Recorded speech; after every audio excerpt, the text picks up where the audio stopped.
Hello, everybody, and 4 days until Christmas. Merry Christmas, everyone. You know what? I probably should have did the most appropriate thing and have a Christmassy background, but I didn't exactly think of that now, did I? So, because why? Because it's always at the last minute that I end up like rushing around, and then I end up forgetting things, and that's me. Merry Christmas, Happy Hanukkah, everyone. I hope you're all doing well. I hope you're in the festive mood because last week everybody was like, you gotta have to draw something Christmas themed. Well, that's pretty much today. So I hope everybody's doing well. I want to say hello to a few people that made it here. Whether you're watching all the way over on Rumble or on X, hello to everyone there, and all you guys here on the YouTubes. And I'm going to say hello to Scottish Z4Q. How's it going, Scottish? Nice to see you, dude. We got the illustrious Gap After Dark, and he's in a fist and move. Look at this, he's got the Christmas trees and everything. Nice to see you, Gap. Who else do we got here? We got the Wrenches of Ages, Vince Womack, ho ho ho to all your nerds and nerdzettes, and ho ho ho to you too. Scottish says, by the way, I watched the new Avatar movie, was good, but very long, just over 3 hours. Wow. Also saw season 2, episode 1 of Fallout. Yeah, I did too. I managed to actually catch that. So, not too bad. I know, was it on Tuesday? Real Wade Nation Gaming, he said on Tuesday he found it kind of boring. I don't know, not me. I don't want to say it was boring. I'm just going to say it's obviously going to lead up to, the big finale at the end of the season. So, it's got to start somewhere, but I didn't mind it whatsoever. 3 hours for the third Avatar movie. Dang. I'm just going to wonder, did it touch up on a ecological kind of theme? That's what I'm wondering. And he also says, avoid the Great Flood Netflix movie. It's very odd indeed. Okay, so are we talking like Noah and the flood, or just like a generic kind of Great Flood movie? So because if Netflix did it, yeah, I'm not counting on it to be good. So, and yes, so if you happen to be here, like Vince reminds everybody, if you can hit the like button and share the channel out, and hey, if you're here after the show, leave a comment. I like it when you guys leave comments because I get to respond back to them. And if you're subscribe. Because I've been, for a while, I've been teetering on 1,300 subscribers. It ends up going up and then it ends up going down again. Then it ends up going up and it ends up going down again. And so it looks like right now it's somewhat holding steady at 1,300. So thank you everybody out there that happens to be watching on Rumble, on X. All those links are down there as well. So yeah, because it would help out. So Scottish says, draw Robot Santa from Futurama. God. No, not going to be doing that.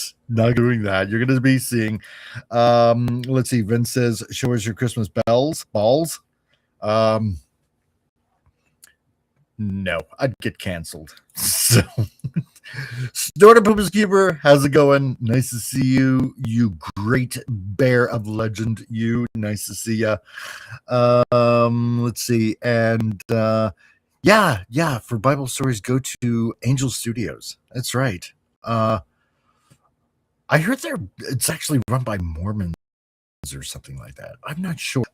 Collector, nice to see you, my dude. Let's see. Make him a Mex wrestler. What about Santa Claus instead of Santa Claus? Oh my God.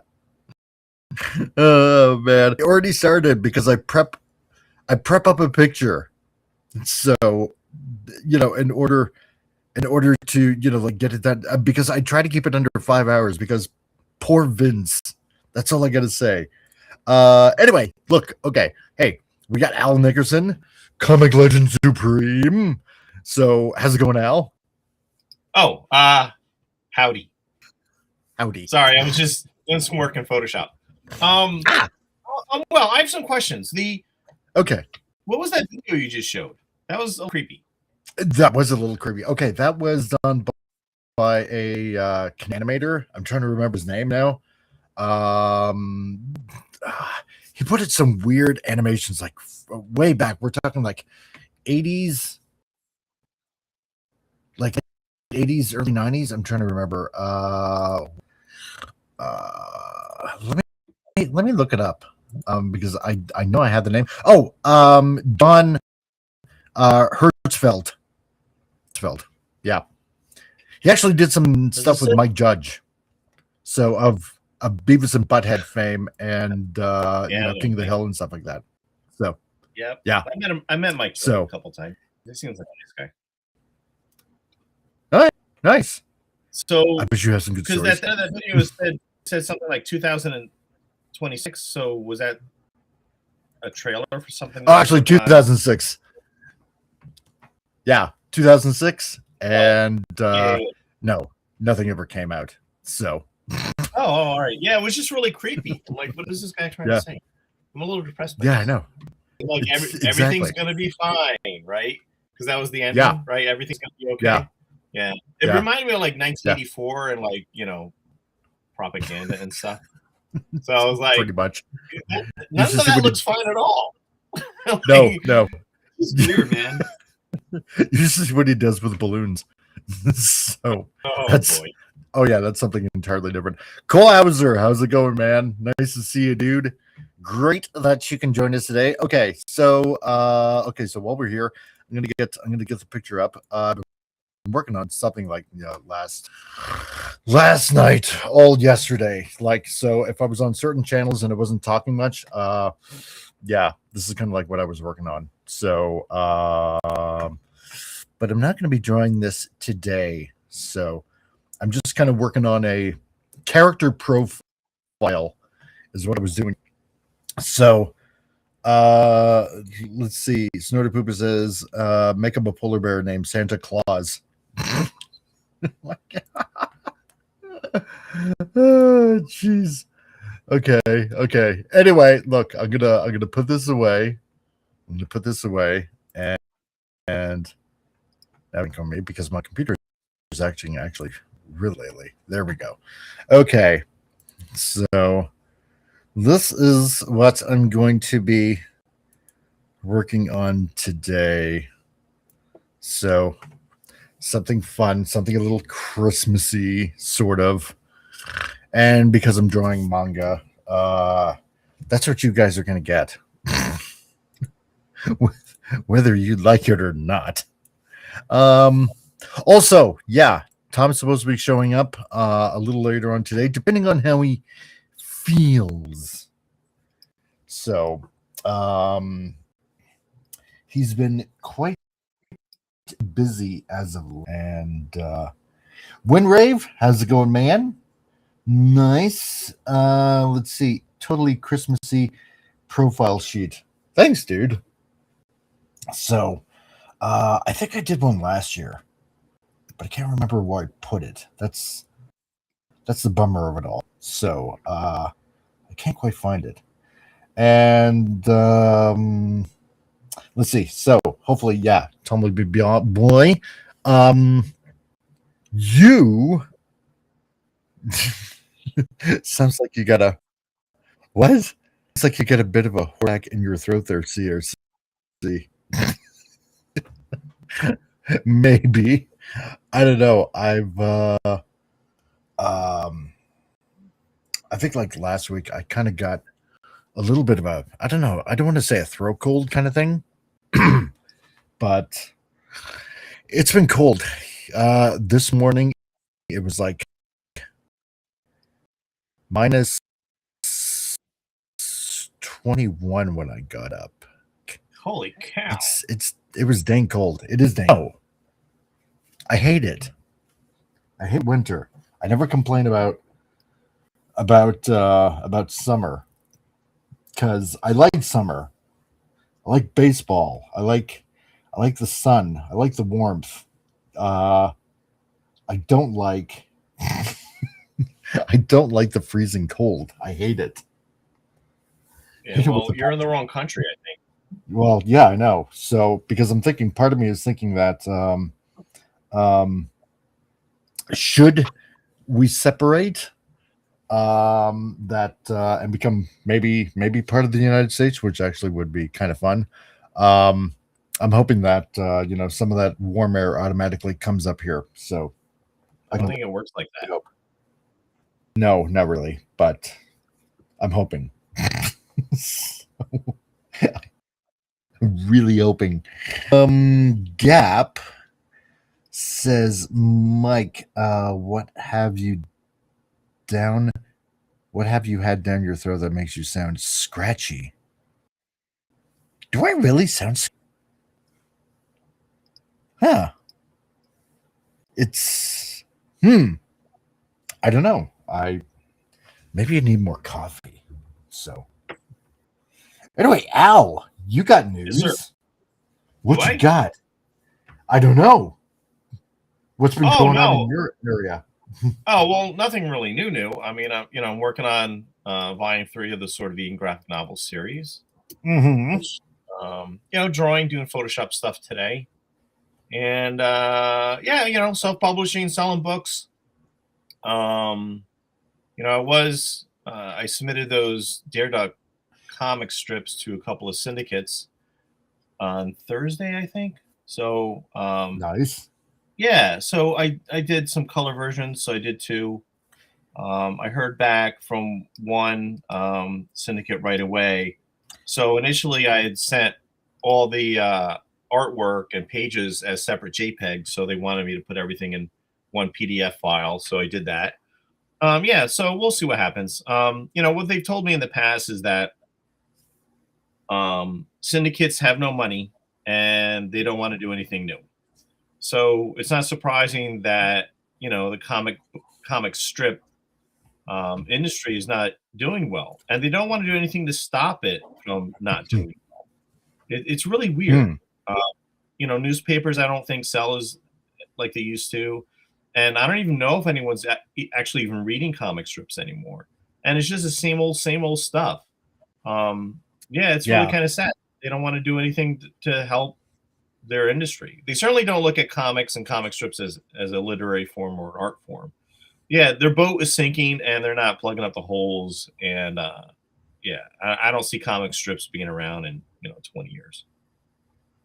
That's kind of a shame, because I remember on Saturdays when I was a kid, after delivering newspaper, we had the funnies in there, and it was kind of like a whole separate thing. I mean, you'd have it in the back of the newspaper, some comic strips in the back, but there was like a little newspaper inside the newspaper that were just filled with comic strips in there. And on Saturdays? Yeah, on Saturdays. When I used to live in New Brunswick.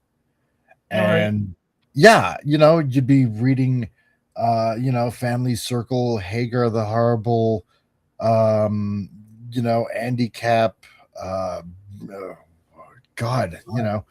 Snoopy, Garfield, like all that kind of, or I shouldn't say Snoopy, but Peanuts, and a whole bunch of them. And I remember occasionally just reading Mary Worth, and at the time when I was a kid, I couldn't figure out, like, is she supposed to be like, I don't know, like a detective or just a Snoopy person or something like that. I couldn't figure out Mary Worth. I really honestly couldn't. But I enjoyed them. They were just fun to read, and it's something you kind of look forward to. Or at least I did, on a Saturday morning, when you're watching cartoons, and it makes you feel like you're reading the newspaper like your dad, kind of thing. Yeah, well, in the States, we had the color comics on Sundays, so we had the Sunday comics on Sundays. Yeah, in the beginning, in the 30s and the 40s, being a comic strip artist was the thing to do, because that's what a lot of artists wanted to do. They wanted to draw comic strips because that's where all the money and the fame were. But if you couldn't get a job doing comic strips, you ended up slumming and working in comic books in the 30s and 40s. But eventually it just sort of switched, and now it's really quite terrible, the state of the comic strip industry. It is. Because when I was a kid, high school and then college, Calvin and Hobbes was the thing in Bloom County. Oh yeah. And then in the early 2000s, Frank Cho was doing Liberty Meadows. And then he was also publishing his comic strip in a comic book format at Image at the same time. And it was just great stuff. And then he went off to work for Marvel, and I don't know what he's working on nowadays, but Liberty Meadows is great. Calvin and Hobbes is great. So, but now it's just a bunch of garbage. And I think it was last week or the week before, I was reading something from a Comics Journal interview with Bill Watterson of Calvin and Hobbes. And one of the problems that he had was that they just kept making the strips smaller in the daily comics. And they're really tiny nowadays, the daily comic strips. I guess that was just some sort of money saver to not print as much paper. And actually, newspapers over the years have gotten smaller as well. I haven't noticed. Oh yeah. But there was a day when the comic strips, they were the thing, and comic strips to sell newspapers. But that's not the case now. And then in the late 90s, you had a lot of web comics showing up, and they kind of use that same sort of format that looks like a daily comic strip or a Sunday comic. But I don't even know if late 90s, early 2000s, digital comics, web comics, they started becoming popular. But I don't think I even read any daily or any web comics anymore. I don't know if I guess I assume some people are making web comics still, but I don't know who. I haven't the faintest idea. I haven't picked up a news forever. Much less looked at the funnies. And if there's one lying, I don't know, maybe at a Tim Hortons or something like that, maybe I might, out of curiosity, see what's in there. Other than that, no, I honestly haven't read through a newspaper or even looked at the funnies anymore. Sci-Fi said, then, how's it going, Sci-Fi? Dan, I just want to say hi to you. How's it going, my dude? And Scott is speaking of Saturday. There was no movie madness yesterday. Actually, there was. Yeah. There was. It was Beyond Tomorrow. Which was a nice Christmas movie. So it's kind of like It's a Wonderful Life meets Scrooge. So it's very interesting. If not, if YouTube has blocked it, because apparently YouTube is blocking some of the movies that I'm putting out. I have it over on the Rumble channel if you want to check it out. So I've been slowly starting to upload the Saturday matinees over on Rumble, which is what I've been doing. But we did have a Saturday movie matinee. Let's see, and Colehauser says, Beetle Bailey was a great comic. I agree. I used to watch that all the time. Let's see, used to have Or Woolley in newspapers here in Scotland. I heard that. I'd like to check that out. See, because I never really thought of other newspapers around the world, what their funnies were like, or their whatever you called them in whatever neck of the woods you happen to be in. Spangler tried to word us print is dead. Because everybody's going digital, and I don't like that. And Vincent, here nearly every household got newspapers delivered. Now hardly anybody gets them.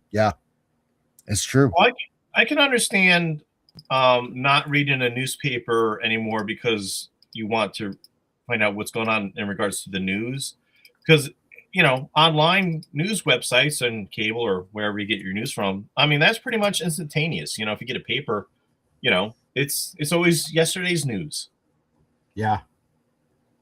Yeah, because you can't compete with digital anymore because everything is instantly on the phone and spread throughout the world like in a heartbeat. Exactly. I never really thought about comic strips in other countries, like what kind of stuff they print, or whether they're just printing American comic strips or not. I've never even thought about that. I have no idea what they're doing. Yeah, that's kind of something to look into. So yeah, it's really interesting because like I understand European comics, they were never really big into superheroes.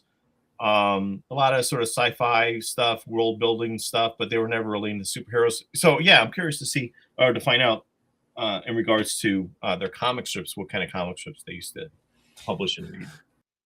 Yeah, because I know England, it's like I don't want to say it's a mixed bag, but and hey, Pop Culture Republic, how's it going? Nice to see you, dude.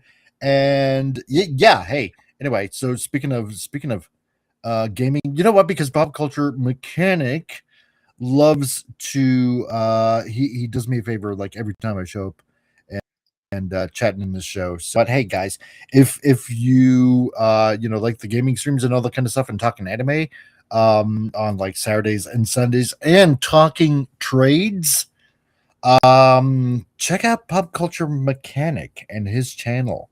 It's a great channel. It's a fun channel. Plus, you know what? This dude is almost nearing 1,000 subscribers. So if you guys can help a dude out, fellow Albertan, and check out Pop Culture Mechanic. It's a very fun, relaxed channel that he has over there. So yes, and there you go. For Scottish, there you go.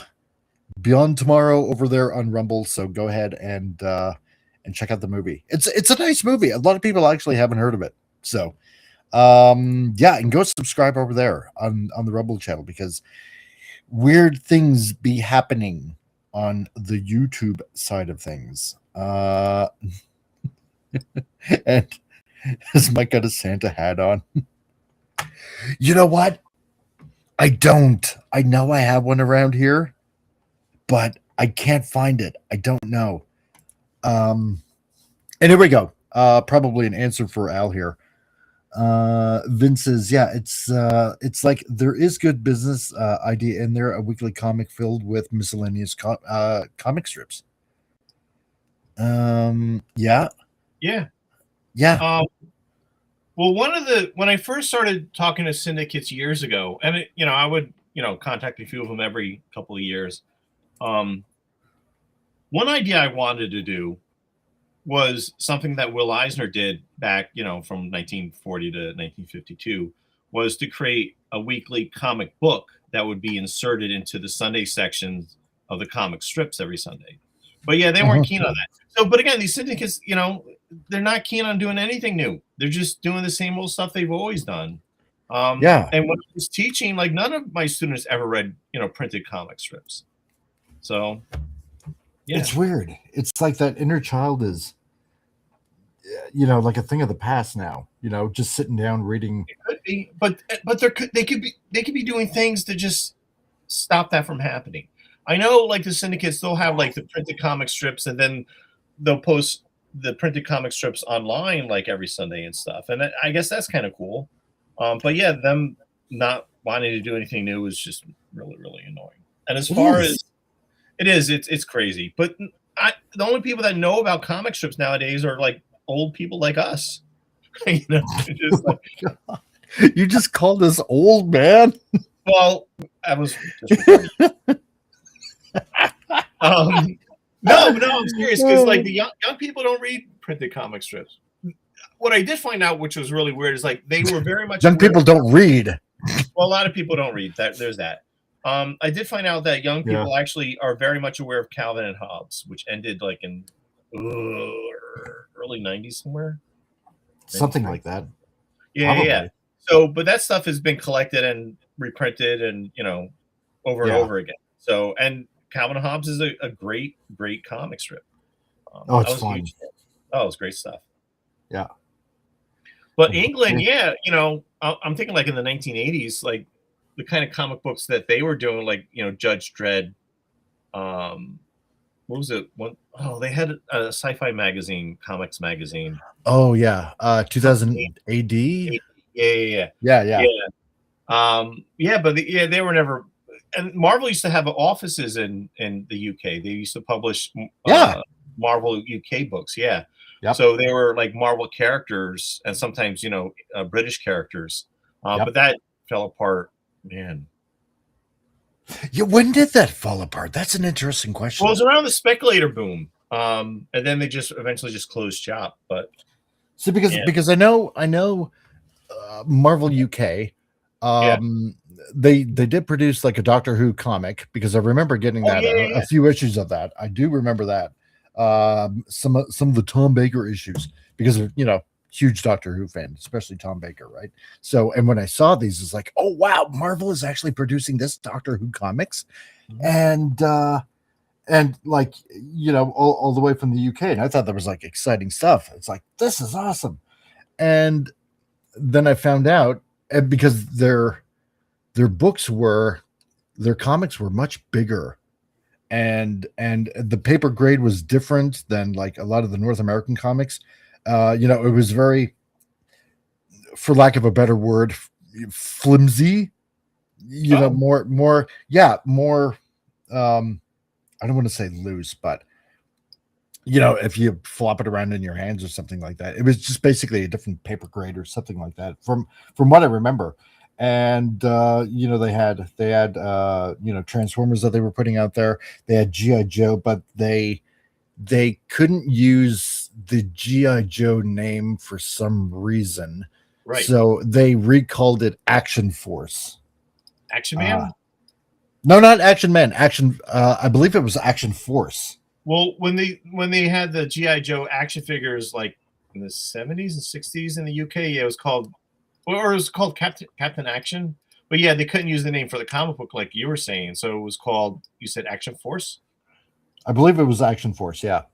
Vince, if you know, correct me if I'm wrong.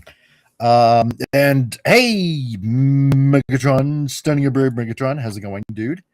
And here's in a half shell, Turtle Power.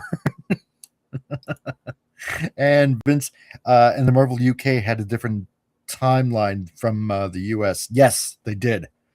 And that's how Simon Furman got recognized, brought over to the state. God, Simon Furman, God, I hate his writing. I'm sorry. I can't stand it. Simon Furman, English writer. Really? Yeah. He wrote comics? He wrote comics. He did a lot of Transformers comics. When he was brought over to take over the US Transformer comic, at first I didn't mind it, but they made Optimus just this I don't know, almost like self-loathing kind of, I'm questioning every decision I ever made in my entire existence kind of leader, and I found that very depressing. Well, yeah, I didn't like it. Yeah, Action Force, that's her things. Okay. Yeah. So Winrave, G.I. Joe was Action Force International Heroes in the UK. There we go. And and loving my Joy Turtles. Oh, you got new turtles. Did you get what version did you get? Megs? And Winrave, it's weird hearing the slightly changed lyrics in Action Force version theme.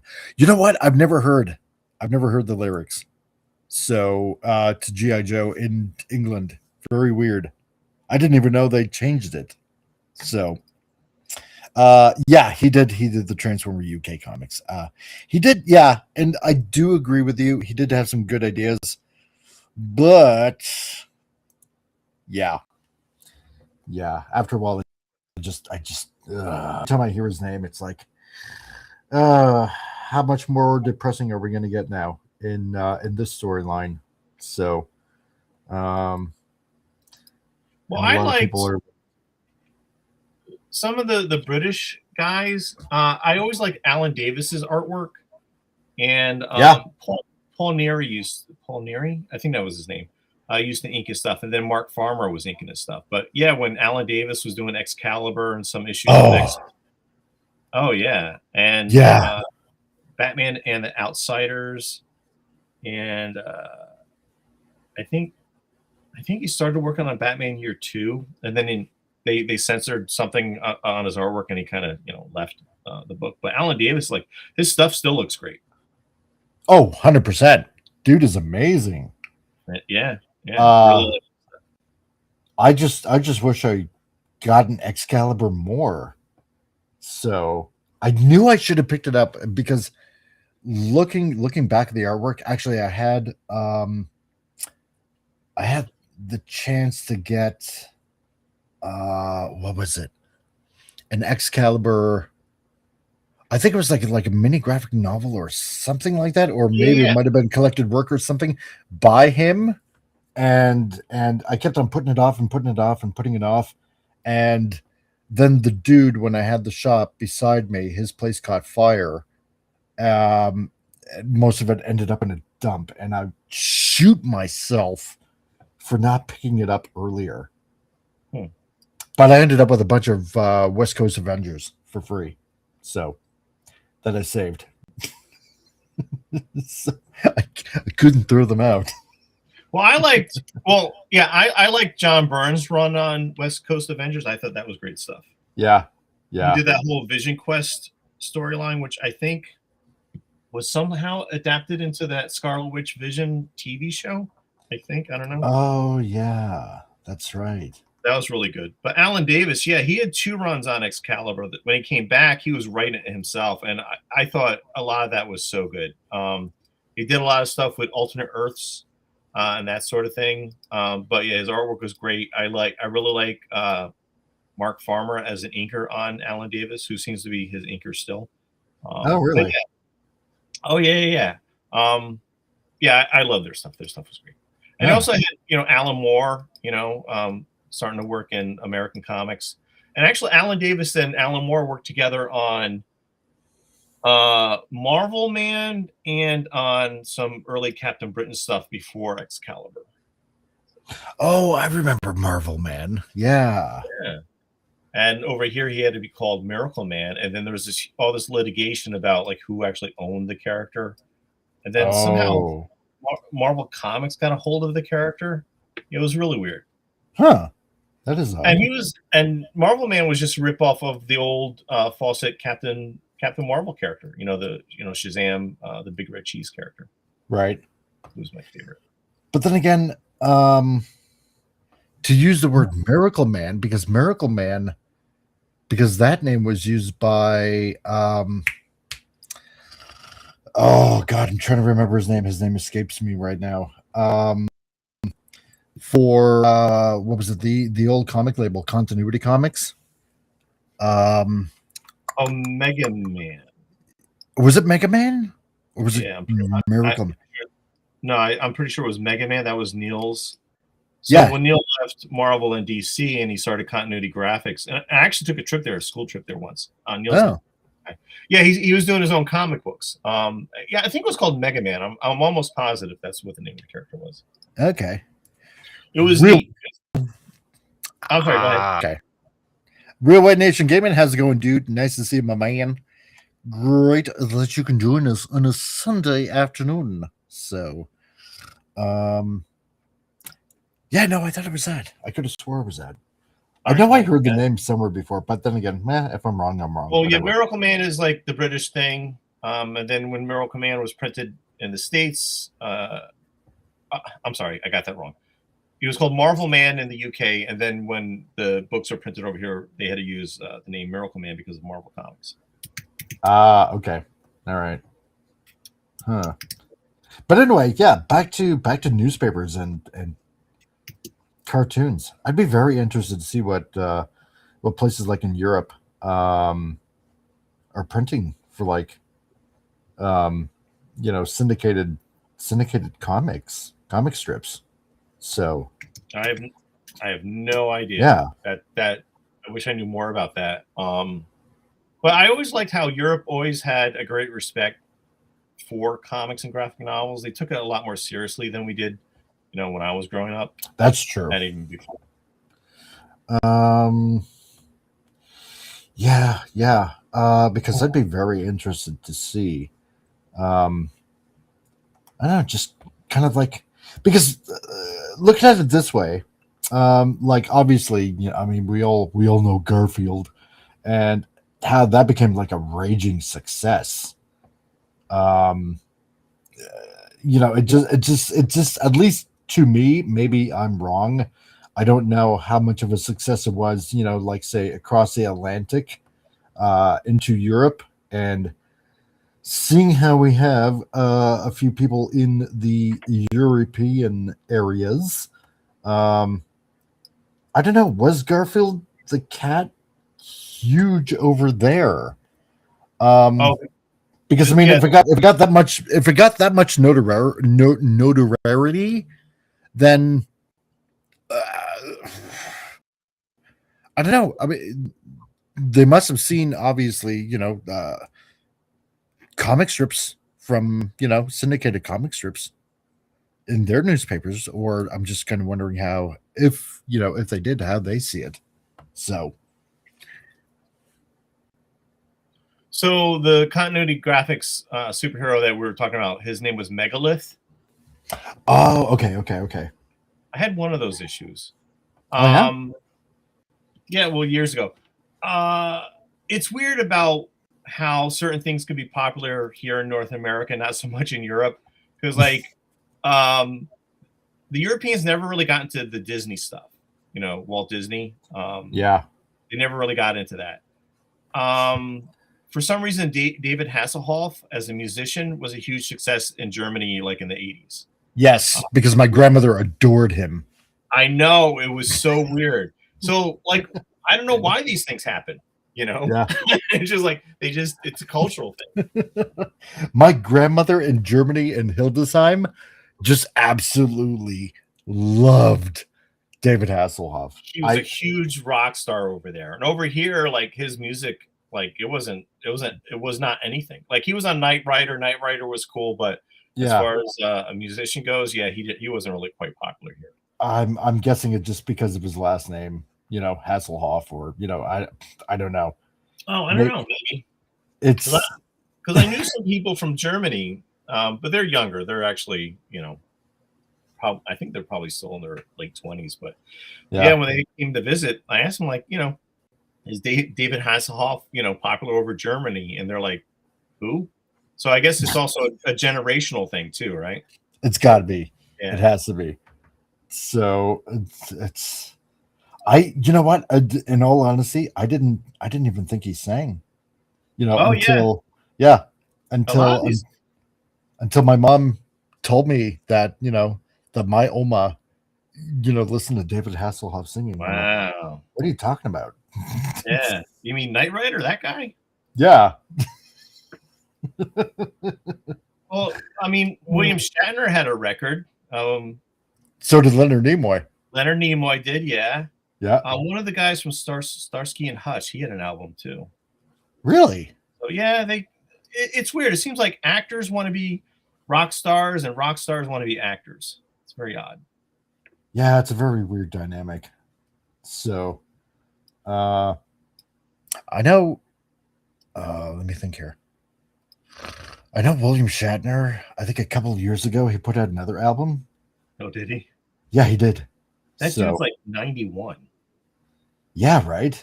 I mean, he's getting up there. Yeah. Oh, yeah. Yeah, and I think it was like a week or two ago there was some talk that he was interested in doing Captain Kirk again. Oh my God. Okay, wait a minute. I'm gonna have to go through this. Okay. Vince says, I'd rather watch the Garfield animated movie, the old ones. Yeah, I agree with you 100%. Scottish says the Hoff is the new SpongeBob movie. Gap After Dark. Off should have won a Grammy. Kohlhauser, the Hoff is equal to Elvis in Europe. Yeah, that's true. I mean, he was the big rage. Just the big rage. So weird. Let's see. David Soul. Yes. Starsky and Hutch. Okay. Yeah. I have the Gap says he has the album. Oh no. Does he listen to it? I don't know. I've honestly never knew that he had an album out. Yep, Shatner, the Shat. Yep. Just don't watch Casablanca, the TV show with him. Who Shatner? What? There was a Casablanca TV movie? I had no idea. Interesting. Scottish says Shatner just talks through his songs with the pauses all the time, making it sound really Captain Kirkish. Yep. I can't do it as good as Doomcock. My God. Really, Gap says this is interesting. I also have the Cheryl Ladd album and the Linda Carter album. The first one she put out. Wow. Really? Linda Carter had an album out? Yeah, I'm telling you, man. When they're hot, even like Cheryl Ladd, 70s, like I didn't know this. They were doing this stuff, yeah. Yeah. Okay. And Slayer Lord J. Dude, all the way from Singapore again. God, I keep on trying to forget, or not trying to forget. I keep on forgetting. It's like what, like three something in the morning or whatever it is there, dude. Dude, how are you? Great that you can join us today. Yeah, Kohlhauser, that's right. Shatner's Rockman is the best music video ever. It is. I love it. I love that music video. No, Cheryl Ladd and Linda Carter. I had no idea. Yeah. That's amazing. Huh. I'm actually kind of curious. I want to check that out now. Jeez. Oh, I don't know. Do we want to? Might be disappointed. Yeah. See, because now that Gap mentioned it, my morbid curiosity is getting the better of me. And I did see that when it came out. I did see that first Wonder Woman movie. Yeah. With Gal Gadot. Yeah. Gal Gadot. Yeah. Yeah. So at the time, I thought that was kind of neat, but I was always wondering why they couldn't get, or even if they tried to get Linda Carter to play her mom in that film. You know what? That would actually be a really good idea. Yeah. Yeah. I would have liked that. That would have been really, really great. Yes. Why didn't they do that? Jeez. That would have been awesome. I have no information on that. Yeah, because instead, we got her in the second crappy movie that came out. Oh, that 1984. It's like, cool to see her, but damn, dude. Oh, wait. Linda Carter? Really? You wasted her. Yeah. At the end. Oh, really? Yeah. What was she doing in that? Or who did she play? You know what? I totally 100% forget. I do. But you saw it, though. Yeah, I definitely saw it. Yeah, pal, with no mustache. So that was kind of amazing. It's a rarity. Gap After Dark. I also have the Farrah Fawcett nipple poster in the bathing suit. Everybody had that poster. I'm telling you. Oh my god. Okay. That was she was a big thing in the 70s, Farrah Fawcett. Oh yeah. 100%. I couldn't have any of those posters. So because too racy. Vince Soul, Vince Soul. Vincent says Dave Soul was in a TV show based on Casablanca. They made 5 episodes and only released 3 of them before they canceled it. Really? Huh. So it was Dave. Okay, I thought it was Shatner doing that. So, wow. I wonder if the last 2 episodes are somewhere floating around on the internet. Because, like, how does that? And no, go ahead. No, that's it. Okay. Yeah, 346. Damn, dude. Early. Good. Keep watching. Yeah, Linda Carter. I can imagine doing a song called "You Spin Me Right Around."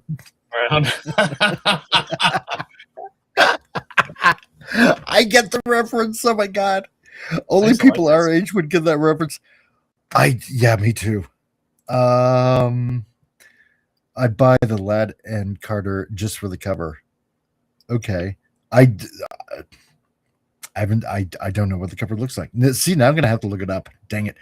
Linda Carter had a cameo in the second movie. Yeah, she did. Let's see. In Gap, Linda Carter was. Dang it. Linda Carter was naked in a movie called Bobby Joe and the Outlaw. Oh, Bobby, Joe, and the Outlaw. Was that? I would imagine before Wonder Woman, right? I would guess. I'm guessing, probably. Lindsay Wagner sung on 2 TV specials, and she was also naked in the spread somewhere. Oh my god! She used to be a Playboy bunny host. Wait, really? Who was? Lindsay Wagner? The Bionic Woman? Yeah, I don't know. That's really? No. She was a Playboy bunny, they said? Yeah, that's what Gap said. Really? Well, that would be like a waitress at one of the restaurants. Probably. Oh. And Scottish, I remember Cheryl Ladd in a time-traveling movie called Millennium. Yes, I remember that. About taking people off of doomed planes. Yes, I remember seeing that. I remember that movie. Yeah. It was pretty cool. I only seen it once, but I definitely remember that movie. They were like shoving a plane through like some sort of time hole, saving some people or something like that, because I think somewhere's in the future Earth was doomed, but they needed people, and once they got all the people off the plane, they would crash the plane, making people believe that everybody was like lost on the plane or something like that, right? That's interesting.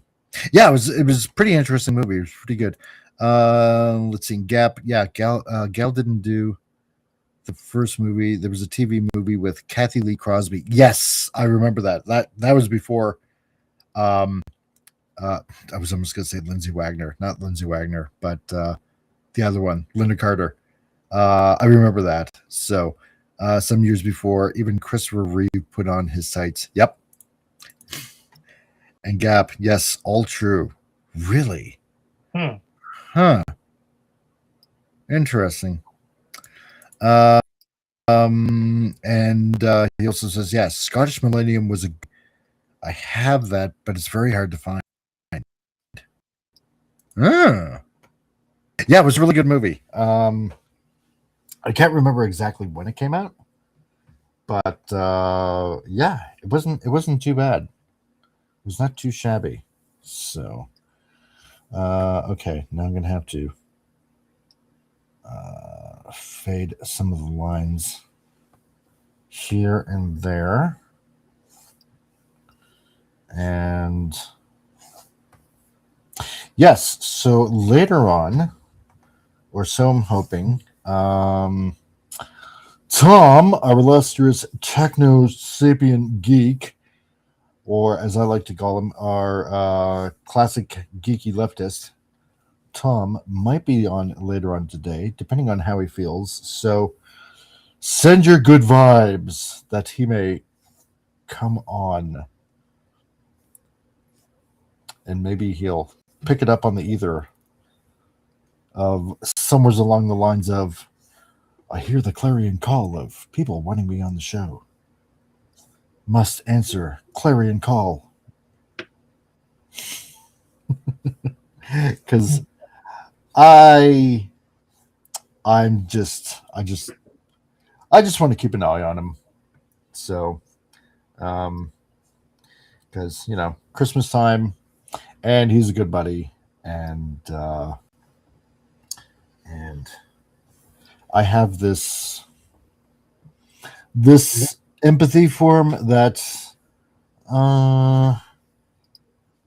that if if he isn't hanging around anybody around Christmas time, then I think he should just hang around with us here and have some fun. That's what I think. What are you guys doing for Christmas? I don't know. Relaxing, really. Probably not so much. I put on.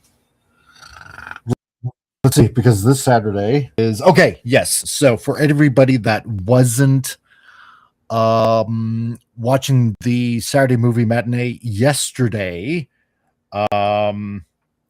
Scottish still on Mike releasing his Christmas album. I got a good listen to Naughty List, Scottish. So go check that out. Okay. Yes, so for everybody that wasn't on Mike's movie matinee today, I got on Christmas. I'm releasing another The Last Christmas movie. Okay, on Christmas Day, so go and watch it. All right. I want to say what it is, but then again, I don't want to spoil it for everybody. But then again, in the spirit of the wackiness that is this channel, I feel like maybe I should tell you guys anyway. But anyway, Canal Studios is claiming a copyright on it, even though the movie is public domain.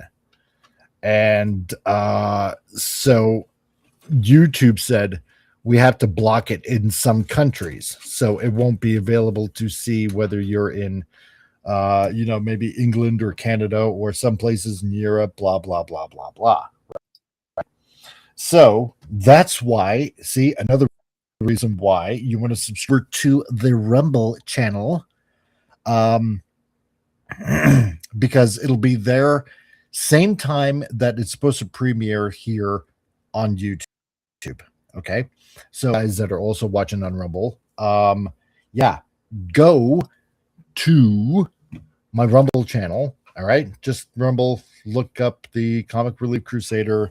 We'll also have a link in the description that's down below that you can come on over and check out. And we're gonna be showing the movie there. So it is going to be definitely 100% Santa Claus versus the aliens. So it'll be able to be viewed from the United States, not a problem. But if you happen to be anywhere else in the world, it might be blocked. So if you go over to the Rumble channel on Christmas, it'll premiere at 12 noon Mountain Time. Okay. So, 2 p.m. Eastern, 11 a.m. Pacific. Even earlier if you happen to be all the way in Hawaii. You can go ahead and view it there anywhere else in the world. Rumble is more freedom of speech, and they don't do ridiculous stuff like they do on the YouTubes. So there is the link. Thank you, Vince. I appreciate you. Go ahead. Go right now. Whether you be on X or on YouTube, go over to the channel and subscribe and spread that channel around, because here's the thing. This has been hearing about stories of I think last I looked, almost 200 channels getting dumped by YouTube, like getting totally 100% removed. And a lot of you guys that are in this chat right now, Gap and Vince and Scottish, Megatron, Snorter Poopus, all of you guys that have been on this channel, a lot of you guys know what happened to Appion and his channel, both of his channels, Two Guys Talking and his Appion channel. And Appion had over 2,000 people subscribe to him. So, and just taken away, and it was just removed with no explanation. So, yeah, and to this day, he still doesn't have an explanation. And even though he's got another channel up, nobody's seen him. He hasn't uploaded anything in 6 months, maybe. So, that's why I don't plug it blah, blah, blah.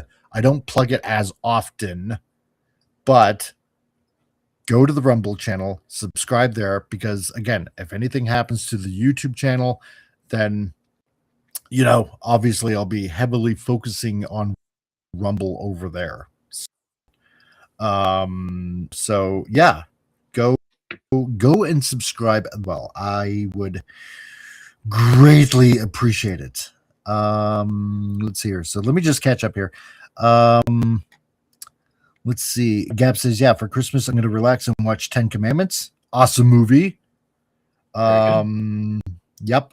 And Vince, speaking of attractive women, Sandra was technically a bionic woman. She was in the Bionic Showdown TV movie. Oh, yeah. I kind of remember that. It was like mid-2000s or something like that. 2009? I think. I'm trying to remember. If it's that one that I'm thinking of, Vince. So, and yes, you know what, Scottish? I remember this one. Yeah.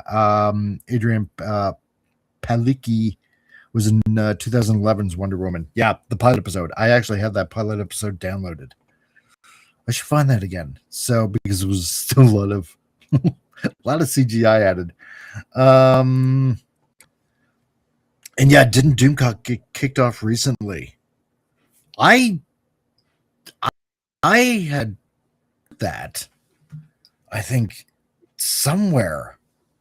But he got back on, obviously. So yeah, something weird was going on with him. Yeah, and I do agree. Yeah, it was 100% sad what happened to Appian. And I was just shocked, just totally shocked, 100% shocked. I haven't the faintest idea. We suspect a certain person reported him or his channel, but of course, there's no proof, so I don't want to go around accusing anybody. So, and I'm not going to say who we suspected, so because it wouldn't be fair. Yeah, and he hasn't posted in over a year. Exactly. Appian hasn't posted anything in a year. And Gap, you know that the first Wonder Woman movie was actually pretty good. Kathy Lee Crosby was good as Wonder Woman, just different take. Oh. Yeah, it was okay. But a blonde Wonder Woman, I thought, it's kind of odd. But then again, I liked her. Racist. So I know. I am racist for liking a blonde Wonder Woman. God. Oh Lord. Yes, only the blonde-haired, blue-eyed Wonder Woman will be acceptable.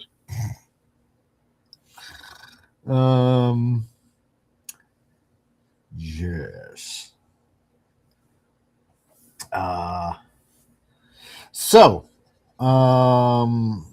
you're hoping to get Daredevil syndicated. Well, I don't know. I mean, honestly, I don't think anything's going to happen with it. I mean, like I was explaining before, the state of comic strips, I don't see anything like that happening. No. Also, I have a bit of a reputation, so I mean, I find it to be unlikely. But I figured it couldn't help or couldn't hurt, especially when I had this idea for a Daredevil origin story. And since I'm so busy, I really probably couldn't do another graphic novel at the same time as the graphic novels I'm working on now. I was kind of wondering about that. It's like, yeah, dang, how would you even schedule that kind of workload? Well, what I kept an account of like how long it's. So I drew 2 Sunday comic strips for Daredevil, right? And yeah, it took me a week, and not even trying very hard. So I could absolutely do a weekly Sunday comic. In regards to my schedule, it's not going to be a big deal. But the weird thing that I found out was that even drawing, in the comic strip Sunday proportions, it's still a bit different from the proportion for a comic book page, especially if you have to draw, if you're limited to drawing 9 panels, because some newspapers for the Sunday strips, they'll cut the panels apart to fit extra comic strips in a newspaper. So sometimes they'll stack the panels on top of each other. So some syndicates, I don't know if they insist or they like the idea if you're doing a Sunday comic strip to make sure all the panels are the same size. Right. So if they do get cut up, at least, you know, they can stack those panels. And then instead of just not running that strip that week. So. Okay. Yeah, but it's very limiting in regards to storytelling, drawing in tiny little panels like that. Yeah, because that's what I was going to ask. I mean, generally, it's like 3 panels, maybe 4 if you can fit it in. But well, I'm talking about the Sunday strips. So right, you got 2 tiers of 3 each, and then sometimes a top tier if it doesn't get cut off. Right. But I found it very limiting. So, well, yeah, especially if you're, you know, wanting to do a whole cool story. Yeah, right. Yeah, it was limiting, but again, it was fun to do. I figured it couldn't hurt to do it and see what happens.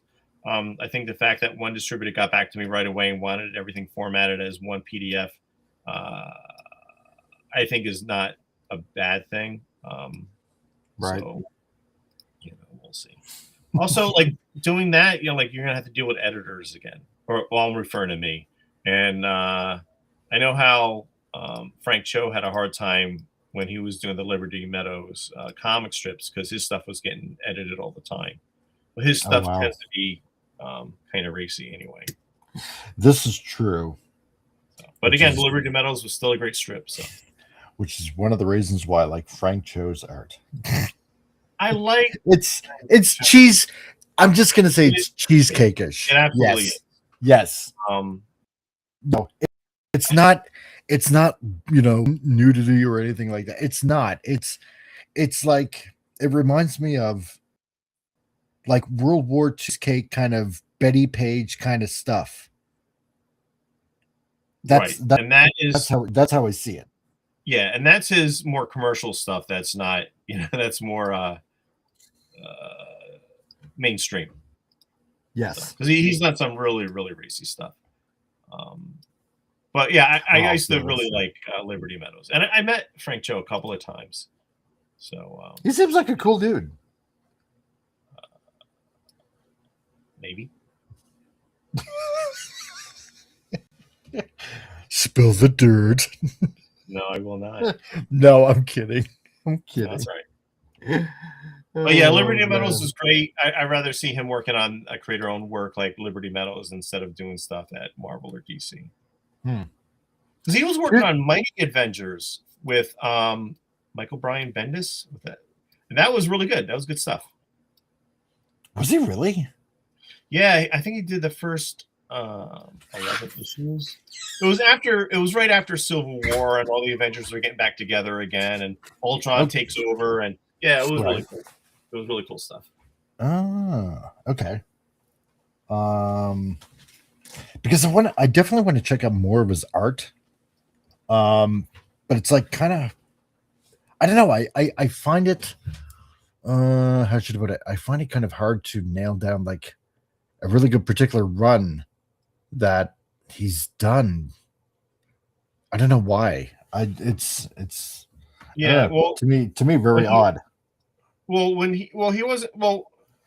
so when he was in college, he went to medical school in Maryland, and he did a strip for the college newspaper called was it called Liberty Meadows? No, it was called something different, and I can't remember the name. But what came out of that was Liberty Meadows, and then he was doing that as a syndicated strip. I was a huge fan, loved it, great stuff. And then towards the end of Liberty Meadows, he started doing work for Marvel. I always get these two characters mixed up. It's either Sheena of the Jungle or Shayna. One of those is the Marvel Jungle Woman in the Savage Land, and that was the book he was working on. I always thought it was Sheena. Yeah, it's weird. There's because Will Eisner created the other one, so I guess that's Shanna. And then Marvel eventually did their own version. It's called Sheena. Will had that idea first when he still had the Eisner and Iger studio before the Spirit. When he was packaging comic books for other publishers. Let's see here. Just to catch up a little bit on the chat here. Like subscribe, blah blah blah blah blah. One rave says, I heard the German accent and still think of the story Michael Dorn and Brent Spinner told about giving Patrick Stewart a hard time directing because they were having too much fun in the penultimate. Really? Okay. Let's see. And if you like retro stuff, Remind magazine is a cool one to look at and get. It's got everything from toy collecting from the 50s, 60s, 70s, 80s stars. It's really good. And they sell all the copies at Dollar Tree. Oh.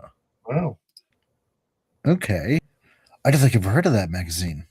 I haven't. Huh. Let's see. One rave episode of Star Trek Next Generation by being in full makeup and costume, but acting like two stupid Englishmen and two stupid Germans. And Gab Susan Anton was in the Cannonball Run with Burt Reynolds and other shows. Susan Anton.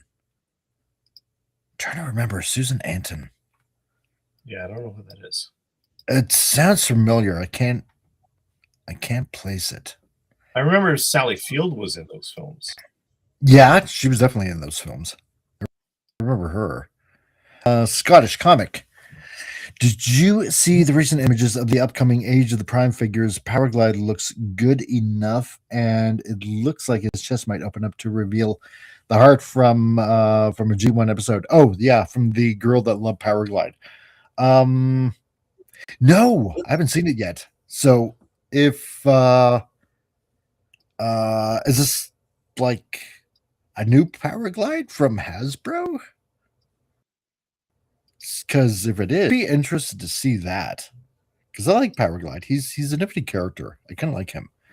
And I had the DX9 version, which was actually pretty good. I like that DX9 version because his chest also opened up and it had a little heart inside his chest. I thought that was like really bitchin' cool. I love that one. Let's see, Gap After Dark. Okay, let's see. What's this? In Boot Watch. Oh my god. Okay, Gap. No, Susan Anton was in Cannonball Run 2. Sorry, she was alongside with the Christine Bach from Dukes of Hazzard. Oh wow. There was somebody that I liked when I was getting into my teenage years. Catherine Buck from Dukes of Hazzard. Yeah, that was a popular show. Yes, it was. But then the two main actors, they couldn't. They weren't in one season, so they were replaced by two cousins. Yeah, I always thought that sucked. It did. Yeah, I thought that was so dumb. Yeah. So I guess they couldn't agree on on their pay, so they couldn't work something out. So, but they did come back. I think that was one season, maybe it was two, but I think it was just one, which they were replaced. Yeah, it's like I've remembered that being done probably by a lot of shows. There was like a lot of shows that did that in the 80s. They just replaced the characters with the actors with different other actors and different characters. Yeah, it's so stupid. It was. Yeah. I mean, they did it with Airwolf. They did it with I remember. Oh God, I loved Airwolf when I was a kid. Jeez. It was like the coolest helicopter ever in Hollywood. So I remember there was a movie, wasn't there? Yeah, it was kind of like a movie, like a TV movie when it first came out. All right. So, yeah, It was pretty kick-ass, but it looks like what was it? Because we discussed it, I think it was a little over a month ago. Is it Universal? I'm pretty sure. I'm gonna have to double check again. But apparently Universal kind of wants to capitalize on Airwolf, Knight Rider, all those kind of franchises from the 80s. Mm-hmm. And and Sequest and stuff like that. They kind of want to bring it back, like these super vehicle kind of franchises, and kind of bring it back like in a shared universe kind of thing. Yes, they replayed Roy Schreider, dude from Jaws, in Sequest for 2 seasons. Yeah, I know. I hated that, man. Hated it. And let's see, Vincent. Yeah, Airwolf was a civilian helicopter, so you can own one too. Yeah, apparently the original helicopter, I think, is like in Hawaii or something like that. So, and Michael Ironside in Sequest 2032 was okay, more militarish. Oh yeah, that's right. Whenever you wanted to toughen things up, you always hired Michael Ironside. So, and my God, Cap, you boomers need to take memory pills to improve your memory.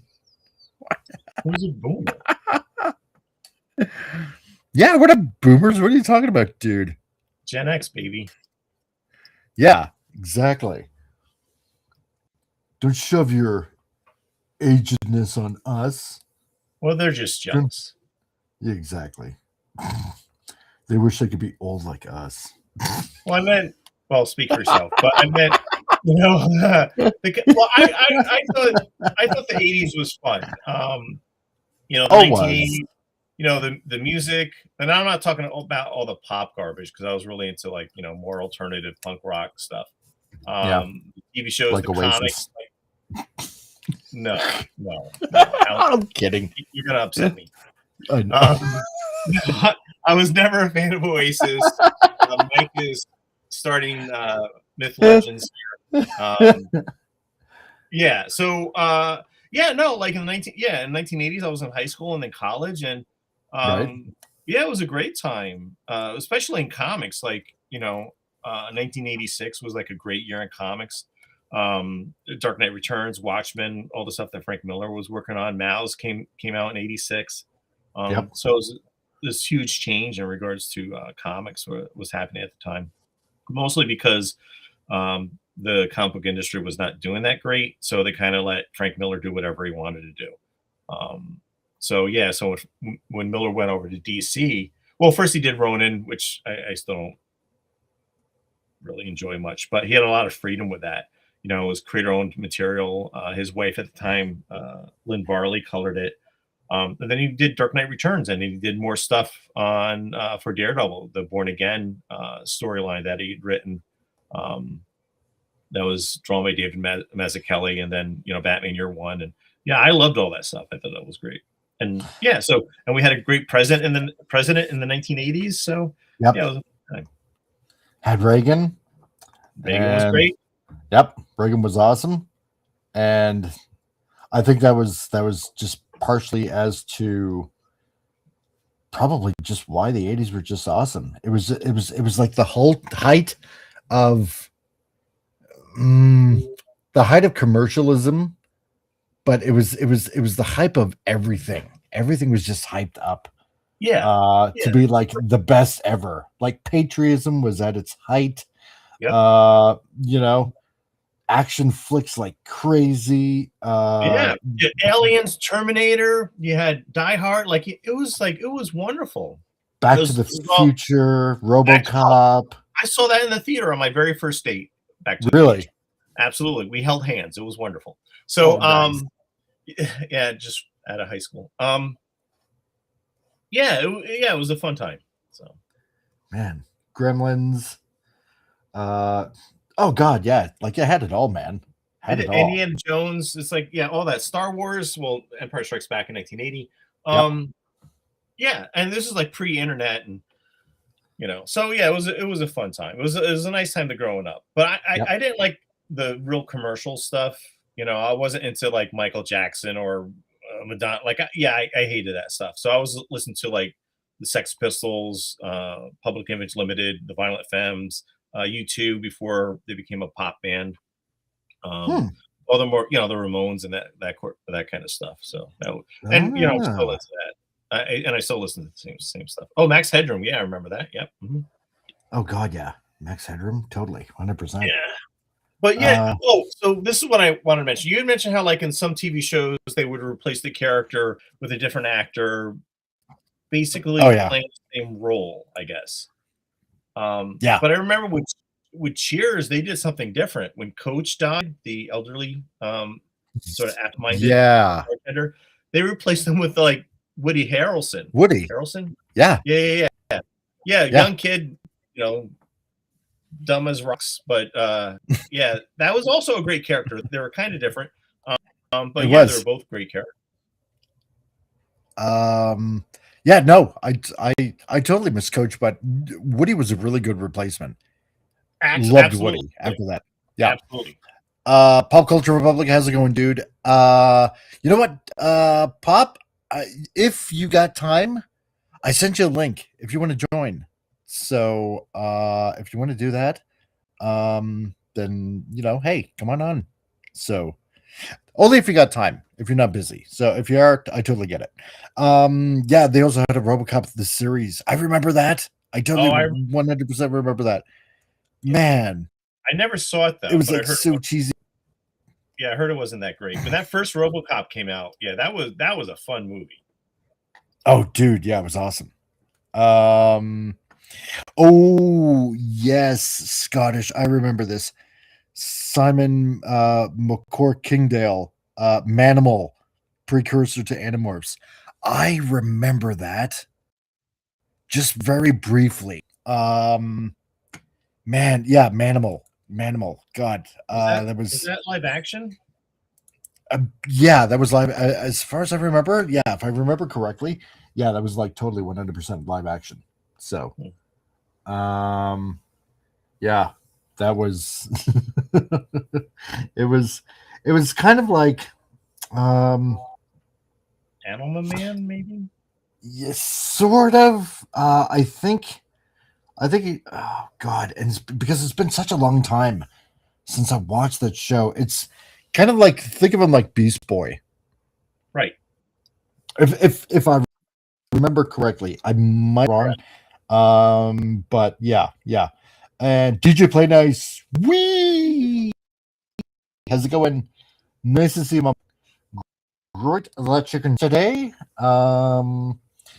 Yeah, we're talking. God, we're talking about everything. We're talking about, God, syndicated comic strips, and now we're talking about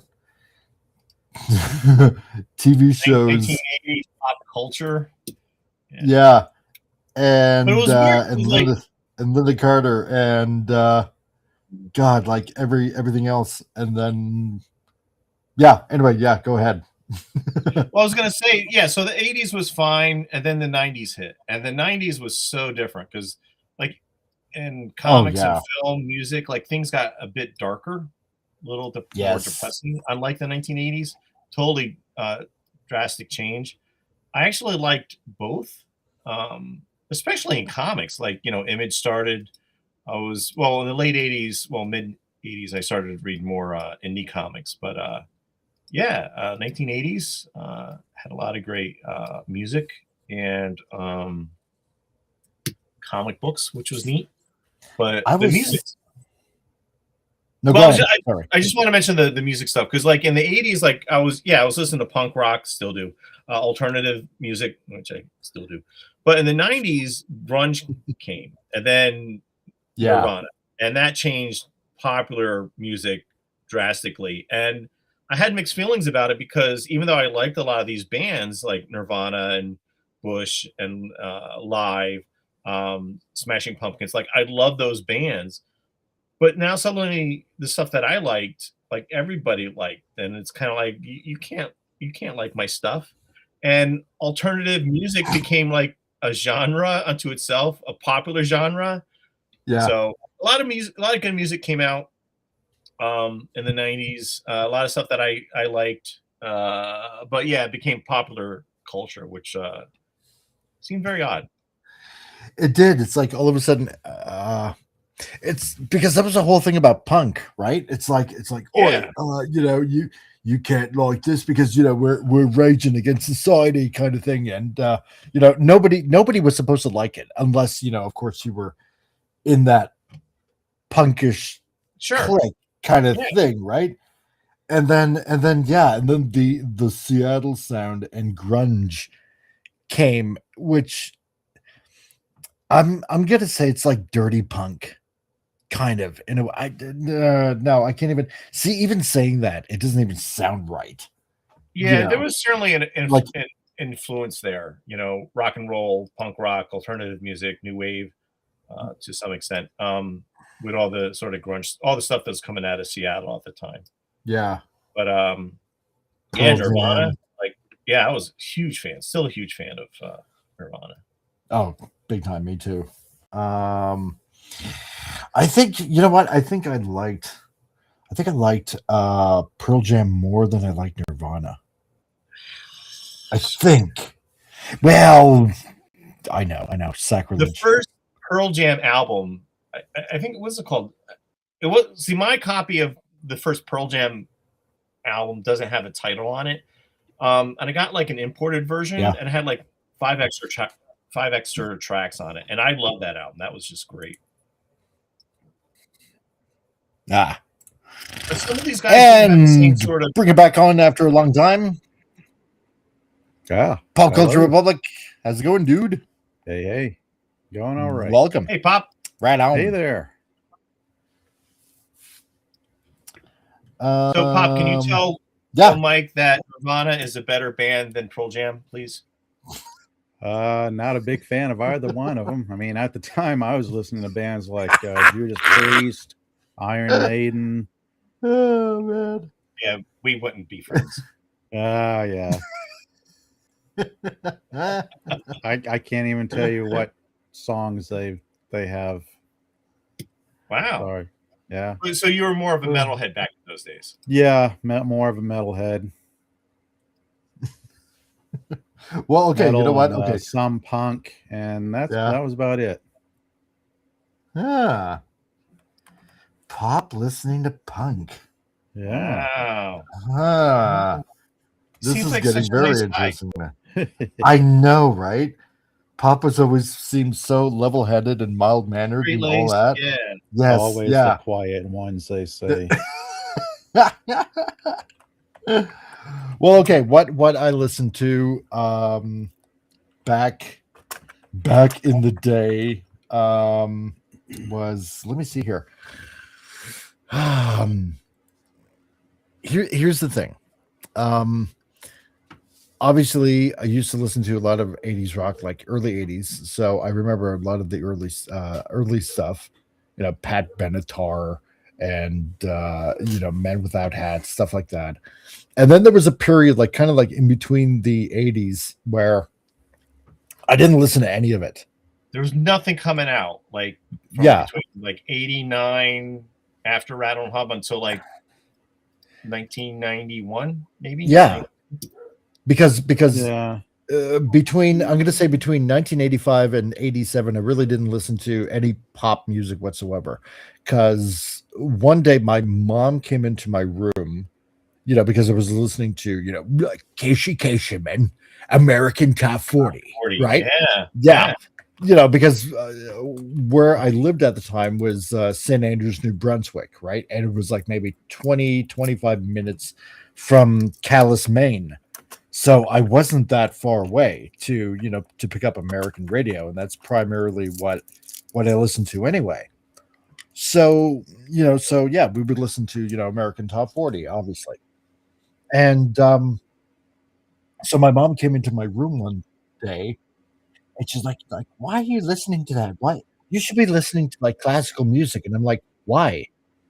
And then, because all music kind of originates from classical music anyway. If you trace it back, you know, in Europe, you know, classical music eventually, you know, came over, and it became this, and then it became that, and then it became like a lot of the early music from like like the 1900s there, like the Charleston and stuff like that, and then it evolved into I suppose you could say big band, and then early rock and roll, like like with Elvis and stuff like that. And my mom said, if you trace it back, classical music is kind of like the originator of all music that you listen to nowadays on the radio. And I just found it kind of interesting. So I started listening to a lot of classical music. And so around 1987, I just started listening to pop music again. And I don't know. That's just. And then I got introduced to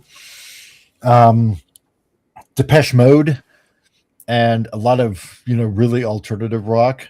I suppose you could say. So yeah, like like the Ramones and the so-called second British wave that came in the 80s, the new wave invasion. Yes. Yep. Yeah, and I remember really liking Depeche Mode a lot. I pretty much had all of their Depeche albums. Mode, New Order. Yeah, love that kind of stuff at that time. So I never really got into punk. I don't know why. Maybe it's just because of what I listened to or something like that. So a lot of it I listened to back then, but I can't listen to it now. Why is that? I refuse to listen to. Oh. And why is that, Pop? Just curious. Religious preferences mainly. It's like once you dig into the artists and see what they're about and their lifestyle, I was like, okay, maybe I shouldn't listen to this and be a Christian. That's fair. I actually agree with that. Yeah. Even though I am a fan of the Beatles, for example, I still have a hard time listening to them now. And I haven't listened to any Beatles songs like once. Their politics, it just totally turns me off. And I can't. Never been a fan of the Beatles. Oh. No. But I have a hard time separating a musician or a band and or an actor or a director or whatever from their politics. I can't, especially now when there's so much messaging going on. Oh yeah, I was actually thinking about that when I was listening to Bruce Springsteen's "Born in the USA." Yeah, he didn't think he was a Marxist, feminist, liberal loony back then. Yeah. So he was like a nice American blue collar kind of guy. Yeah, and he's not. And then if you really listen to the lyrics, it's like, all about like unions and shit like that. It's like, that's true. You were spreading this message all along, and we just thought it was a really cool just really cool song or something like that. And like, wow. And then it really gets you to thinking like, how long has this thing been going on? The spreading of the message and everything. I think it's wacky. I think, how can I say this? I think art should say something, and maybe I'll just probably refer to comics a little bit. And I don't really necessarily see a problem with saying something important in comics, whether it's politics or religion. And because, I do that. I think the problem occurs is when they try to indoctrinate people, especially young people, into some really terrible, perverted stuff. Yeah. I have a problem with that. Or mainstays like, more popular superheroes published by either Marvel or DC, where one, they're indoctrinating their readers into, Marxist feminist craziness, or turning all their characters, like gay. Like that stuff I have a problem with. But I don't read that stuff. No. And you out there in the audience, just catching up on the chat here, but don't let me stop you. No. A gap. I saw Pat Benatar, Rick Springfield, Tina Turner, and Madonna in concert. Rick Springfield, Jesse's girl. Yeah, I remember that guy. And he's another one. He was an actor that became a rock star, or a rock star that became an actor. Yeah. He was on Was he really? Yeah. He was on General Hospital. Yeah. That time Okay. when actors wanted to become musicians. Like I think Don Johnson did that as well. You're right. Yeah. Yes. Pop, we were just talking about that. We went down a list of various different actors and musicians that, but you're right. Actors want to be musicians and musicians want to be actors. Yep. And then somewhere also along the Ricky line, we got Martin. wrestlers wanting to be actors. And well, that's not God, far of a stretch because they're already acting. They are actors, right? Yeah. True. DJ Playdice says, yeah, there was a lot of great music released in that period. I realize this is a generalized conversation, but come on. Because I'm it's what we do on a Sunday. Artists. Stevie Ray Vaughan was great. Yep. That's true. Let's see. I got into surf rock at the time. Everything up to Black Celebration was pretty goddamn good. So at Depeche Mode. I'll go a little bit further than that, at least for me, because I remember first Depeche Mode album I picked up. Let's see, nation from a friend of mine. I think it was like around 89, 90, I think, probably is when I started, really liking Depeche Mode. And Little Dutch, how's it going, dude? Nice to see you, my man. Hope everything is going nice and relatively still kind of December warmish in Europe. Bad Religion was my jam back in the 90s, and I still listen to them today. Yeah. Oh my God, dude. Yes. Used to like Rage Against the Machine. Yep, me too. But they turned into Rage for the Machine so they can suck it. Totally true. Yep, 100%. As far as I know, they only have one song. The one that they keep playing on the radio over and over again. I think so. See, because that was when I was really getting into in the early 90s, early to mid 90s, when I was getting into industrial music. And I mean, I would listen to Einsters and Newbouten and Rage Against the Machine, Nine Inch Nails, KMFD.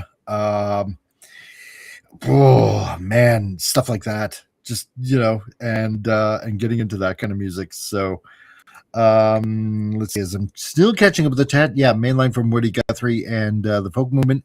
Spirit Gotten wasn't new. He was in New Jersey. Okay. Let's see. And I'm not the religious type nor easily offended by raunchy lyrics, but if you really listen to the older 70s rock songs, there are way too many love songs dedicated to underage girls. Crazy stuff, he says. You know what? Yeah. It's hard. I was going to mention that too. But yeah, you're right. It's kind of creepy in a way. So any particular examples? Give us a good example. There's a My Sharona. She was just 17. Yes. Yeah, My Sharona, which late 70s. The lead singer's girlfriend at the time was underage. But also these people were younger too. So true. There's that. True. But it doesn't surprise me with what's going on, what's been going on in the West in regards to hurting children. So it's not surprising. Yeah, true. So Western culture changed in the 60s. What's that, Pop? Oh God, did it ever? Western culture changed a great deal in the 60s. Oh yeah, on into the 70s. Sure.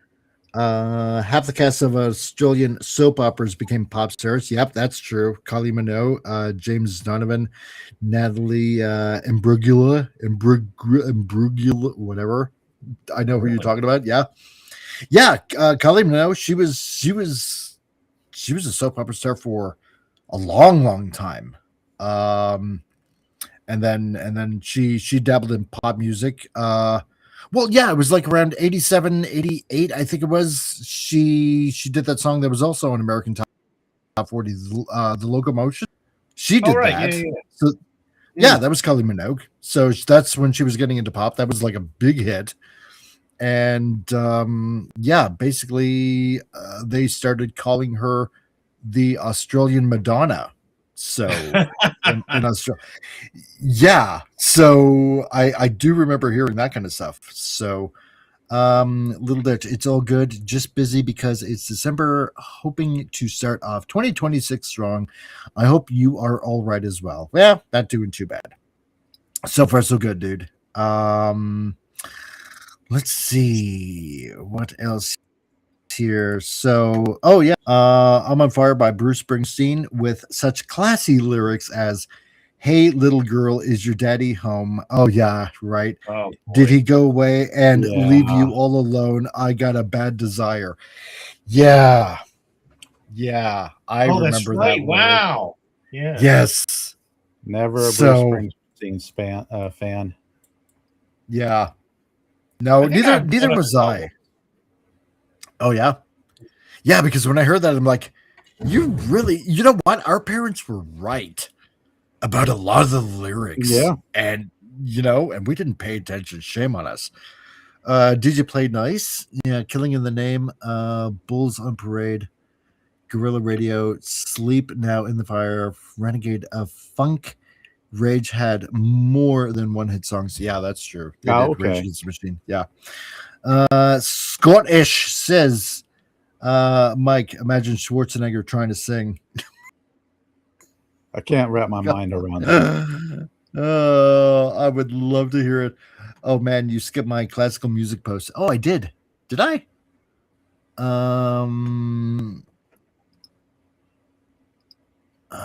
Did I? Let me go back, dude. Because I probably did, because I'm trying to get through. Oh, yeah, okay, there we go. I found it. Okay. A bit of classical music you guys will know. Skip forward 28 seconds. Dare I live the dream? Click on it, dude. Okay, hold on. Let me.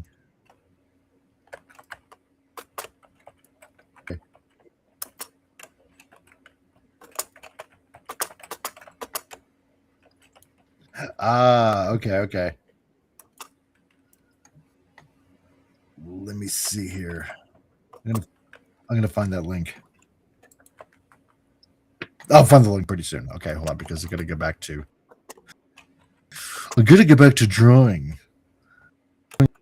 All the fun stuff here. So, I used to like Rage Against the Machine, and KMF and stuff like that. And then I don't know. I just kind of fell out of it. So, Wind Rage. Yeah, you're right. Yeah, the radio just playing the one song of theirs over and over again. Yep. Yeah. There's a deepfake of Arnold as Little Orphan Annie singing Tomorrow. Oh God, dude. Yes, I've seen that one. The sun will come out tomorrow. La la la la la. La, la, la. I don't know the song. I don't know the lyrics to Tomorrow. Oh my God. You know what? I could actually look that up. Wait a minute. No, that wouldn't be a good thing. At least for me. No, actually, maybe it would. Let's see. No, you know what? Let me look up. Let me do something funny for a second here. Okay. Or horrifically bad. Pop, you haven't been here in a while. Yes. Name me a song. Yeah. Okay, name me a popular song that you like. Nitro by Dick Dale. Nitro by, oh my God. Okay. Nitro by Dick Dale? Yeah, he's a surf rock instrumentalist. His band was Dick Dale and the Dale Tones. He was part of the surf rock wave. Right. Let me see here. Nitro by Dick Dale. All right. It's a pretty cool video too. Yeah, let's he was a pretty influential musician. Okay. Let's see. Song and lyrics. No lyrics. All instrumental. Wonder. Oh, really?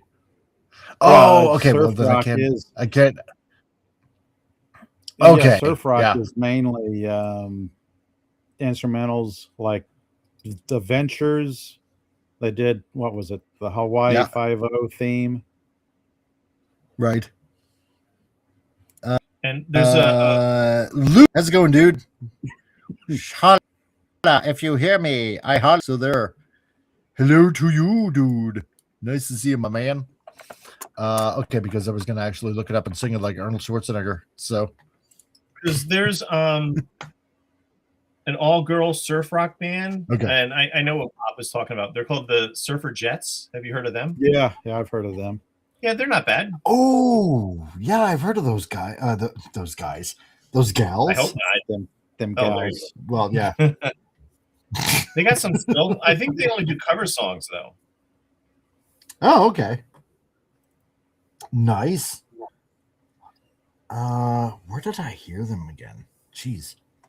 I came across them on YouTube. I just I listened to a few of their songs. It sounds they got some skill. I recently came across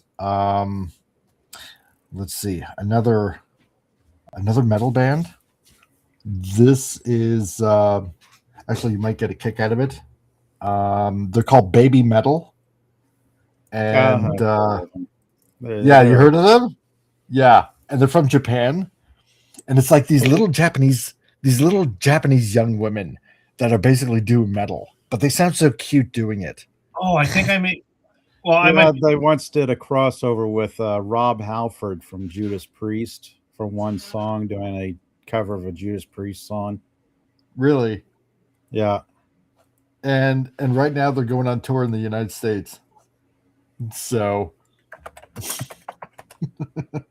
well, there's another sort of I guess early 2000s pop punk Japanese band called Shonen Knife. And I've got a few of their albums. Yeah, they're pretty good. But they're also huge Ramones fans. So I watched a couple of their concerts, and yeah, they would just do Ramone cover songs. And yeah, that's kind of cool. Did you play nice? Yeah. Surferettes. Suffragettes. Seen them twice. Great show. Okay. Oh, awesome. Cool. Nice. Do they have their own music, though, or is it all just cover? Yeah, that's kind of what I wonder. Yeah, because I've only seen them cover music. Just dropped in the private chat a video by a Japanese rock group called Bandmade. Oh, okay. Little Dutch, yeah, good. Baby Metal. They're pretty damn cool. They've been around for they've been around for a decade. They've been around for some time. Yep. Really? I hadn't the faintest idea. Wow. A decade. Yeah, Baby Metal's been around for a while. So it seems like everybody likes Baby Metal. So no. Yeah, I'm not a fan of it, but yeah, they're okay, I guess. Not a fan of the newer stuff Baby Metal do. Last year. Okay. So there's absolutely no metal coming from Japan, says the collector. Oh man, Shonen Knife was great. Is it? Yeah. Okay. Anybody know Bandmade? No, I don't think so. Anyone? Nope. Anyone? They've also been around for a decade or so. Okay. Bandmade. Oh, I'm actually just checking this out right now, but I'm gonna have to unmute it for a second here, just to keep it in my history, so I can look at them a bit more. Yeah. So, Bandmade. Sent the what I'm talking about is in the private chat. Everyone, I dropped the YouTube link to Bandmade's hit "Thrill." That was like the first one I came across. Wow. Yeah, you're listening to it now, aren't you? They're really rocking. I am. These girls are actually, they're good. Yes. Huh. Okay. And Vincent, yeah. Yes, I know Bandmate. Okay. Cool. And Scottish, yeah. Full Metal Alchemist, isn't that Japan? Yeah. Well, anime. Yes. Yes, there is. Okay. Yeah, I mean, I knew that there were, like a few metal bands in Japan. Obviously. I mean, why wouldn't there be? I mean, if there was rap, then there's obviously, Japanese metal out there. So, why the heck not? And so, digging here and there, and some of them are actually like really, really good, dang good. So, Luke here says, yeah, issue 1 of my comic Encrypted is available for pre-order until Christmas in my store. Nice, man. Good job. Congratulations. Can't wait to check it out. I'll definitely have to check it out, and yeah, and congrats, man. So, let's see. Vincent also says, CRC, also check out Lady Baby. Oh God, no. I'm familiar with that. Really? If it's what I'm thinking of, yeah. Morbid curiosity taking over. Yeah. Damn you, Vince. Damn you. I'm gonna have to punch it. Ninja ESO. Yeah, I'm familiar with Ninja and ESO. I've heard a couple of their songs. What? I feel private chat. I just dropped a link to a group called Man or Astro Man. Okay. Kind of a Man or Astro Man albums. Current day surf rock. Okay. I'll have to check this. It's all going, at least it's going all in my history. So at least I can listen to it, because I like to listen while I'm drawing at times. Ooh, I like the sound of this. Okay, cool. And as for Vince, okay, I'm going to have to remember Lady Baby. You're gonna have to check that out. Just because. So hold on here.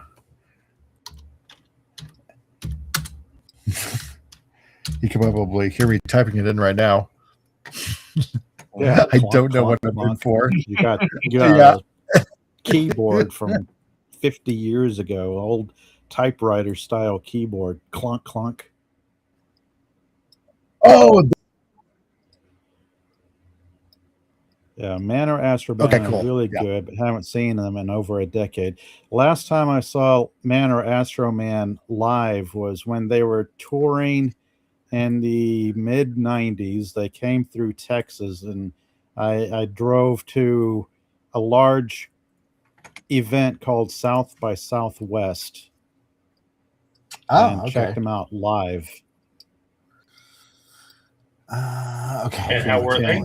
Oh, they were excellent. It was an excellent show. Nice. Here's a good question. Okay, because I know that let me think. Vince, if it was and you're roboting. You, I believe it was you, yeah, because you recently got how things are going with that. And then next, here's an interesting question that I would want to ask Al. While you're drawing, what do you listen to music while you're drawing? And if you do, who do you listen to? Well, because I'm guessing you do. Well, no, when I'm writing, I can't listen to anything. So when I'm drawing, either in Photoshop, doing some fixes, or at my drawing board, I'll listen to some music. I always listen to the same stuff I've always sort of liked. 1980s U2, Nirvana, Sex Pistols, that sort of stuff. Right. But I like Beethoven. I like Vince Guaraldi. I like George Winston, sort of piano stuff. I like Vince. But the thing is, I don't listen to as much music as I used to. Right. Because I think especially like secular music, a lot of it is just really empty. I think that's kind of what pop was before. All right. Fair enough. So what I usually watch, because I really don't watch TV, I don't have cable.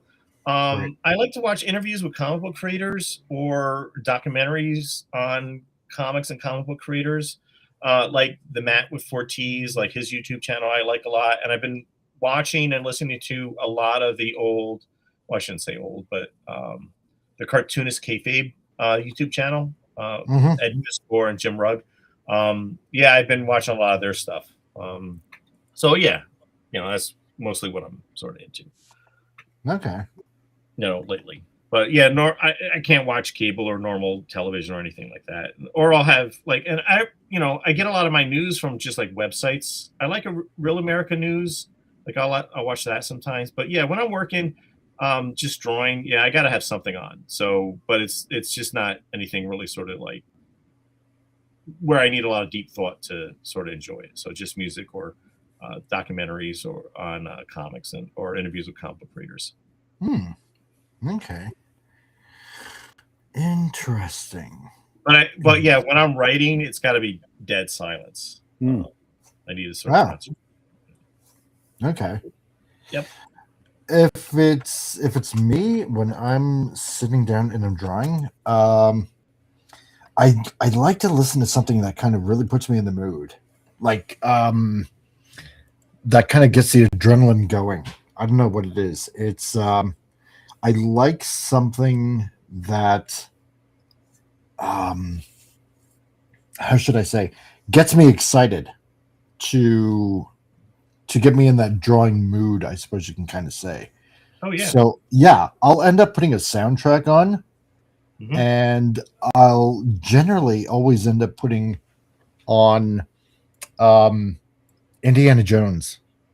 I was thinking Blade Runner, but yeah, same sort of thing. Yeah, really. Just for me, I don't know what it is. It's I just like listening to John Williams, and for some odd reason, just in particular, just the indie soundtrack. I don't know what it is. I just enjoy listening to it. And, do you have like the John Williams Greatest Hits CD or album?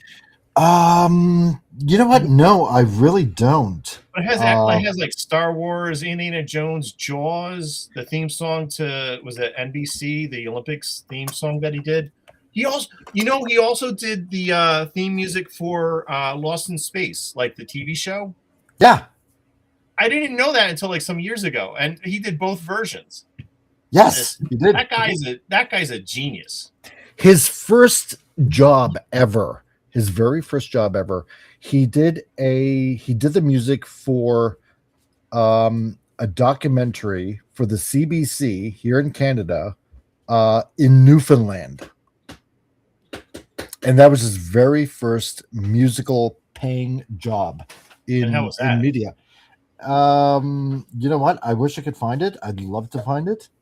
I actually kind of made a YouTube video on it, because he's had a long. Well, he's got to be career. Really old, because I read an article recently. I guess there's working on some sort of new Star Wars project, and he is not doing the music for that. Yeah, no. And I imagine he's like kind of elderly at this point. Yeah, pretty much. But the last thing that that I heard that he did, he's kind of done it again. A few years ago, he's done the music for a Japanese anime. Oh. Yeah, which is actually quite different because does it sound like him though? You know what? Yeah, I have to listen to it. I know I kind of put it on the back burner for like a long time. So I definitely want to check it out. It's what's the anime? I'm trying to think. Was it No IO Orchestra or something like that? I have it in one of my YouTube videos from at least a couple of years ago. And I know the anime came out, I believe it was like last year. I'm gonna have to look it up now. Dang it. AO No Orchestra. Yes, thank you. Talking about John Williams, right? Yep. Okay, John Williams. Huh. The illustrious John Williams. Huh. So he's done the music for that. So, and he's like the last person I would have expected to do music for an anime, especially coming out of retirement yet again. Yeah, right. So I'll tell you this much: music is not going to be the same, especially like Hollywood music. It's not going to be the same once he passes away. And not that I want to dwell on when's this person going to like pass away or anything like. It's got nothing, absolutely nothing to do with that. It just has everything to do with appreciating a lot of the music that this guy's put out over the decades. Sure. Of stuff. I mean, my God, we wouldn't have great films that we all really enjoyed. Oh, 100%. I mean, Jaws. Yeah. You really think about Jaws, doo-doo, Yeah. Those encounters, like he's done so much work. Oh man, if anything, I mean, I know who are some really good recent, I'm going to say recent, even though they've been around for, well over a decade, but, people like Hans Zimmer and, I know there's one more out there and I can't think of his name, that does pretty good soundtracks, but I mean, I'm just going to say that, they're inspired, or at least take a lot of cues from John Williams. And I know that, a lot of musicians kind of borrow from each other, but I mean, yeah, dang. I know Mark Knopfler of the Dire Straits did the soundtrack for Princess Bride. Oh yeah, and that's a great soundtrack. Yeah. It's an awesome soundtrack. Trying to think of some others that would be well known. Hard to believe that movie's like was it 80 40 years? Is it 40 years old now? Princess Bride? Internet to the rescue. 87. Yeah. Oh, all right. Good film too. Yeah. Oh yeah, awesome film. Love that movie. So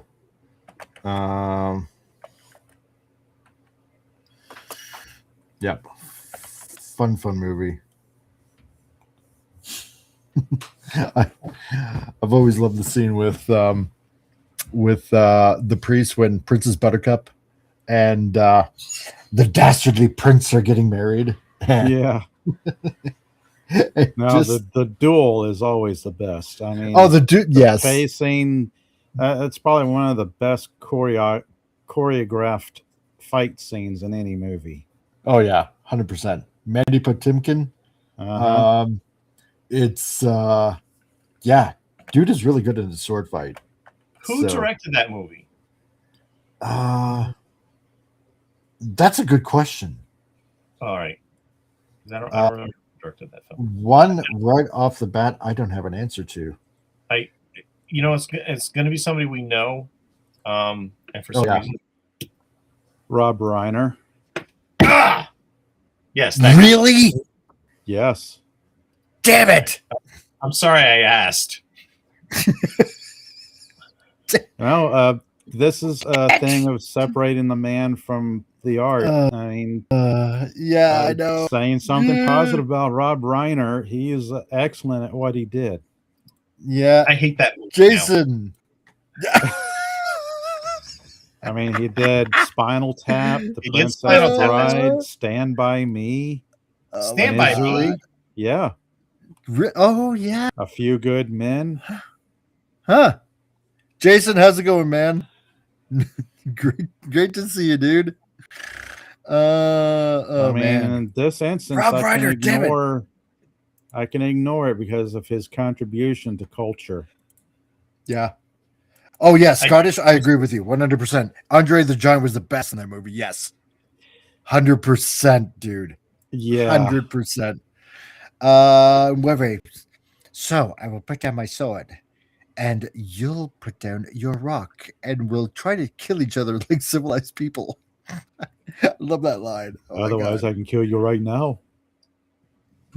Well, I can. It's such an awesome As a movie, boulder though. flies right past his shoulder and smashes into the rock beside him. Yeah. Sleepless in Seattle. Oh, right. He did that too. How's it going, John? Wow. Huh. Hello, Jason. Yeah, Jason. Let's see. Going good. Just to bed. Right on. Oh, there you go. Oh, have you heard the fart story from Andre the Giant? Yes. It sounds familiar. Do we want? I think I have. I think so. Yeah. It was on set Jason, of The Princess Bride, and he couldn't hold it in, so he let it go, and like 20, 30 seconds later, he was done. Yep. Brought everybody to a standstill, and somebody asked him, "Are you okay?" Because what he did was not humanly possible. Yeah. Oh, yes, I'm okay. I just happen to be holding a lot of gas. So I can't. There's no way I can talk as deep as him. Just no way. Oh, he's also known for like drinking 100 beers and several bottles of hard liquor, and then driving everybody else home because they're all drunk. Man, he could. Oh my God. He could quite literally drink everybody else under the table and still be sober enough to drive them all home. That's amazing, though. If really think the about stories were true. More than likely. I mean, dude is huge. Yeah, like, I don't know, 7 foot, 7.5 foot, something like that. 400 pounds. Yeah. Yeah, small guy. Yeah, exactly. Tiny. Oh man. But yeah, no. No, when I'm getting a little bit creative, yeah, I definitely got to put on some music, and I'll definitely 100% put on Raiders of the Lost Ark soundtrack. Got to put it on. It just gets me going. So I like doing that. And then yeah, occasionally if I feel, I don't know, sometimes it kind of varies at times depending on, I don't know, what kind of drawing mood I guess I'm in, or what it is I'm trying to create. But I'm not saying like I'm trying to use the music to, channel what I want to come out, because that just sounds very dark. And yeah. So, and I don't want to go in that direction whatsoever. So, no, I find that it helps me out a lot when I'm getting creative. So, but no, I was just kind of wondering if you listen to any tunes while you're doing. Oh yeah, I'm listening to something. The other night, it was like 2 days ago, maybe. I was drawing, and then it got late, so I just wanted to relax, and I was watching some, again, cartoonist kayfabe videos, and I was watching one. It had to do with like Bill Sienkiewicz. I don't know if it was like one of his art books or something, but it was just gorgeous. Like Bill Sienkiewicz, yeah, I don't like his politics, but his artwork is just like beautiful. So I watched this cartoonist kayfabe video on Bill Sienkiewicz, and I was like, man, I feel like drawing again. So I just got up, went back to the drawing board, and just started drawing more. Because like some of the stuff was like Bill Sienkiewicz, he's got some drawing videos online on YouTube, and they're really, some of them are really short, and he's just like using markers and paint and whiteout and just drawing stuff, and just it's like gorgeous stuff. He's like so talented. So, but I liked his New Mutants and his Moon Knight before that, and yeah, I've always liked his artwork. So yeah, he's a really talented guy and a really nice guy too. So, all right. Yeah, actually, you know what? I got to check out kayfabe. Yeah, cartoonist kayfabe. Yeah, they have like 1,000 videos, I think, on there. But they were like posting like a video once a day, and yeah, it's all about comics history. Sometimes they'll interview different creators, but they're like kids of the 1990s, so they focus on a lot of different people. And they used to work for like Fantagraphics, and you know, some of the stuff I don't agree with. They're huge sort of Fantagraphics fans and Love and Rockets and that sort of stuff. And I never really got into Love and Rockets, although I like Jaime Hernandez's artwork, but I can never read any of his work. No, I heard of it. I've never been able to check it out. So yeah, it's a little bit racy for my taste. Even like when Love and Rockets first started, 1979, 1980.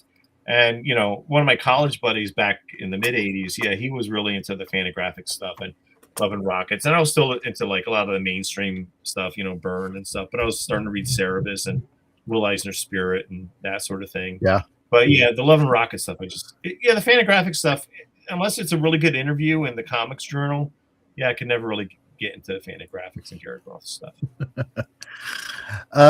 Collector says, yeah, we really miss you. And referring to Jason, you were the only real Viking we have.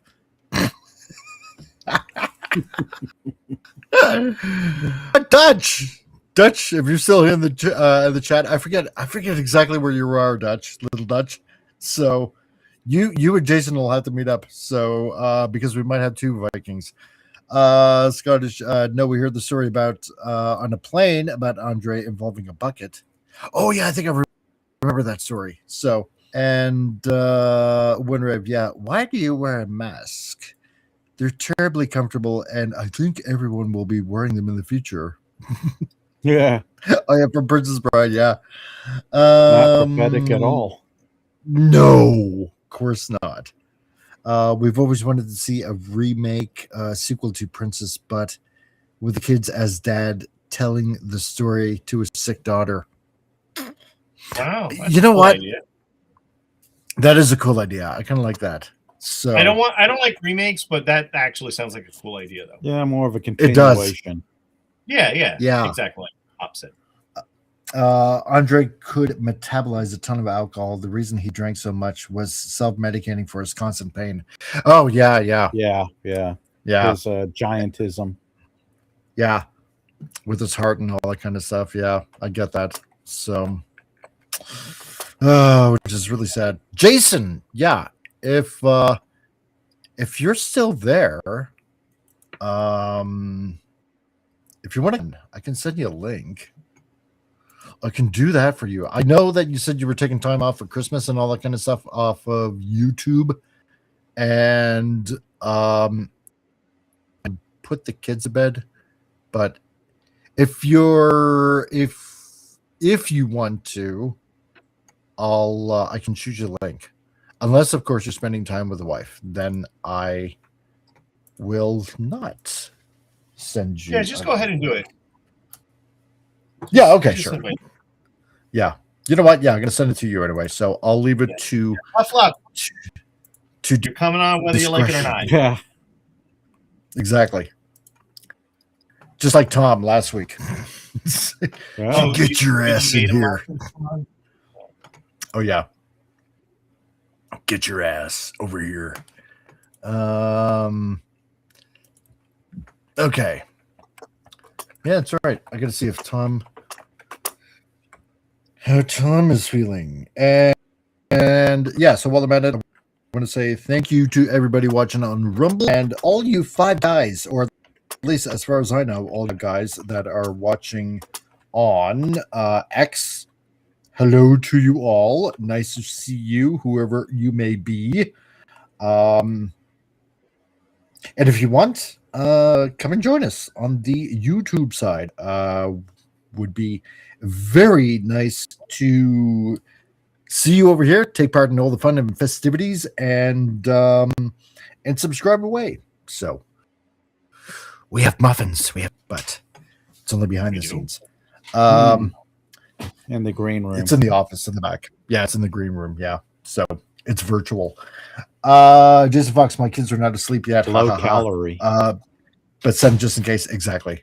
So gluten free.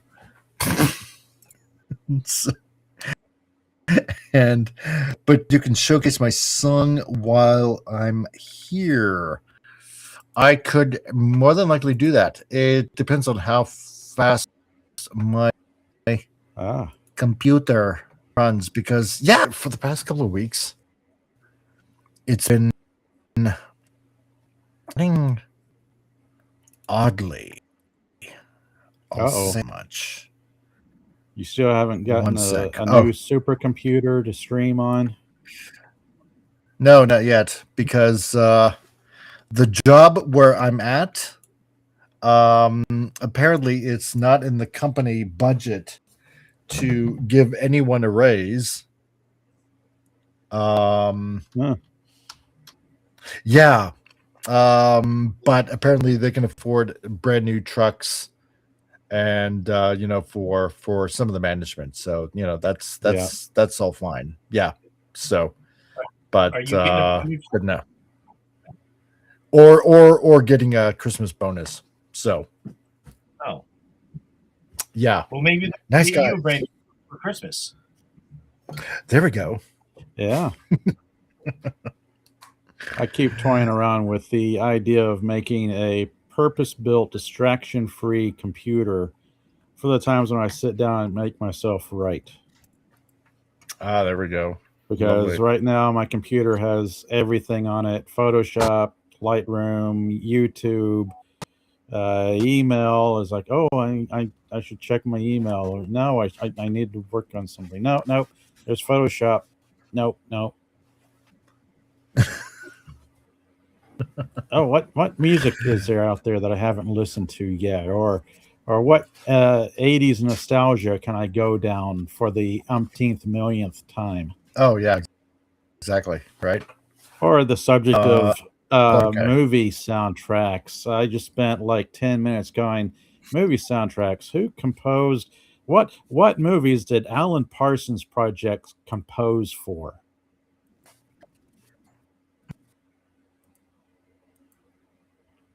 It'll probably surprise you if I mention it. Lady Hawk. Yeah, I never saw that. Oh, you never saw Lady Hawk? No, it's like a fantasy, right? Yeah, fantasy. Rutger Hauer, Matthew Broderick. I've seen it a little bit. Michelle I always catch it at the wrong time. Classic 80s movie. Oh, all right. I'm gonna have to watch it again. I like Rutger Hauer. Yeah. Rutger Hauer character. There's let's see. There we go. This just goes down nostalgia street, going the decade that made pop culture, all things 80s, like Excalibur. Let's see. Yep, Conan. That had a great soundtrack. Okay, Jason, there you go. I also give a little bit of a poke to Tom. So we did that. There we go. Lady Hawk. No, I got to check that out. Because again, it's like always one of these movies that I've always kind of wanted to sit down and watch. But for some odd reason, I always catch it at the wrong time whenever it just happened to be on TV. And, you end up catching like the middle or the end of it or something like that. And, and I hate it. I hate it when that happens. So, because the 80s was an incredible decade for creativity, whether it's TV shows, music, movies, culture in general. Yeah, Lady Hawk, Legend with Tom Cruise, Mia Sara, Tim Curry. Oh yeah, I saw that. What was it? 1981 or 81's Excalibur, directed by John Borman. That was a good movie. Excalibur, yeah. Captain Picard. Yeah, I'll throw out my favorite cheesy B movie of the time, Hawk the Slayer. I never even heard of that one. No, neither have I. Yeah. Oh goodness. Okay. It's 1980, directed by Terry Marcel, written by Terry Marcel, starring Jack Palance, John Terry. Oh wow. This is incredibly cheesy, and Jack Palance was chewing up scenery like crazy. It's let me look up a suitable trailer and I'll drop it in the private chat. Okay, cool. Nice. It's cheesy.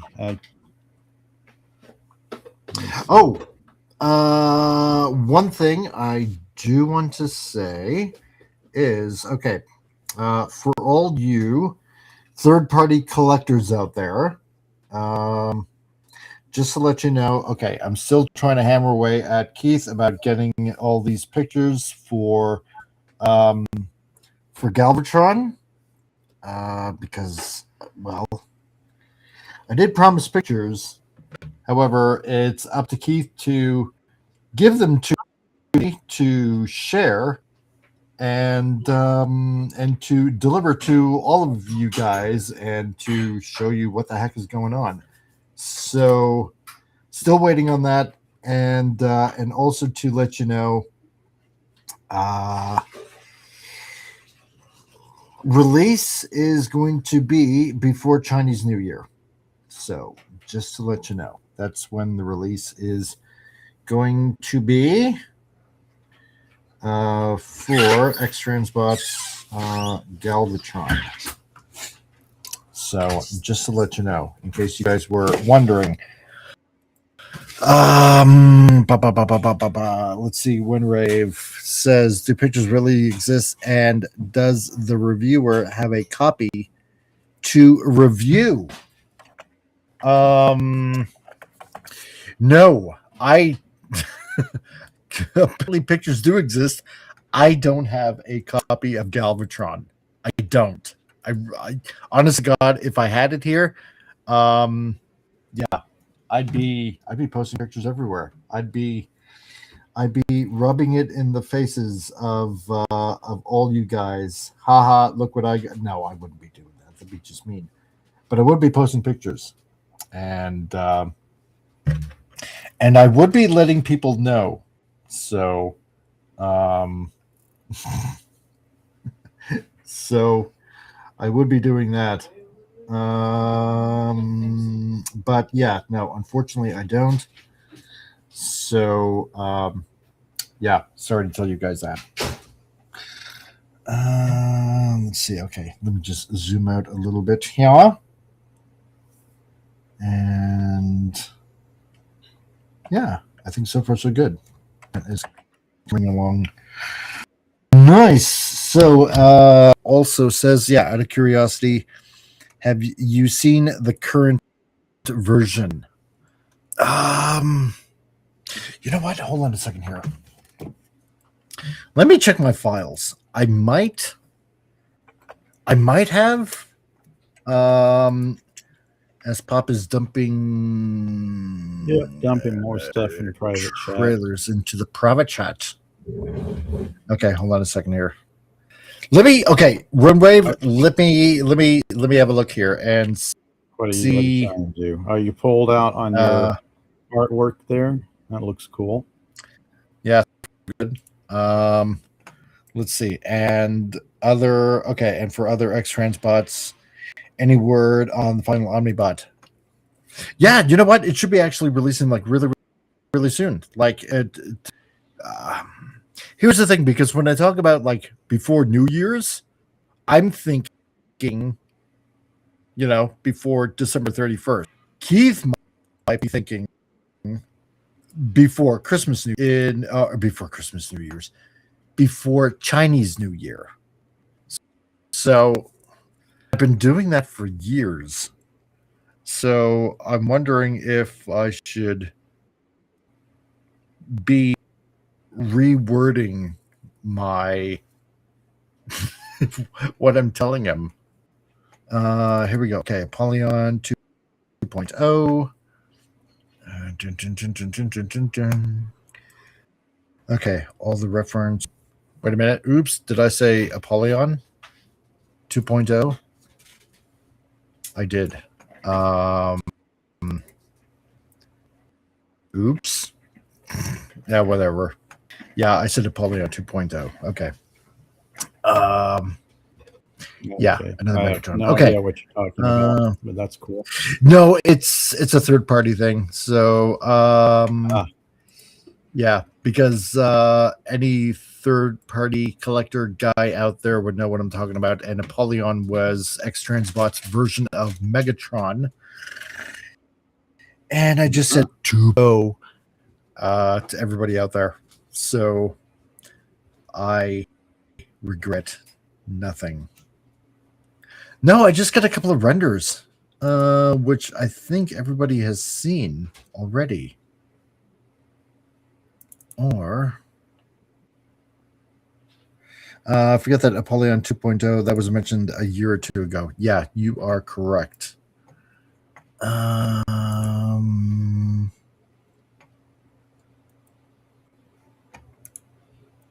You know what? Okay, hold on a second here. I'm going to... you know what? Okay, hold on, guys. I'm going to add a slideshow. I'm going to see if I can add a slideshow. And yeah. And I don't know... Can handle it. Kick that squirrel. If my computer can handle it. Yeah, exactly. Make sure I beat him so he goes fast and quick. Okay, hold on a second here, because I don't know if anybody has seen these pictures. 1 second here. Let it not be said that I do not share as much as possible. Okay, hold on a second here. Let's replace screen with...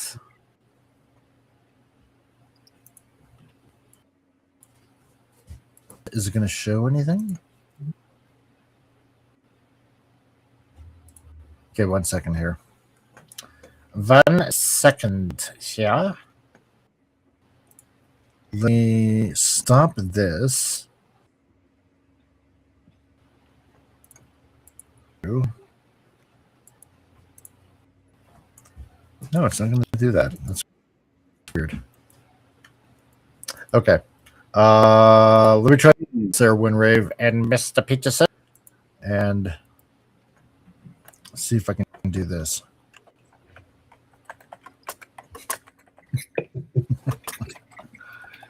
Because even though, you know what? I don't mind if it's time on the show. It's fine. It's all good.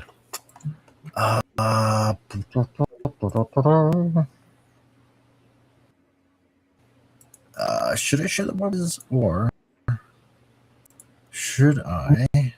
No, you know what? Okay, I'm going to show this one.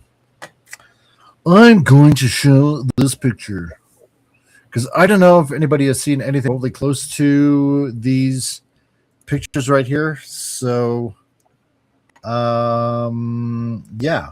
So if anybody has not seen this, let me know.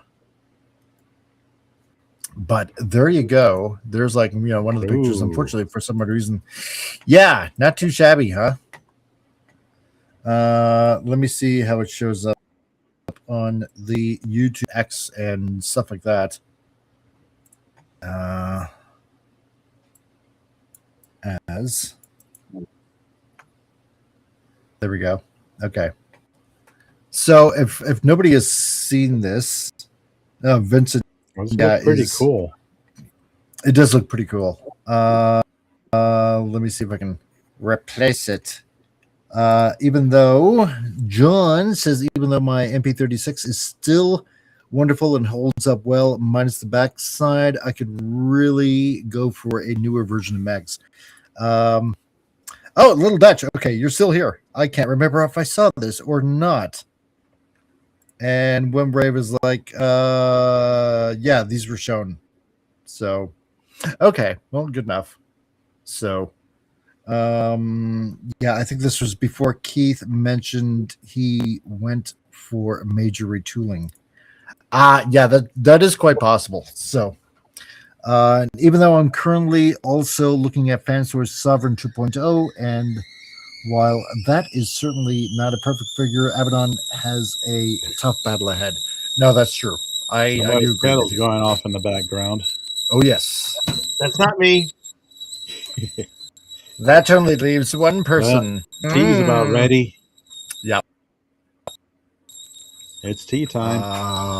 Let me here. Okay, so then Little Dutch, you know what? Here, let me bring up another picture, and as I remove, is this one here? Wow. Yeah. So you're gonna get obviously some various heads, and an angry face, happy face, grumpy face, surprised face. Yep. Clenched jaw face. Yep. Them all. So yeah, this picture has been on Show Z for a year or more. Okay, yeah. So if it's on Show Z, then fine. Okay, not a problem then. So yeah, the hinge on the shoulder looks like the older version. Okay, yeah, not a problem then. So not gonna ask what you did to his backside. Okay, hey, not a good enough then. So if you guys, have already seen this on Show Z and stuff like that, I get a few more pictures. But then I guess it kind of already went to retooling at this point then. So there we go. So I'm really not showing anything new whatsoever. So but that's all I got for now.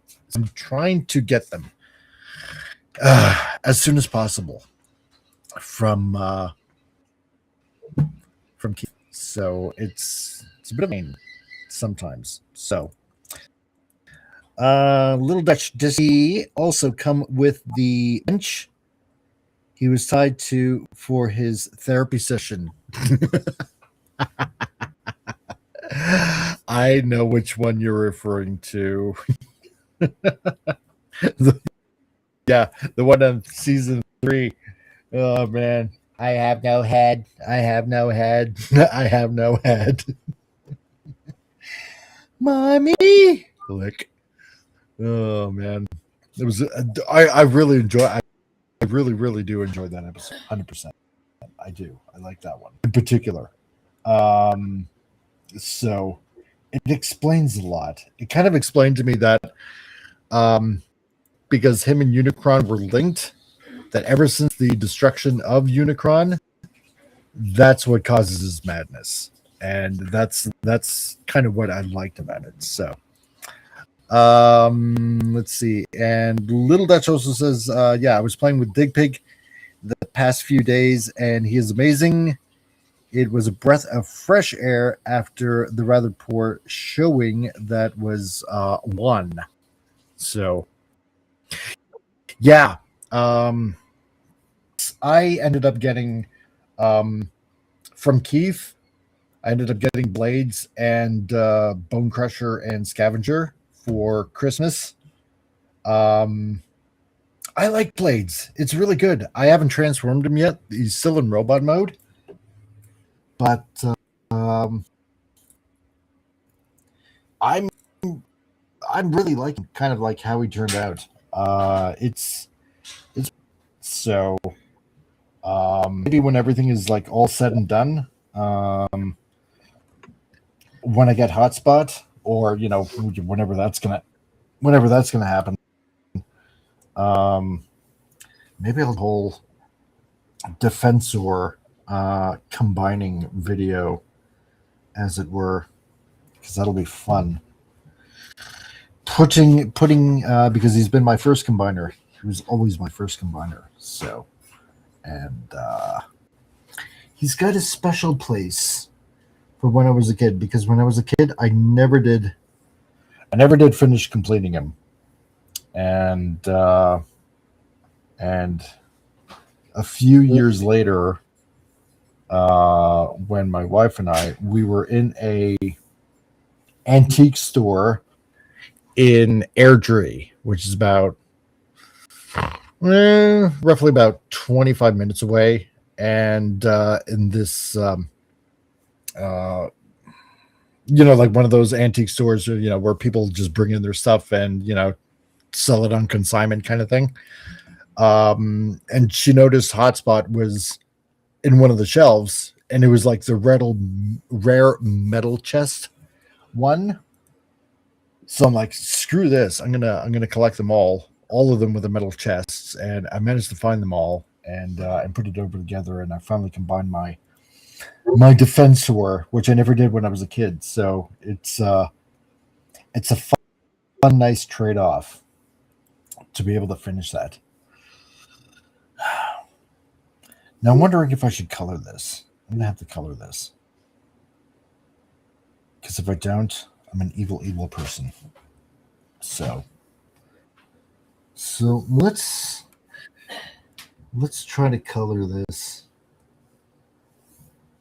even though I feel like part of me is gonna like screw this up entirely for some odd reason, because I don't do a lot of coloring.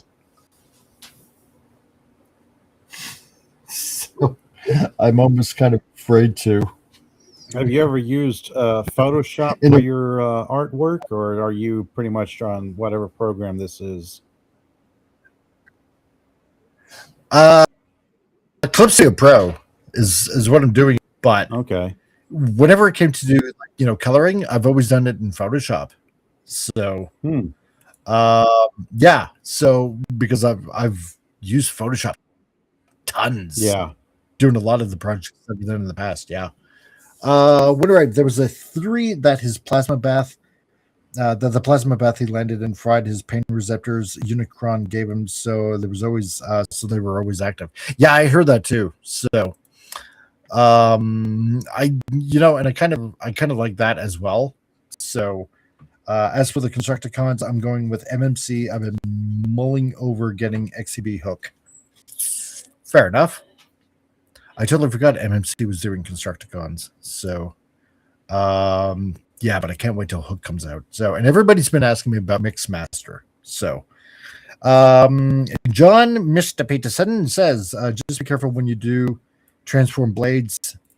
The method for the main rotor is real tricky. Watch a couple of videos before you do it. Okay. I will definitely watch out for that. Yeah, because I opened them up and there was no instruction. So I'm like, where's the instruction book? He's like, oh, no, you got to look online. It's like, well, that's just dumb. I'm thinking to myself, it's like the instructions are on the video on the X-Transbots YouTube page. I'm like, what the heck is the point of that? Just give me the instruction book.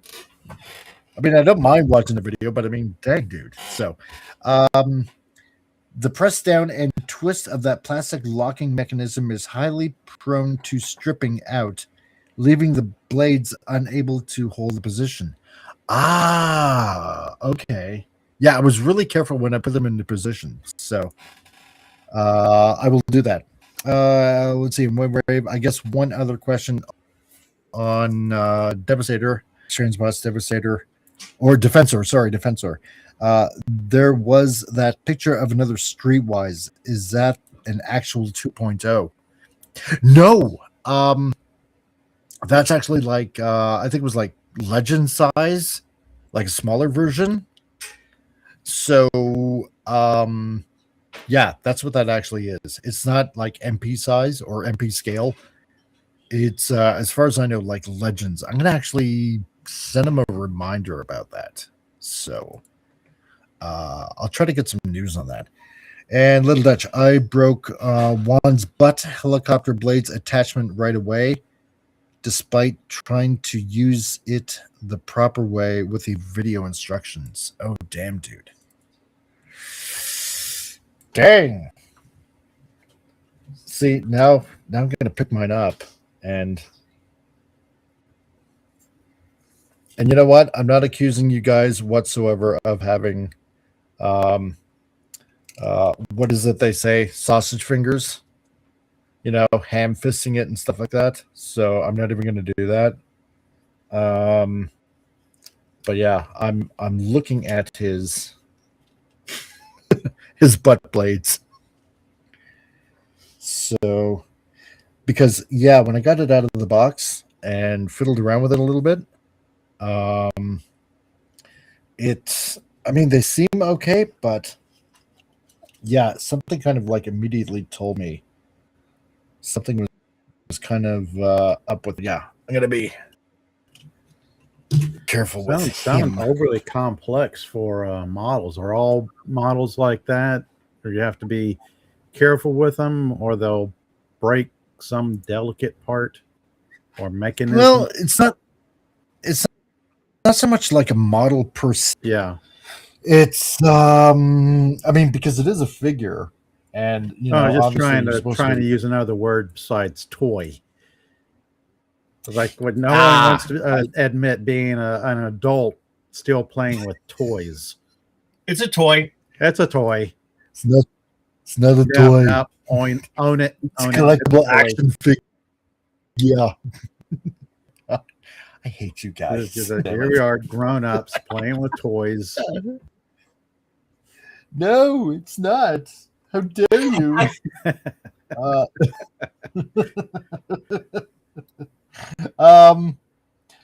Yeah, no, it's a collectible action figure. That's right. Right. No, it's just the simple fact that it's not like you know, coming from a place like say Takara Tomy in Japan or Hasbro, but then again, I mean, Hasbro has its own issues. I'm reminded of that scene in Spaceballs where what's his name bursts into the room and Dark Helmet has to sweep all his toys into the drawer and shove it real fast. No, sir, I didn't see you playing with your toys. I love that. I love that scene. No, sir. No. What? Knock whenever you enter the room. Knock. Did you see anything? No, sir. No, I didn't see anything. No, sir. I didn't see you playing with your action figures again. So, oh my God, I love that scene. Man, oh man, I cannot wait until this second movie comes out. Yeah, I honestly, that's going to be interesting. So awesome. Oh, what is this? What are we looking at? Now is now, sir. We're watching right now. Yeah. What happens then? It's in the past, sir. It already happened. Yes. Oh man. Man. Yeah, that was such a fun movie when that came out. Oh Lord. Because I remember I think I liked it mostly because I had no idea who Bill Pullman was at the time. You know, I just remember the dad from 8 is Enough. So, and that's the only reason. And I think with Rick Moranis, I think I only watched it because I knew Rick Moranis from seeing Little Shop of Horrors. Yeah. And because being Canadian and SCTV. So so there was that. And that's why I watched it also for Rick Moranis, because I knew he was funny being on SCTV and stuff. So, but oh God, yeah, what a good movie. Jeez, that sequel, it had better be. It better be good. I mean, there's right now there's a terrible track record of sequels out there that are absolutely horrible or have fallen below expectations. Like Snow White? Or Jimmy Cameron's Avatar series. But no, that's genius, man. Yeah. So I saw the first one once, and that was enough for me. Okay. Let's see here. Yeah, I know somebody in the chat, they said they saw the third one. So, and they said it was pretty decent, so hopefully it is. I'm hoping. At least. There we go. Let's see. Yeah. And I definitely want to. Hold on a sec here. Okay. Definitely want to do that. I definitely want to. So you're doing selective masking on your color fill? Yes, what you said.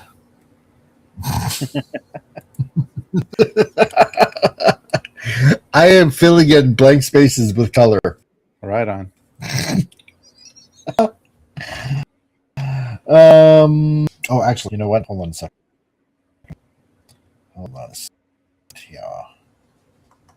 Yeah. Now you filled in everything. Look at that. I did. That's red. Covering That's all red. my bases. It's red all over. You have an open That's line right. somewhere. In the hat? Yeah, I do.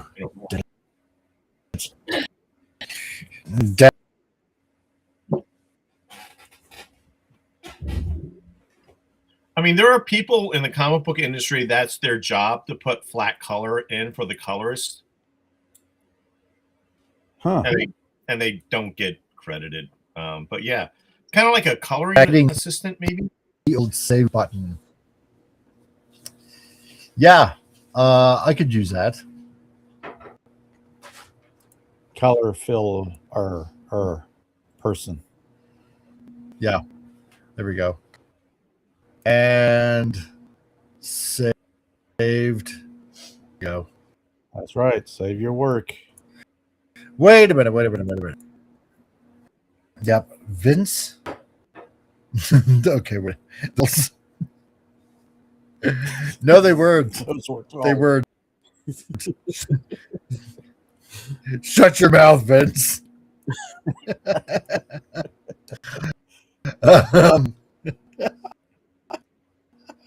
Let's see. Vince says, yeah, the Spaceballs cartoon was too juvenile for me. Let's hope the second movie is staying more in line with the first movie. There was a Spaceballs cartoon?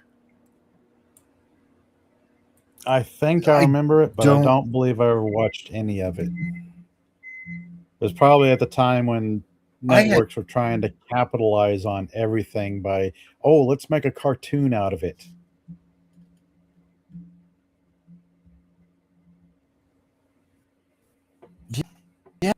Yeah. I don't remember this whatsoever.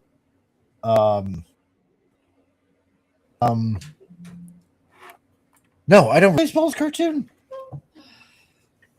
I'm gonna have to find this out. Through the interwebs. Dun, dun, dun, dun. To the interwebs. Okay, hold on a second here. Let's see if this does it. It probably won't. And if not, then exactly. Okay. That was wrong for me to do. So I'm going to have to find another solution. Yeah. Dropped it in the chat. Baseball cartoon series looks about as bad as it sounds. Like, oh boy, I'm looking at it right wow. now. Okay. Woof. Yeah, that bad, huh? Dang. Well then. Thank you. Coffee. The elixir of life. Caffeine. let's see here. Okay. So somewhere I got an open line.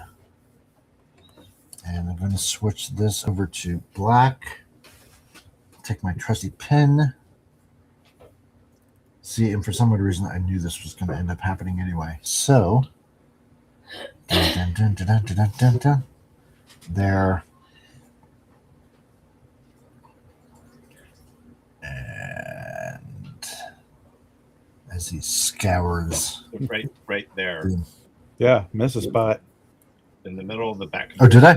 Yeah. No, I don't know. I'm just saying that. Right. Gee, thanks, Pop. You're getting closer. You're centered.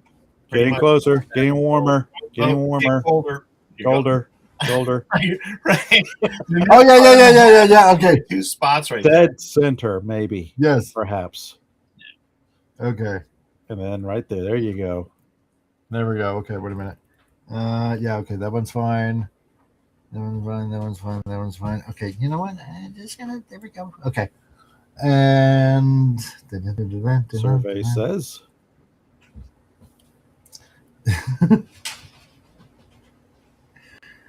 Okay. Let us try this again. Bum, bum, bum, bum, bum, bum, bum, bum. Okay. Oh, yay! We have success. So far, so good. Okay. Dun, dun, dun, dun, dun, dun, dun, dun. All right. You know what I'm gonna do? Okay, wait a minute. What's this? Is there a spot of red that's missing from the skirt? Yes, you are. You are correct. Oops. Wait a minute. No, that was wrong. Color. This is right. There you go. There we go. There we go. Okay. This I kind of want. First of all,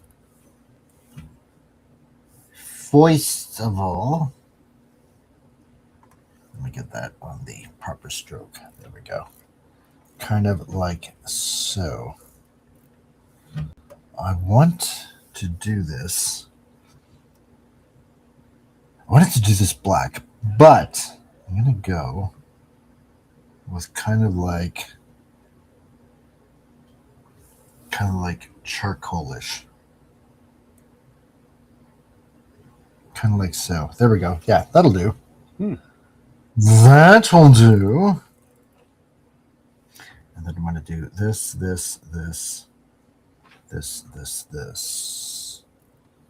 Kind of like so. Okay. Yeah, if there's one thing I definitely have to learn, it's being a little bit more handy with color, which sounds really odd considering doing graphic design and all that kind of stuff. It's I don't mind doing it like on Photoshop with like working with certain colors and stuff. And this I tend to get a little bit lost. I don't know why.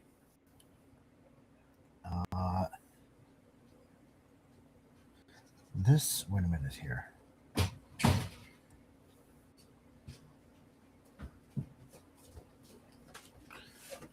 I'm going to hold on a second here. I'm going to fix this. And yeah, so for color, I would actually recommend a couple of things. One, be very familiar with using a color wheel and to see what colors actually complement one another. And also, I would recommend the DC Comics Guide to Coloring and Lettering Comics. It came out in 2004, but yeah, it's a great book on coloring comics and lettering comics, both hand lettering and digital lettering. So the DC Comics Guide to Coloring and Lettering Comics. Wow. Oh, and there's an introduction by Mike's buddy Jim Steranko. Oh, really? Introduction by okay. Yeah, so the authors are Mark Chiarello, who I think was an editor at DC, and Todd Klein, who's a very a famous comic book letterer. But yeah, the DC Comics Guide of Coloring Lettering. So.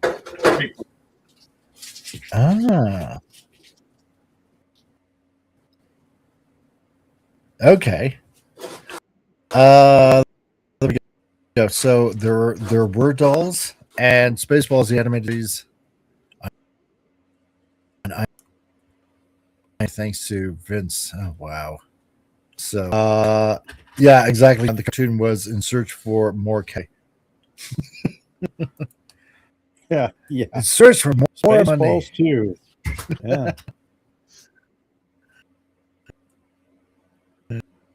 Oh man. Why, thank you, Tim. I greatly appreciate that compliment. God. Just him to make an entrance like that. There we go. Okay. So this is the one thing that really bugged me because it's skin color. And if there's one thing that always buggers me up, see, because I always kind of want to go pink, but pink is not right because more of a peach. It's yeah, right. So peach because part orange. Of me wants in Photoshop, I could do it like easily all day long, but here, I don't know with this program. Yeah, have right. you colored? Have you colored anything else where you can sample the flesh color that you like? You know what? I do have. Wait a minute here. I do have one picture where I did an actual sample of a good skin tone color. Yeah, that's what I do. Does this program have like an eyedropper tool that you can sample from one image and copy that into the other image?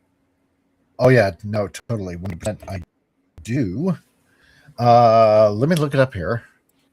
Because I'm just thinking of what I would do in Photoshop when I'm colorizing black and white photographs. Oh yeah. No, I agree. Let it never be said that there we go. Yeah. Sort of, kind of, yes. Hold on here.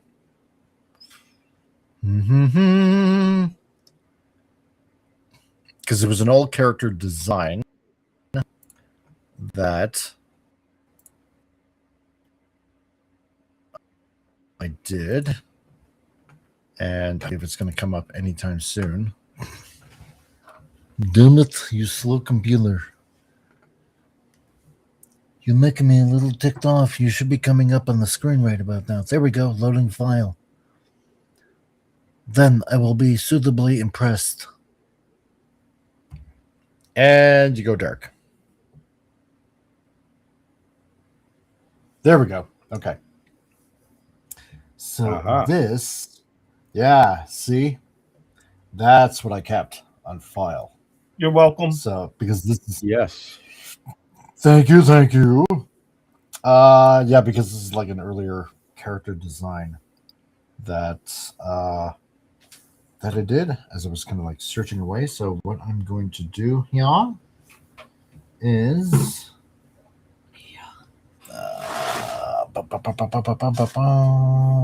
thick watercolor, dry indie ink.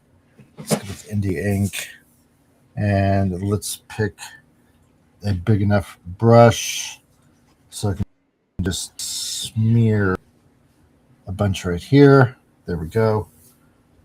Just to save, just to have on file. And so far so good. And I probably, yeah, because this is running now, so somewhere along the lines I didn't close up a line.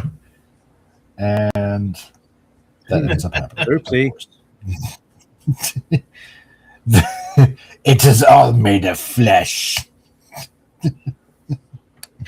Oh, God. Okay, hold on a second here. Let me... Oh, wait a minute. What happened here? Okay.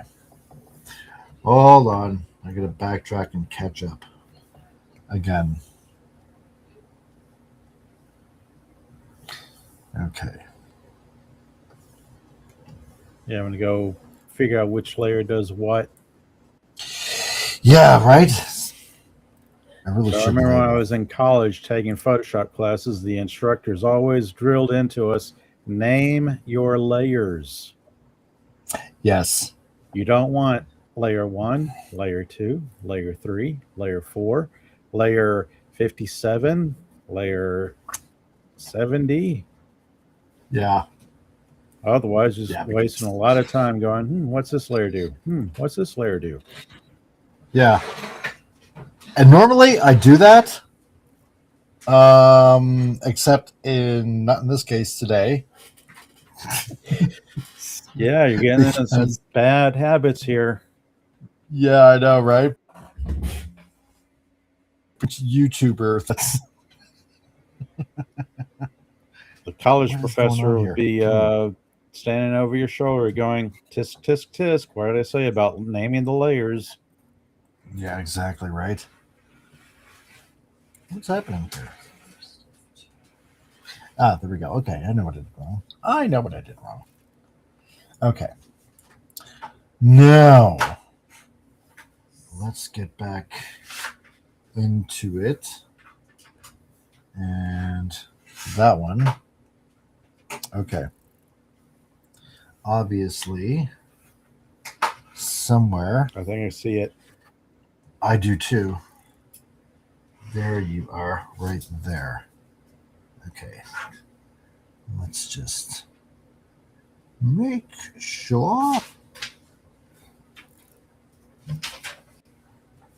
Excellent. Right. Yeah. When you switch pick the right to the color. other color. Yeah, exactly.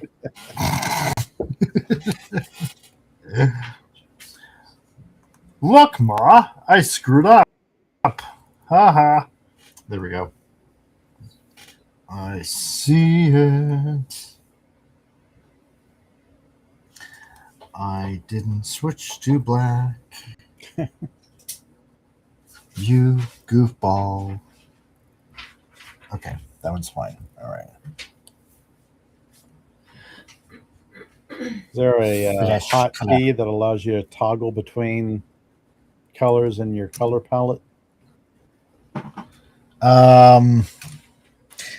If there is, I haven't used it yet. Why? Because I'm stupid and and a little bit lazy. Because I don't know why. I know I should be using hotkeys. Mm-hmm. I know I should be programming them in. And I know that even on my buttons here on my tablet, I should be programming them in. But have I? No. Why? Because I just haven't gotten around to it. No, there's even hotkeys on the keyboard. If you're using like mouse and keyboard or drawing tablet and keyboard. Yeah, and that too, right? And again, I just see. But then I've never gone as far as getting a drawing tablet. I just found a really comfortable ergonomic gaming mouse. Oh yes, and that works for me. I mean, anybody else drawing tablet all day is like, that's all well and good. I guess it's more like personal preference. Oh yeah, no, definitely. I see a mistake there. Yes. Okay, I see what should have happened. And hold on here.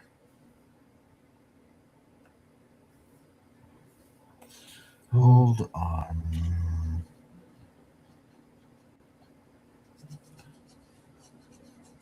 Gap is asking the question, what's hotkeys? Hotkeys are reference to keyboard commands.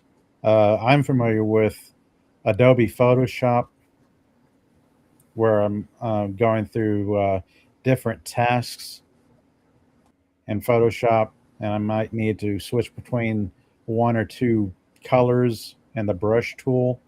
So I use a hotkey on the keyboard to switch between colors in the color palette in Photoshop. Yep. But I haven't found a hotkey from going from one tool to back to the other tool that you just used in Photoshop. No. Oh. Well, no. Goodness. Let me power up Photoshop, which is, I can't remember it all offhand because I mainly use Adobe Lightroom for like 95% of my work.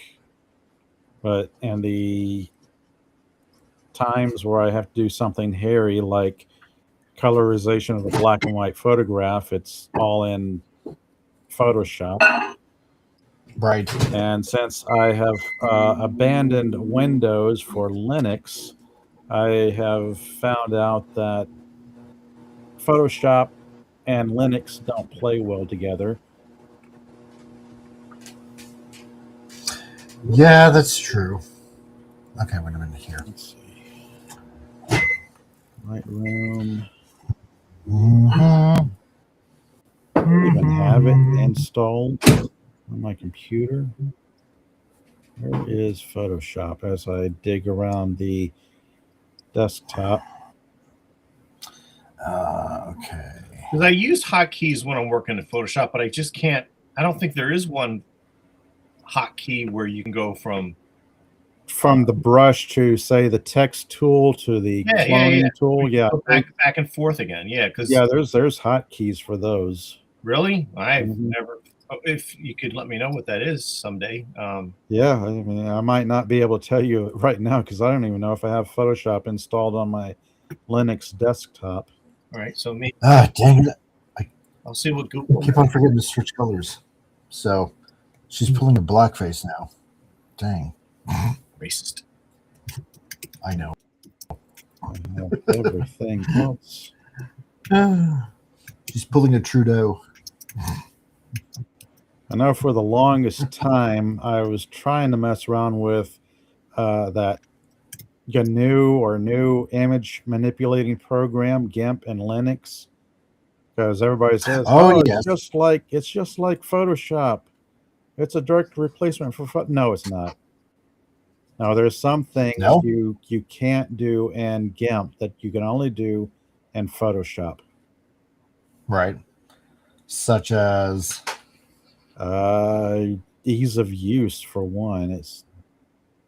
It's manipulation with layers.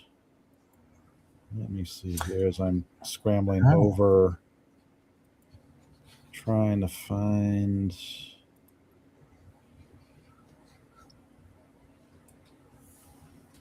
That's odd.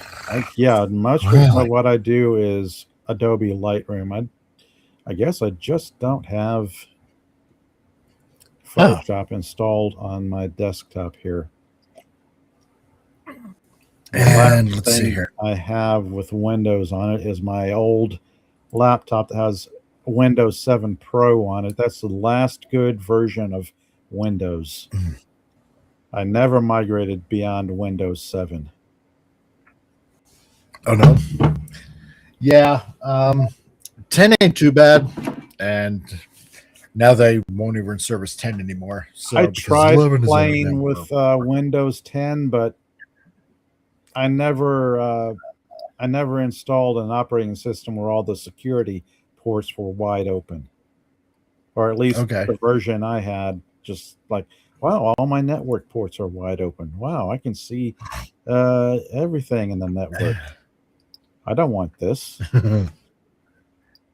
Yeah, Vince, I can't draw with the mouse either. I can't. It drives me nuts. I tried it ages ago before I got this tablet, and it is such a pain. Yeah. It is such a pain to do. Like I said, I found a really nice, comfortable, ergonomic gaming mouse, and I'm able to paint with it and whatnot.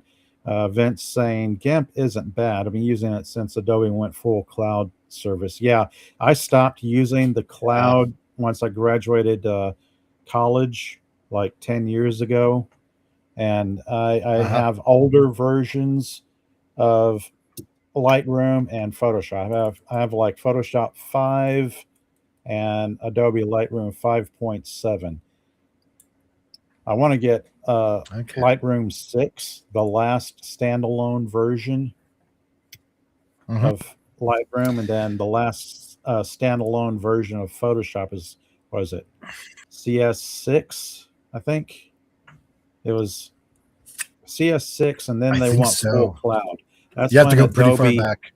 Yeah, Adobe alienated everybody by going full cloud and making you essentially rent the software, and that's just when I stopped. It's like, I'm not going to pay a monthly subscription when the software you had is perfectly good. Even today, even 10, 12 years after graduating college for my bachelor's in photography, it's like everything I can get by with is in Lightroom 5.7 and Photoshop CS5 or whatever. As I look up to my software shelf for all Tim, it's Adobe Photoshop CS5 Extended. That's the last standalone Photoshop I have. Tom, where are you, Tom? Looking on Facebook, Tom. How come you're not coming on, Tom? Because you said maybe. I use Photoshop. Yeah. So Tim, yes, I'm having to look right now. Okay. Right. Go ahead. Oh, and I'm actually using Photoshop now. So for me, and working in comics, I need all the new Photoshop stuff. So gotcha. I have a monthly subscription, and it's always being upgraded. I don't like that process. When I started using Photoshop, like I think in 1992 or 1993, you get a disk and you just put the disk in your computer and you put the software onto your computer. But now everything's, you got to download stuff and do all that. It's a little annoying, but I have to use it. I use Photoshop a lot, so I got to have all the latest Photoshop software. Yeah, like I said, like 90% of what I do is in Lightroom, and anything like photo editing, retouching, things like that, colorization of a black and white photograph, I do all that in Photoshop, and I still get by reasonably well. I know newer versions of Adobe products have the AI selective fill and whatnot. Yeah, I don't like that. It's like, I don't need that. I can get by with fill and clone and whatnot. Right, because I have to also deal with printers, and got to make sure I format everything the way that they want everything formatted before the book's printed. So get in the correct. Vince is getting used to his graphics. And just some cheap model from Japan, went with the cheap one because I wasn't sure about them. Now I already regret not going with a more expensive version. One with a wheel on the tablet for turning the canvas. Yeah. That's what I got. That's what I'm using right now. I'm using the 15-inch tablet. Just a new tablet. I don't know, what do you call it? Tablet. Anyway, screenlet, I suppose. And and mine has a wheel on the and it's got buttons on the right, where you plug in all that kind of stuff, the power on and brightness and all that kind of stuff, and programmable buttons. So I told you, if you're gonna get one, that's the one you get, Vince. You don't listen to me. Why not you listen to me? I'm kidding. No, you know what? Get used to the one that you got, and try that out for a bit. I know it's really hard not to look down at what you're drawing, but you have to look at the screen instead. But once you get used to it, then just upgrade, sell the one that you got, and get a better one. So you have to do that with a mouse. If you're using a mouse right now, you kind of have to watch where the cursor is. Right. Yeah, exactly. Right. Anyway, sorry, Alan. Go ahead. You were saying. Well, no, I remember when. So when I use Photoshop, I use a mouse. When I was an animator, at one point, the Wacom tablets became popular, and they did provide a tablet for us. But I just could not get into it. I couldn't either. I mean, that's what the instructors at the college I went to said. Like, okay, everybody go to the media center and check out your tablets. Because I wasn't going to shell out $300-400 for a tablet. No. It's like, okay, I'll just check that out from the media center. Yeah, some of them are just insanely priced as Wacom tablets. Well, I know when I was. No, go ahead. Oh no, I was going to say that it's all how you learn to use your tools. Right. If you're comfortable with a tablet, then that's cool. If you're comfortable with a mouse, that's cool as well. Because I had students that would use a tablet, a Syntec or a tablet, and I've never used one of those before. I mean, the Wacom tablet, but I never really got into it, and I didn't like that. But yeah, I mean, they're learning right off the bat to having a tablet and just drawing directly on the screen, and that's okay with them. I don't like it, but that's just me. So.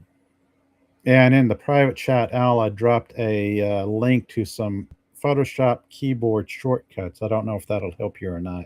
Oh, maybe. When we were talking, I did a search. I found that there are certain tools in Photoshop. If you press like B, you'll get the brush. And then when you no longer hold on to the B key, it goes back to your previous tool that we're using. I was looking for just a hotkey where I just hit it and then I just go back to my previous tool. That I can't find. Yeah. But what I just learned now is probably as close as I'm going to get to what I'm actually looking for. Because I always go back between like the brush tool and the eraser, Right. I know the X key will let you swap colors in your color palette, like black, white, or whatever. Oh, okay.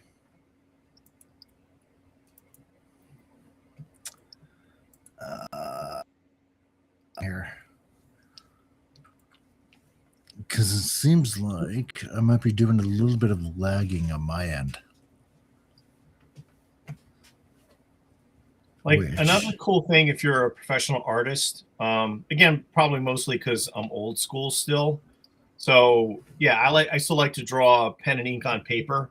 But yeah, I'll scan in the artwork. I'll do all the coloring and gray tones and all my lettering in Photoshop. By having original artwork, that can supplement your income. I sold a lot of artwork over this past summer and spring and then summer. So that's kind of handy. So in regards to comics, I don't know if a lot of the young kids coming into comics actually even draw on paper anymore, which might be because when I sold, I think close to like 200 or 300 pages of artwork this past year. And I got some really good prices for the artwork. And I suspect that the prices for original artwork, comic book artwork, has probably been going up because there's less new original artwork being created. Right. On paper. So that'll be really interesting to see where that goes. Okay. Got a lot of lag going on because I'm trying to bring up try to bring up a different file, but it's causing a little bit of lag on my end. Crap. Yo, Tim, you're back. Okay. I will try to show said meme that you sent. One sec, because I'm having be sure to save your work. Having a couple of issues going on my. That's what I'm trying to do. So, Yeah. but I go wait till the other file comes up, which is dumb because it just kind of sort of realized it's like, oh yeah, that's right, I 100 DPI. Yo, wow. So, well, you should. And Super I knew resolution, yeah, I know. Well, I always work in 600 DPI. Well, exactly, right? Because if it goes to print, then 300 bad. If you're going to be, like putting something on, if it's something like pictures, but then again, if you're going to be doing it in print, it's going to come out all a little bit pixely. So right, and as technology advances, even using higher resolution artwork is the best. Because if you take a 300 DPI image that you worked on, if you print that, it might look kind of fuzzy. Also note that some printers, when you tell them you're working in 600 DPI, they might say, well, 400 DPI is fine. And I always make sure that they still print my work at 600 DPI, because I've had books printed at 600 DPI and lower, and 600 DPI it's the best quality line that you can get, I think. Anything lower than that, for me, things start to look kind of fuzzy, especially when they start to manipulate my artwork. So yeah, I like working at 600 DPI and getting my work printed. Yeah, I know that. Okay, one sec. I'm going to take this off of sharing for a second here because I'm going to try to find out what the fudge is going on here. Because I end up getting that. You're stressing your computer. You're putting it through its paces. Stupid little window from Windows. A super chat so CRC can get a new supercomputer. So he won't be dealing with this. Like a Cray supercomputer or something like that. Yeah. Well, as opposed to, I don't know, whatever you're running, a poor Pentium 2. Wow. Because you're struggling with Windows 3.1 and DOS. Yeah. The application is not grim. Isn't responding. Again, if you wait to end this process, I'm like, you have to get more than you have to get more than 4 megs of RAM. Yeah, exactly, right. Going back to the old school days when I started off on Windows 3.1 and DOS. I just dated myself. Yeah. Oh wow. Yeah, I remember that stuff. The glory days of the 486 processor. Oh yeah, the Celeron processors and stuff. Now this was like the cat now. Oh, before, yeah, okay, all right. Before the Pentiums, Intel made a 286 processor. Then they upgraded to the 386. Then they upgraded to the mighty 486. And then they came out with the Pentium 1. And then you had, who was out there besides Intel? There was AMD and their competing processor. There was a company called Cyrix that came out with their own x86 processor. And then Cyrix came and went, and it was Intel and AMD since. Little Dutch, thank you for the super chat, the 22 euro super chat. There you go. There you go. He says welcome. For the PC upgrade fund, so we can lift Mike out of the Windows 7 era. No, I'm still happy in the Windows 7 era. Oh, geez. I refuse to go. If I my poor little 12-year-old or 10-year-old laptop, it's still running Windows 7 Pro. But yeah, that's the last version of Windows I was dealing with before I dumped Windows completely and went to Linux, which Little is a Dutch, whole nother beast completely. For that super chat, this funny video is for you, man.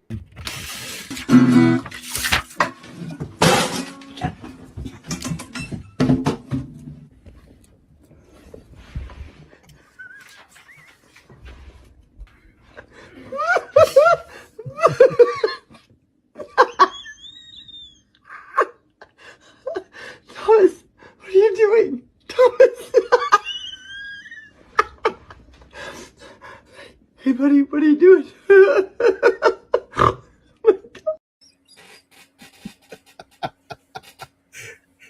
When you drop your dentures and your doggy finds them. That's right. Classic. That's right. It is. Love that one. So, let's see. Wow, so, Ben's Little saying, Dutch, thank you very much. I appreciate it, man. Yeah. Oh, really? Dang. Wow. Vince. That's like ancient old. Yeah, that's like going back to the dinosaur era for computing. Wow. I remember having a I still 46 when I was in college.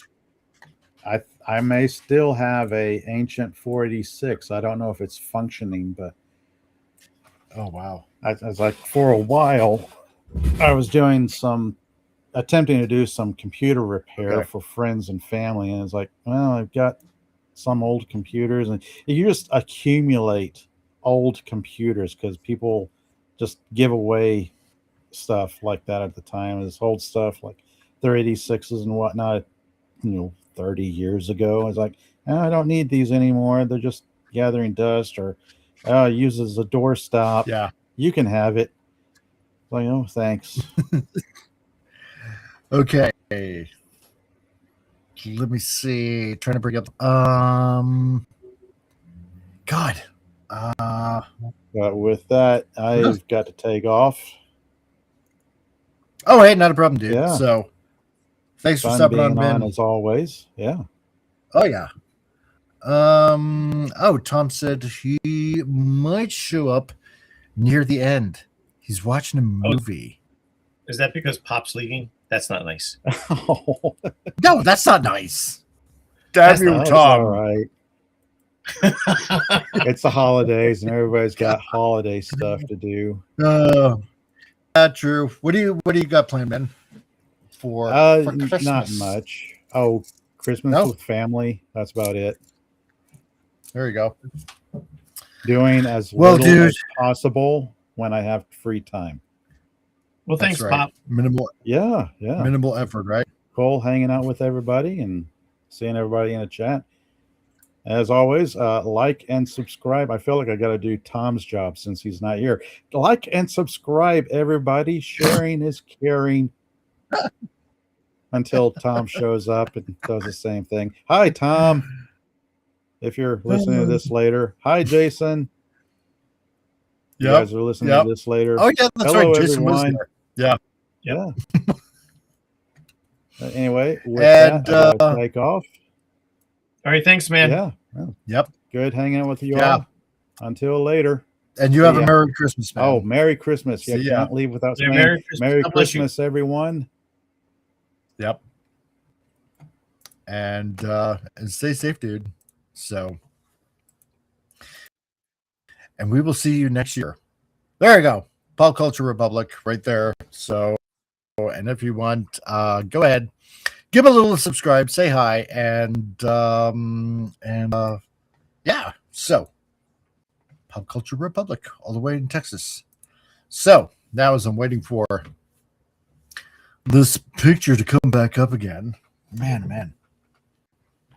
Luckily, I saved it at a certain point, but now I got to see what it's saved at. Did you say what you were doing for Christmas, Mike?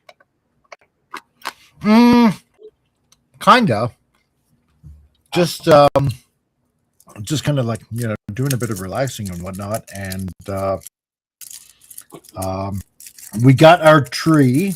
Oh yeah, okay. Here's a little interesting story. about the rampant costs of everything in Kanadistan, of, of what's on here. Oh, goody. Yay. It did save. So I think it was like last week. I'm pretty sure it was last week.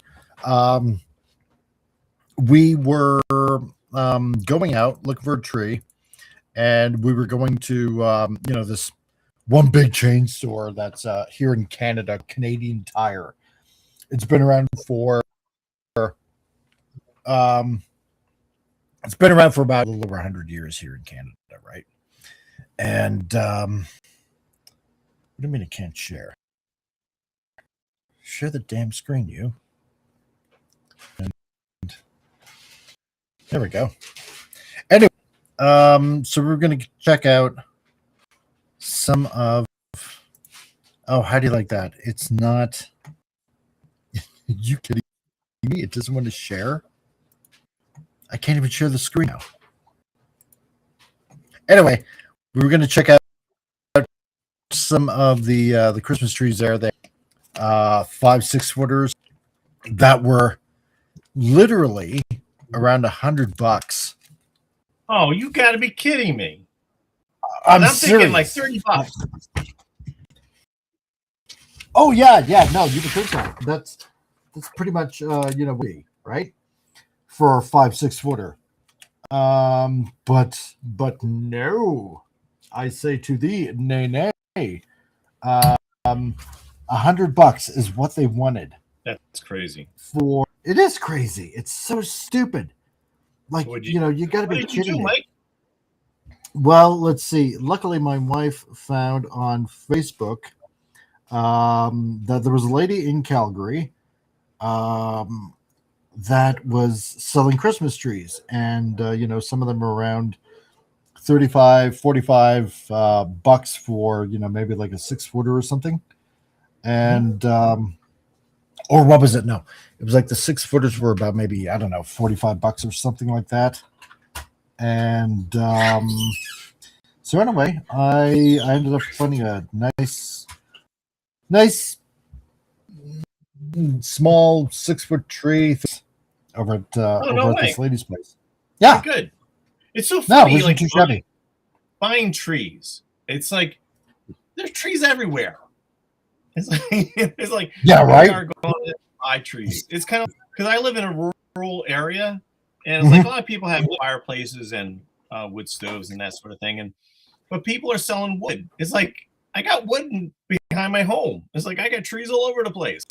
So it's like there's like right. No reason to buy wood or trees because there's an abundance of. Yeah, it's like the shit shoe. So no, there's like plenty of trees, and I can just go out and.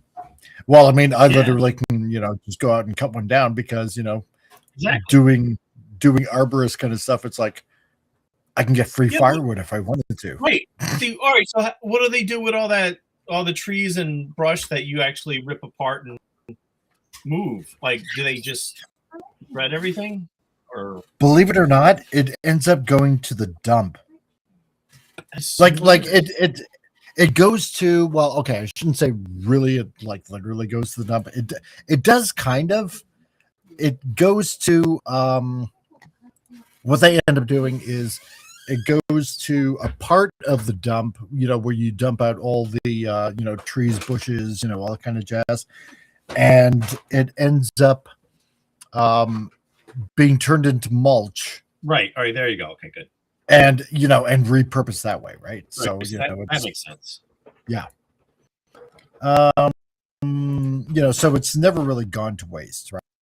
Right, and it's kind of like resold to the public. Very good.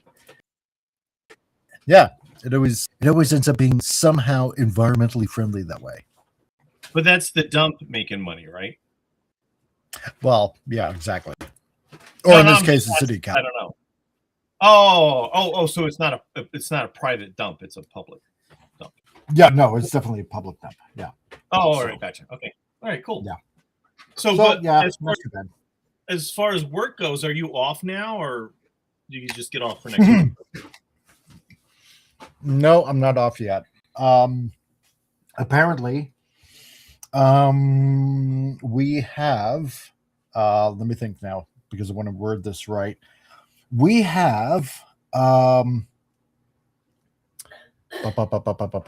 got the 25th and the 26th off. And then we have January 1st and the 2nd off. So no Boxing Day, or no, sorry, no Christmas Eve. We have to work Christmas Eve. And no New Year's Eve off. So that is that has made a few people slightly not happy. No, but do you have New Year's Day Put it off? mildly. Oh yeah, no, we definitely got New Year's Day off. Yeah. So you have to go back to work on the 29th and the 30th? Yeah. Just those 2 days that week. Yeah, pretty much. So yeah, I gotta work tomorrow, Tuesday, Wednesday. Yeah, tomorrow, Tuesday, Wednesday, Monday, Tuesday, Wednesday. So what a few people are thinking of is taking either Christmas Eve off or doing a half day. So just working a half day, which, I mean, that's all right and all. I don't mind that. So, but you got a job, so that's good. Yeah, exactly. So, yeah, can't complain. I got a job. I'm okay with that. And, yeah, so that's all that matters. Let's see here. I wanted to do, let's try this. That's a bit too blonde. I wanted to go strawberry. Who is this now? I hear somebody blooping in.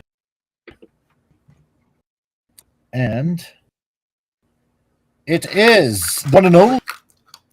It's Santa. Hey, Santa. Hey, did I miss all the drawing? Where's the drawings? What's going on? No, I'm having a little bit of problem bringing it back on the screen. Oh. So, even though I get program back up for some other reason, my program ended up sort of kind of crashing, and I'm trying to bring it back up in my window, and it's becoming a little bit of a pain in the ass because it's saying that when you get back up on the screen, unable to access screen sharing. Please ensure you granted all necessary permissions and try again. It already has permission. I can't share my screen. What is going on here? Because ensure you're using the latest browser version. I know. God, it just drives me nuts. Check the window you're trying to share. Yeah, exit full screen or window mode to ensure smooth screen sharing. Oh, come on, dudes. Give me the stupid screen. I'd say reboot at your computer, but that would kind of shut everything down. Yeah, it's sort of kind of weird. So, yeah. You stupid. You some of a anyway. pineapple. So I'm going to. I'll show the results soon. Anyway, if I don't go certifiably insane at this point. So how's everybody this fine Sunday evening, 21st of December? Not too shabby. Doing pretty good so far. And for some odd reason, I just totally colored the screen. Oh, there we go. Okay. Yay. How about you, Al? How are you doing this evening? I'm well. Just busy working, selling stuff, you know, doing what I always do, drawing comics and self-publishing. So keeping busy. Yes, sir. And how are you? Same. Life, you know, I just finished debuting a video. That's why I was a little late. I did a video where I do my vlogs. I decided to do something which it shocked me. I have friends in the UK that have never seen Christmas light watching. I got friends in Fredericton that they haven't gone Christmas light watching in years. So I've been wanting to do this for a while. Now, it didn't turn out the best. It's hard to record at night unless you have a good camera, but it turned out good as I can with a phone. And I just walked for, you know, Manawaganish Road. It's a street here. And there is always nice houses that are well lit. And I always like going Christmas light watching in the middle of winter. It's a fun thing to do. I don't know if it's just a Canadian thing, but it is a fun thing I've always liked doing. So it is. So I took myself out, and you can watch from the comfort of your own home with some hot cocoa or any libation of your choosing, and just look at the Christmas lights as I show them off. And there's a little royalty-free Christmas music in the background, or play your own, however you want to see it. But yeah, that's what I just debuted the video for friends and anybody else who wants to watch it. Nice. Hey, Christmas light watching is such a Christmassy thing to do. I've loved doing it every year. Yeah, it is. It is sort of kind of a thing we do here. Yeah. Yeah. You post this on YouTube, Tom? Yeah, it's on my channel. I debuted it just about an hour ago. What is your channel? I don't know if I subscribe to your channel or not. The Techno. Yes. No, the Techno Sapien Geek. Mike, which is right there in the chat. Thanks, Vince. There you go, Vince. He has it. Yeah, thanks, Vince. I appreciate that. Oh, there. All right. I am subscribing. There we go. But yeah, it's in the vlog section because I do vlogs. Mike, you've seen them. You and your wife have watched them because, you know, to remind of the city. You know, I do around town. I've done one out of Fredericton. When I was up Fredericton last year for the film festival, I was a volunteer for the Silver Wave Film Festival. So I did one at Fredericton. I used to live there for years when I was in college, in art college. So it's a nice city, Fredericton. Actually, it's really nice up there. And I mostly stick in town. And like I said, I filmed this last week, I think it was. I did that last week. Just walked out Manawaganish Road. It's a really nice neighborhood. One of those streets that is covered with trees, you know, overhanging the road. And really nice, expensive houses, some of them. One of my dream house, actually. It's a mini castle, mini type house along the way. I mentioned that in the video. And yeah, that one. Yeah. Exactly. And there's one. Oh, go ahead. Well, so this is your neighborhood? This is where you live? Come just down the way. Yeah. You have to go through Fairvale, which is a lot of businesses and then you hit Manawaganish, which is more very nice residential area. It's very big street heading out to the more urban areas. It's very nice. And there's one guy way out past a corner store, and you take a right, and he I swear his power bill's got to be massive. He has his whole lawn lit up. I finished the video with his yard.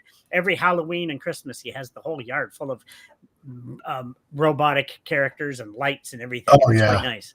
Oh yeah, it's really amazing. So that's how I usually finish out. And then but it was just a fun night out doing a video and doing the videos of the lights. So what kind of light do you have on your camera? Because that is actually looking very good. It's very bright. Well, actually, the camera itself doesn't have a light. It's learning how to have your settings.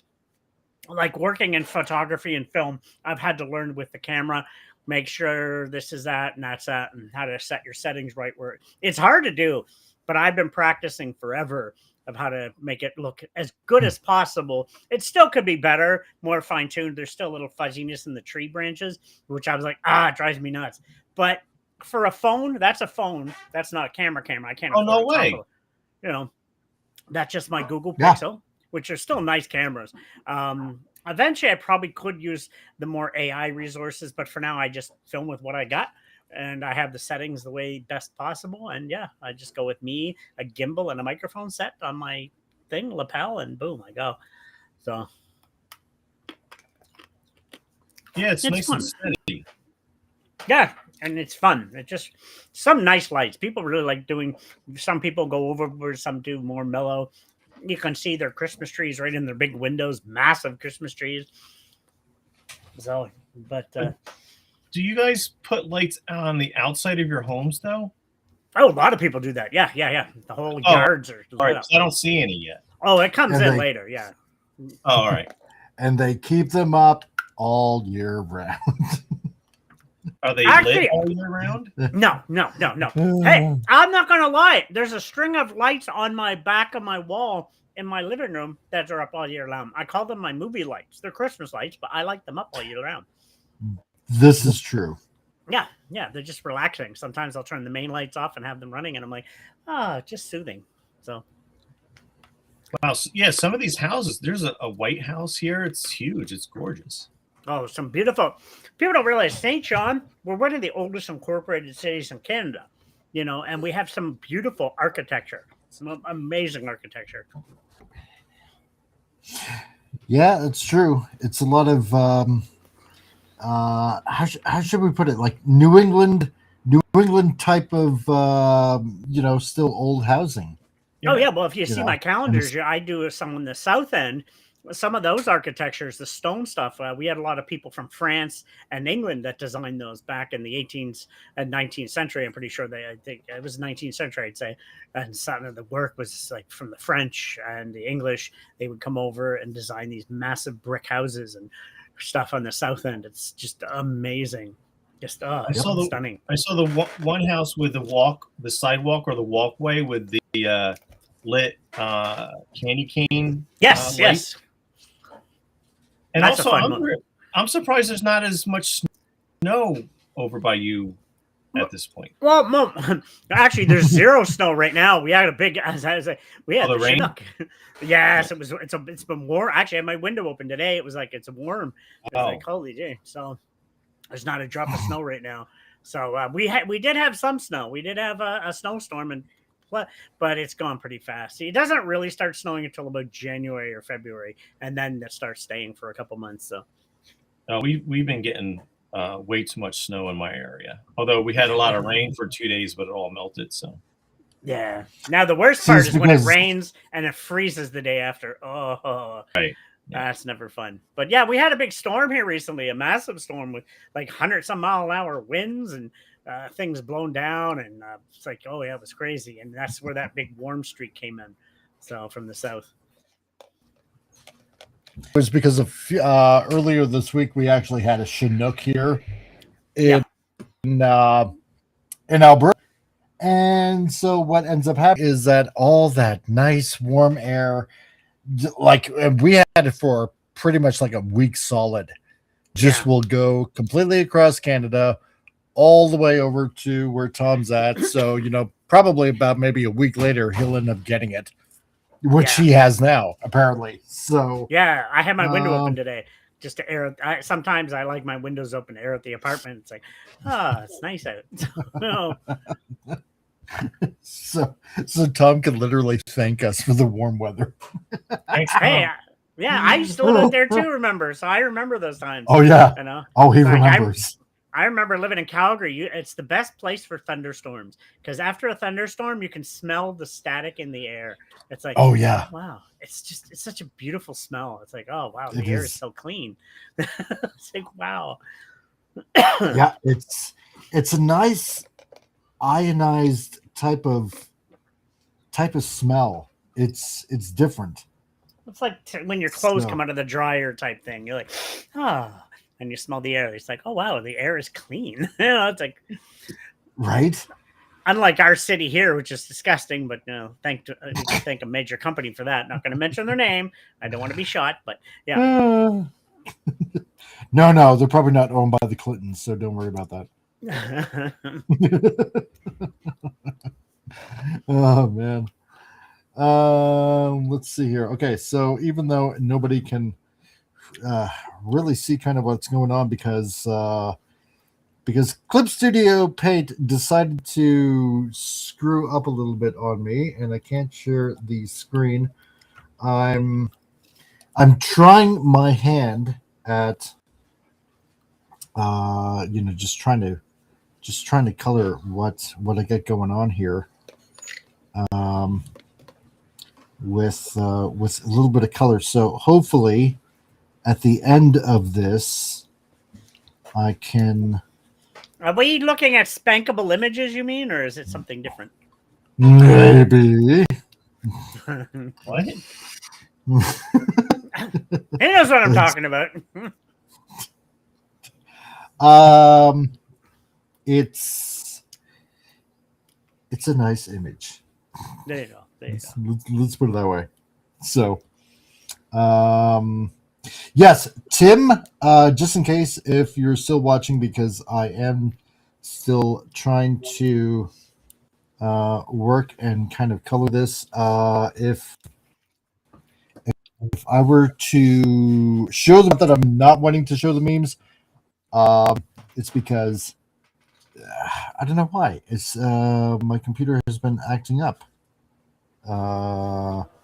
today, and it's a little bit frustrating. And that's why, again, I want to say thank you to Little Dutch for the super chat. I really, really, honestly appreciate that, dude. Thank you very much for the 22 euro super chat. So, and dude, I hope you have a very wonderful Christmas out there, and that you spend it with friends and family, and that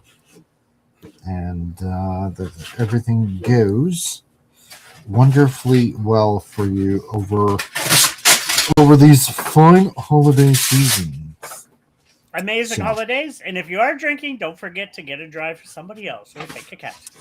Exactly, because if you don't, I'll kick your ass.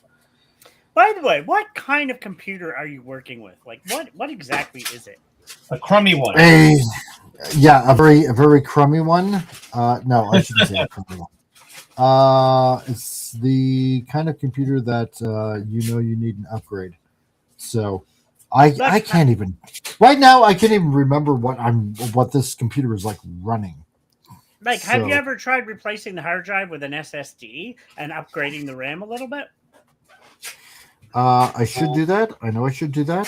So, and I probably will. God knows I got enough memory.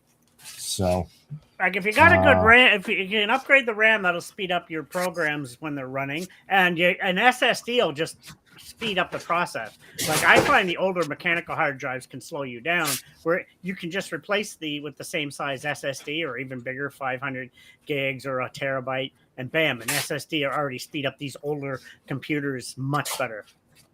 Oh yeah, no, 100%. I agree with you.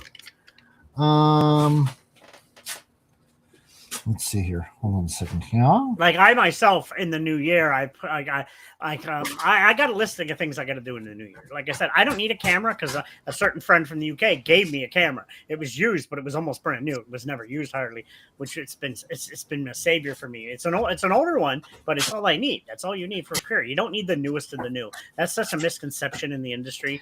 As long as you have a good camera, like 18 megapixels, that's all you need. I'm not printing out the size of a skyscraper, just so.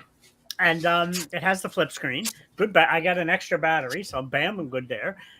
For my film, I use my phone for now.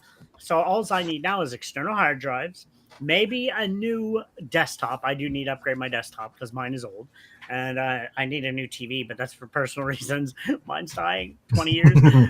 And a new monitor, and that'll put me into the way of just upgrading everything for now. Eventually, I want to get an iMac. I don't know what you do your graphic design on, but when I trained in college, it was with Mac, and I like Mac CS programs.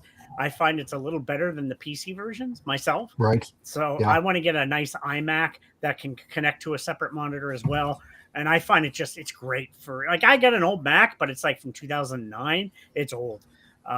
So I want to get an iMac down the road too for the graphic design, just a little bit easier. But as I was telling you, my next big goal on top of all those is going to the UK, hopefully February or March for specific reasons. I won't go into it, but that's my main concern right now.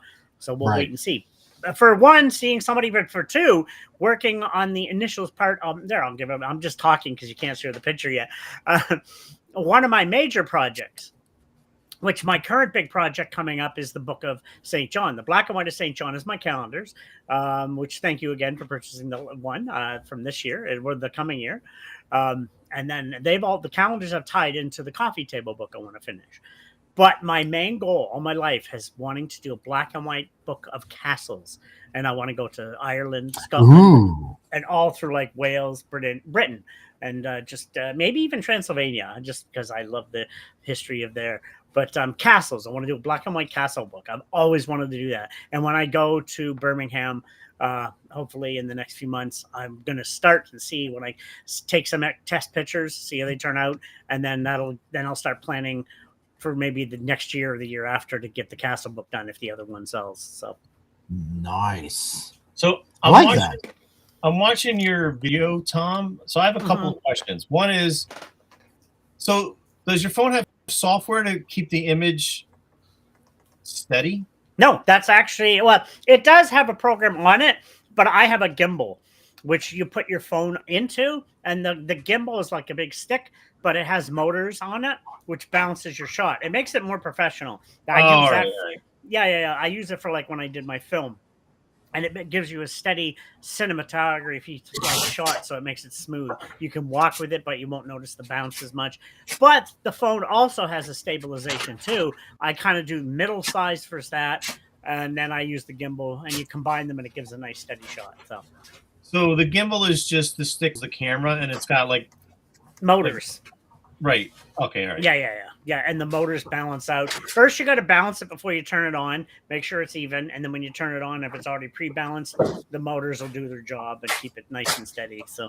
And towards the end, you went into somebody's driveway, and they had the Grinch all lit up.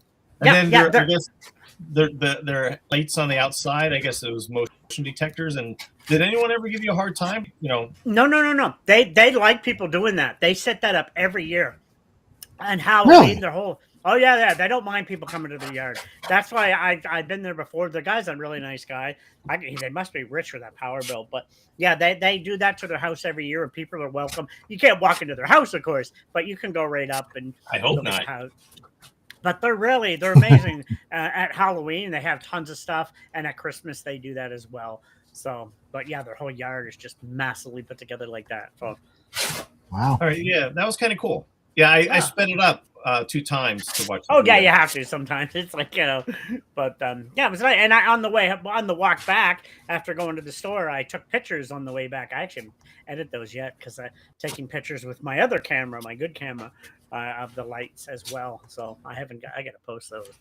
But that was just a fun night out. Some people don't get to go light watching, and it's a fun thing to do. So especially with friends playing music in the car, just it's so relaxing. I agree. We used to do it. An old friend of mine and I, an old buddy of mine, I haven't seen him in years. We used to go around listening to the Doors music and go Christmas light watching. And we'd go to Rosse, which was the high end. Rosse is the multimillionaires. Oh, yeah, of course. Yeah. The La-Di-Da's, Chris, Pam, and Rosse. I'm just joking. Some of them are nice people up there, but there's a lot of money up there in the high-end $1 million homes and mansions. We go light watching up there. Oh, my gosh. I love nice houses. I have nothing against a beautiful, nice mansion. When we used to when we lived in Toronto, we used to drive through the I forget what part of the area it is. It's where some of the richest men in Canada live. And just some of the homes are so beautiful. But Chris, Pam, Rosse, they have some rich people up there. And at Christmas time, the houses are just lit up like crazy. Yep. It's true. Yeah.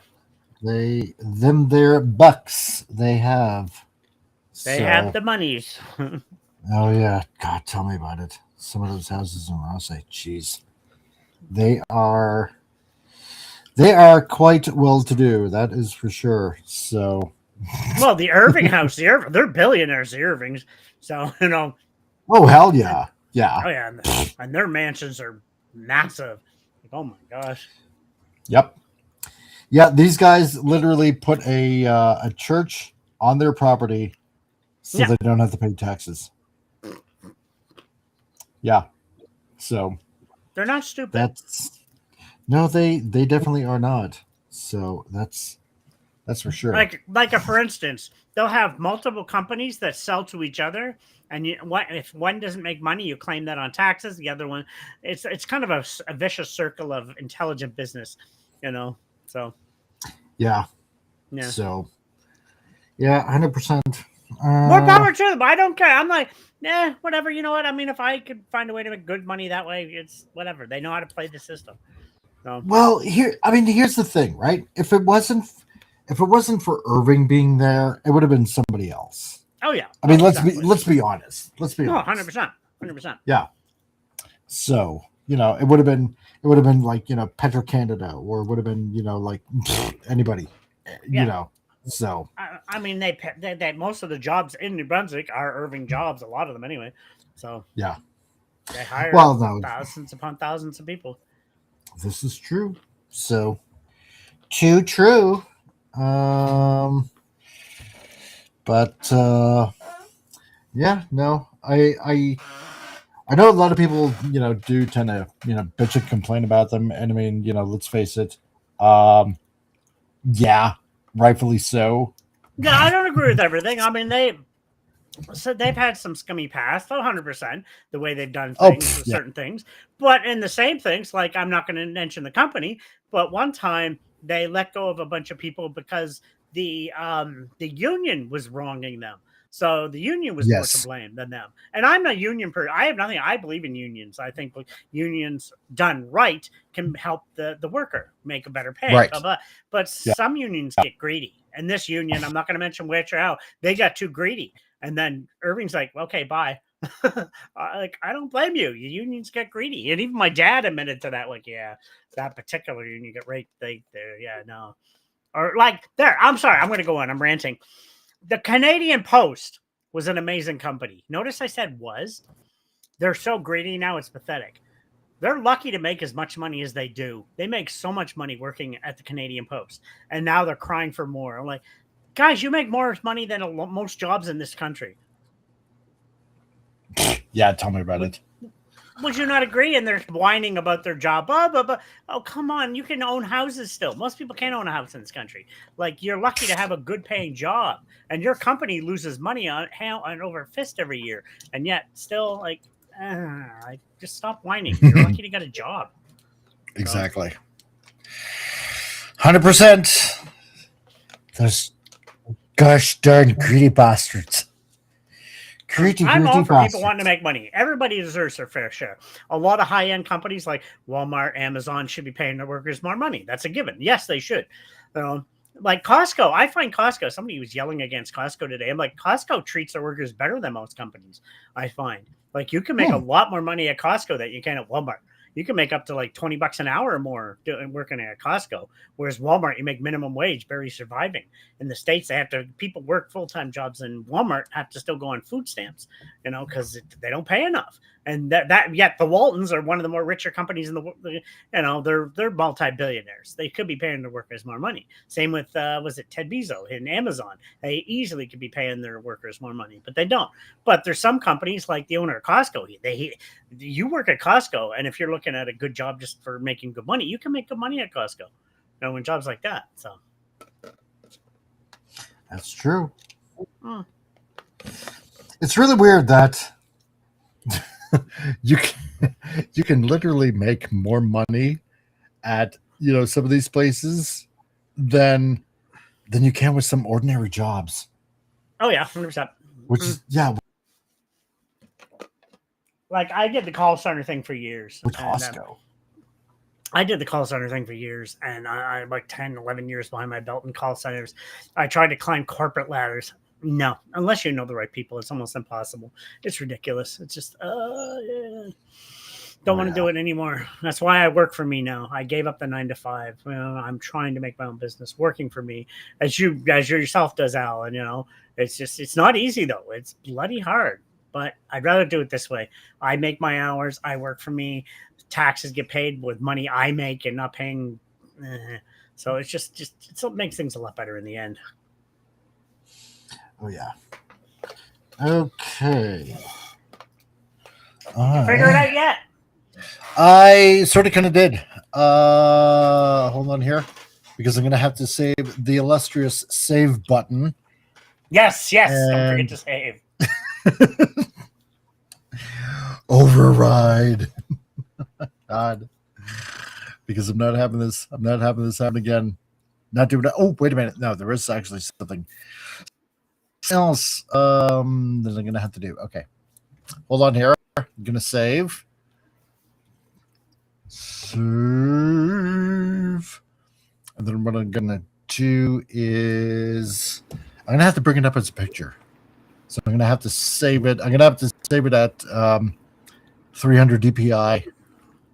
And then you guys. Okay.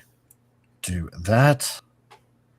I was going to say, for internet and web, you only have to save 72, but for video, it might need to be more. So. Oh, yeah. Oh, yeah. And yeah, so while I'm at it, again, thank you everybody that's watching on Rumble and here on the YouTubes, and so far, all 11 of you, all the way in on X. I really appreciate it. And somebody gave me a like on X and reposted the show. So hello everyone. Over there, I'm glad to see that you guys are watching. I really appreciate you guys. Sorry for the slight technical mishap that's going on here. I know it doesn't look like anything is really going on except just 3 talking heads. But the screen was working, showing how I was drawing and making the stuffs happen. But hold on a second, and I'll show you exactly what's going on. Because I had a little bit of a mishap. I was trying to bring something up, and it was taking an awful long time, and it was driving me nuts. And so I had to shut down the program. Yeah, I had to shut down the program and then bring it back up. And then when I brought it back up, it would not bring the screen up here on Restream. And I hate you, Restream. Damn you. Hate you with a passion. So tell your brother you have to teach yourself OBS if you get a new computer. Yes, I know. I totally 100%. I agree with you. I have OBS on this computer. I just haven't had the time learning it. I've used OBS for game streaming. And it just makes life so much. One, it's free. Yes, you got to be more technically savvy, but I know you know how to do that. You're a graphic designer, so I know you'd learn it eventually. And it's just, and you can get plugins for it to help monitor things. You can do, like, I did some recordings recently for a friend for a live internet play. I did some voiceovers, and I used to use Audacity, but Audacity is annoying sometimes. It turns out you can do audio with OBS. So I was like, I did it, and it was so much easier. Oh, it was so much easier. Really? And I just recorded MP3s, saved as an MP3. It was so much better than Audacity. You can change the kilobytes how you want to save it in, and the sound quality, and bam. So yeah, it's just so much better. Oh, because I do it in Audacity. I didn't know you. Yeah, I've done too. I used to do Audacity, but I tried it with OBS, and oh my gosh, it was so much easier. Penny, how's it going, Penny? Merry Christmas to you and snack crackle popping. Yep, that is what's going on here. Okay, so this is what I've done so far. Oh, you didn't do the other one then. The one you showed me. The spank. No.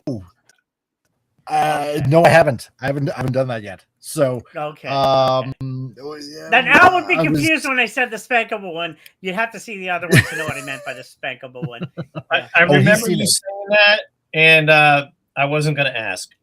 Okay. She's so spankable. Anyway. Yeah. No, because everybody was saying you should do something for Christmas. So yeah, she's this is giving the old hearts and everything. So exactly. Yeah. So. Okay, so that is what it looks like so far. So, wait a minute here. So I'm going to go back because I just want to show everybody what's happening here. So, yeah, I can't. I'm going to try one more time. I just want to give her a mistletoe for Christmas. In the program that I'm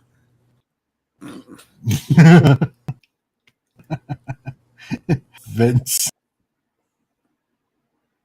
Spanky said.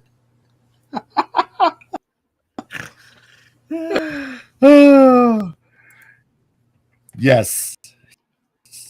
Yes, you did. Okay, please come up. Everything's Please frozen work. again, I think. Maybe. Okay, wait a minute. So yeah, okay, yeah, no, it's unable to access screen sharing. Come on, man. Okay, anyway, whatever. This is what it looks like so far. Yes, Vince, you did hear the word spank, but not coming. So there you go. No, that's out of mine. Collector, nice to still see you here. Gap, I officially apply for this ministry, and if it helps, I do have academic authority. Nice. Vince, you are correct. So yes, she does. So I want to just, she can sit on my lap any day. Anyway, it's a drawing, gentlemen. She's still hot. I don't care. It's digital lines on digital paper. With hey, women in real life are just digital lines in our mind. Everything is digital. We're in the Matrix. Anyway. Well, you need to unplug digital lines in our mind. Remember when he does that scene? Hey, did you see the girl in the red dress? He's like, what? Stop. And then he designed. Oh, in the Matrix. Yeah. In the Matrix. It's a movie, gentlemen. But is it? Or are we living in that right now? Well, I'm kind of red pill, Tom, but I'm not quite there just yet. So. Well, you're also talking to a gentleman who doesn't even own a cell phone. So really? Oh, really? There you go. Yeah. Wow. I was like that for years. I didn't own my own cell phone until like 4 years ago, I think. And then I gave in because it does come in handy for business. I will, like, especially as a photographer, it comes in handy to have an extra camera if I'm not carrying my big one around. But it also just for social media, I noticed, like for graphic design, doing photography, selling stuff online, it really did come in handy after a while. That is true. Yes. Yeah, because I'm always doing sales, even on the bus. I'm like, okay, somebody wants to buy this. I'm advertising and doing so many other things, and then coordinating with people. And if you don't have an email on the go, it's hard to coordinate with people too. And Yep. Google Maps is handy too. When I don't know where I'm going, Google Maps. Oh, it's 5 streets down. It comes in handy. Oh, so much. Yeah, it's true. It's excuse me. It's certainly done away with like paper maps. Yeah. Although you know what, I wouldn't even rule out paper maps still, because I mean, how many times have we seen something stupid happen to somebody out there, like I don't know, could be anybody that they driven off a wharf or something like that just because Google Maps said keep on going down this road for X amount of miles or whatever, right? Well, I blame the stupidity of a human on that one. If they're going that far, like, you need to open. But I will say, Dad goes yard sailing every summer, and we go in the rural areas, like Ross saying, you get some nice stuff over those houses there. But you can get lost because a lot of those are in the woods. Some of those houses but you got Google Maps. Oh my gosh, it came in handy last year, or even this year. We were like, where do we go? We type in the address. Boom, and it brought us right there. It was like, oh, this is so easy. It is. It's very convenient. I will give it that. Yeah. So, okay, wait a minute. Now I'm using the wrong kind of brush. Where's my watercolor? Let me try watercolor. Round watercolor brush. Maybe I'll try that one out. If it catches up. Oh, wait a minute. Let me up my brush size. That's what she said. Ooh. Yeah. What were we talking about earlier? Music. Pizza? Okay. No. Yeah. Here's a good question. Okay, because we were talking about punk and actually Pop Culture Republic. That's right. He says hi, and also Merry Christmas. Yes, how you doing, he was here earlier. Miss you, good sir. And yeah, so we were talking about, you know, like what kind of you know, music that we've listened to over the years in our younger heydays. And I didn't know Pop was into punk. Well, he was a metal guy, he was saying. Oh yeah, metal guy. Yeah, sorry, metal guy. Yeah. Maybe so. I like all music except for country. Like, and I'm serious. People are like, no, really, like electronic, hip hop, rap, of course, from the metal, old classic punk to newer punk to. I just love music. Music is. I worked in radio at one point. That's how we met. I wanted to work in radio. I wanted to manage bands. You know, I love music in general, and my top favorite bands were technically Nirvana and Tool. Before that, it would have been Tears for Fears and Van Halen. What kind of band was Nirvana? I hate the term grunge. Kurt hated it. And people always say grunge. It's like, oh, let me see. Pearl Jam's grunge, Nirvana, Soundgarden. No, they're not. They're all three different types of music. You do know that, like, Soundgarden was more the light metal. Pearl Jam was more heavy rock. Nirvana was closer to punk than any of them. Right.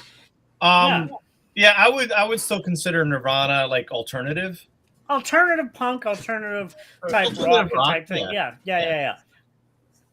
But like Soundgarden, they were more light metal. I found they were more metal. Yeah, and well, now I feel kind of bad for kind of sort of equating them to punk, or you know, what was it that I said earlier? I mean, don't get me wrong, I did like Nirvana. I don't know. I just couldn't quite equate them to punk. The lyrics could be very punkish when they wanted to, because he would buck the system, you know, in the style of punk rock, you know, was bucking the system against the man, if you will. And then Kurt would kind of write about that sometimes. So lyrically, he would be classified like that. But this tone, like in Utero, which is my favorite album, actually was changing their style. They were entering the electronic age a little bit, and trying some new stuff, and they would have expanded to a new style eventually, but they never hit, like, because oh gosh, what's his name joined the band? They were a 4-member band by the last year. He ended up being part of the Foo Fighters too. I can't think of his name. Pat Smears. Smears was becoming a member of Nirvana by the end, but then but Kurt died before he was able to officially join the band. He was on their album and toured a little bit with them, but yeah, they were expanding out in that last album. So yeah, Nirvana is like one of my favorite bands. So. Well, same here. Same. Them and Tool. I'm a huge Tool fan too. I love. Now that's more industrial metal type thing. And Tool, like James was Keenan was just a genius writer. I love their video style. It was they rarely have themselves. They do animatronics or they do claymation, tell very dark stories, and just their music is intense too. But then I can turn around. I listen to Tears for Fears and Duran Duran and stuff like that from the 80s as well. Van Halen. Eddie Van Halen's the best guitarist for me. So, but for punk, now some people won't classify. They'll say Green Day is fake punk. No, Green Day can still be punk. The Misfits, the original Glenn Danzig. Now that's good punk. I like the original Misfits. I didn't care for the newer stuff, even though I seen them live. I like Glenn Danzig stuff, the earlier stuff. Right. But yeah, Green Day was still technically punk, even though I've had some people yell at me. Yeah, pop punk, yeah. Candy punk, whatever. But they weren't doing anything original like Green Day. Like I kind of liked them at the time, but yeah, looking back, I mean, I can't listen to Green Day anymore. I mean, I've got several of the albums, but they weren't doing anything new or original. No. And the Ramones, now they're a good punk band, so absolutely, they started everything. I mean, CBGB's in Manhattan, like Talking Heads, the Ramones. Oh, Talking Heads, another good one there, yeah. Talking Heads, great band, absolutely. Now, Sex Pistols, we'll go to Sex Pistols. I mean, one of my favorite bands, absolutely. Spartan Flash Sentry, how's it going, dude? Nice to see you, my man. Great that you can join us today. Maximum Redstone. It was in 1990, was light version something. Yeah, Wang Chung. Love Wang Chung. Love Wang Chung. Yeah, they were back. Yeah. And and happy birthday to Max Redstone, who had a birthday a couple days ago. So, and also happy Hanukkah to you too. So, and yes, excuse me this show's still huge. It's totally 100% huge. And yeah, so nice to see that you two dropped on by, you two dudes. So great that you can show up. Yeah. Let's see. And the collector. Look, men are humble. We get along with pigs and paper. Yes. Exactly. I loved Heavy Metal magazine growing up, and there was a lot of cute drawn characters in there. So, Al, are you non-sexual? That might be a progression. No, I'm a straight man. No. I am not Morrissey. Yeah, right. I am not asexual. Not Morrissey. I love that. That's funny. I grew up with anime babes. Nothing wrong with anime babes. That's what I say. Let's see. Vince Womack, Green Day isn't punk. It's garbage. Oh, no. I wouldn't say they're garbage. No. They still got some good music out there. Their earlier stuff was good. So, I could never stand Green Day. I'm sorry. I like the earlier stuff. American Idiot and a few other stuff they done was really good. It's just, they kind of became repetitive onto themselves, almost to an extent they're kind of sellouts now. Oh, so absolutely. But also, they're not punk also in the sense that they're part of the establishment. Like their political views are the same as the establishment. They're not rebellious at all. And Real Wade over on the Rumble channel, how's it going, dude? You're watching from there now. So you went over to the Rumble side. So thank you very much for going over to the Rumble side, because like I said, you never know what's going to happen on YouTube with so many channels getting shut down like crazy. And so yeah, I got my backup, and it's all the way on Rumble. So there you go. Maximum Red Zone, as I'm trying to catch up with it, I had a little bit of a technical issue going on. So you're not seeing me draw live. You're seeing me what so far I have colored, because I had a little thing going on. And Max says, comic has the best paper ever. Pulped fiber like you've never seen it before. Now, if we're going to go into 90s music now, I'm thinking my brain is nonstop. Then we go to the metal from the 90s. We have Limp Bizkit, technically was rap and metal. Korn, which they worked with. I like Korn stuff from the 90s as well. Yeah. Well, we got, oh gosh, I'm blanking out now. The Sex Pistols, they were good. Not Sex Pistols, Sex Pistols. Stone Temple Pilots. Very good. Why am I thinking now? Man in a Box. Help me out here. Rooster, Man in a Box. I'm blanking out. I'm a fan of their... I'm going to go crazy. I have to look this up. I should know this. I've had a long day, and I've had a lot of sugar today. I shouldn't, but I have. Damn. I'm trying to remember. I'm drawing a blank too now. Oh, you know what? Temple of the Dog. Don't forget about that. Alice in Chains. Alice in Chains, right? I'm a big fan of them. It's amazing, and some of their music was amazing at the time too. And Temple of the Dog, I remember liking them for the one album that they did have. So Temple. Well, they were a super group. They were it was Pearl Jam and Soundgarden. And yeah. With Eddie Vedder, Chris, and a few other members of some other bands as well. So yeah, that was a super group. I like that collaboration. No, I did too. Actually, they got some good music. So yeah. Okay, updating that. Now I'll say this: as being a diehard Nirvana fan, was Kurt the best guitarist in the world? No. Was he a great? No, I mean, I'm honest. Kurt's one of my all-time favorite. I looked up to Kurt, and was he the best guitarist? No. Was he the best singer? No. He was a great lyricist, though. He could tell a story in his music better than a lot of people. But when you take all that stuff and put it together in one person, it's amazing. Yeah. Oh, he's a genius. Oh no, 100%. But now the best vocalist out of that genre, I think, Chris Cornell from Soundgarden. He could sing better than, he had a powerful voice. Eddie Vedder was unique. A lot of people didn't like his voice. I did. I liked Eddie. And just some of the music in that first album was just blows you away. I think in the 1990s, for like a female vocalist, I liked Hope Sandoval from Mazzy Star. I thought she was a great female singer. Oh, we're going to the females. I can give you my top 3. Tori Amos, love Tori. I like her. Yep. Right. We had oh gosh, Little Earthquakes. That one album I have. Bjork wasn't bad, but I'm trying to think now. Fiona Apple. Right. Very talented. And my all-time favorite, Natalie Merchant. Originally from the 80s of 10,000 Maniacs. 10,000 Maniacs, but her solo stuff was amazing. And really? Even now, she released an album a couple years ago. She doesn't get plastic surgery, doesn't dye her hair. She got beautiful gray hair. She's still a gorgeous woman, even older. She lets herself age gracefully, and what a stunning woman still. And damn, she has one of my favorite voices of the females from the 90s. But she was a great lyricist too, very powerful lyricist. Natalie Merchant, like whoa, her stuff solo just is amazing. So interesting. Nice one, Vince. I get that one. Yeah. That's one of their songs, by the way. Yeah. Let's see. Max Redstone, Blink 182. Oh no, no, they're.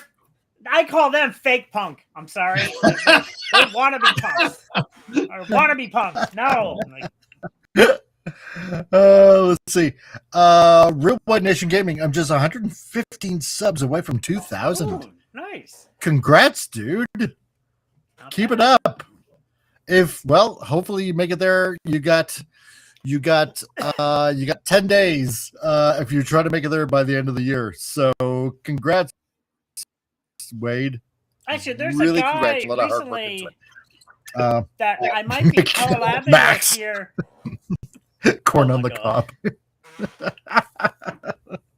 But there's a guy. I like the videos they did with Todd McFarlane. Corn. They did some really cool videos. Oh, that's right. Yeah. Yeah. Oh, yeah. I totally forgot about that. Yeah. How about if we're going on the female singer side of things, Shakespeare's sister. I always thought she was pretty good. Was it? What was the one out of Ireland? Garbage? Was it? Oh gosh. Yeah. The Cranberries. The Cranberries. Yeah. Oh, the Cranberries. I remember because I was a huge Sinead O'Connor fan, so I loved her first 2 albums. They were great. I think after that she kind of, went off the wall a bit. But what a tragic story though she has. She was such a tormented person. What a talent.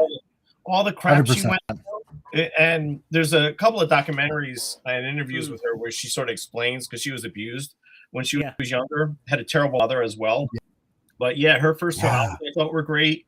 A friend of mine back in the very early 90s called me up one day and mentioned that I should get this album by this new band called Cranberries because the singer sounds like Sinead O'Connor. And no one heard of the Cranberries yet.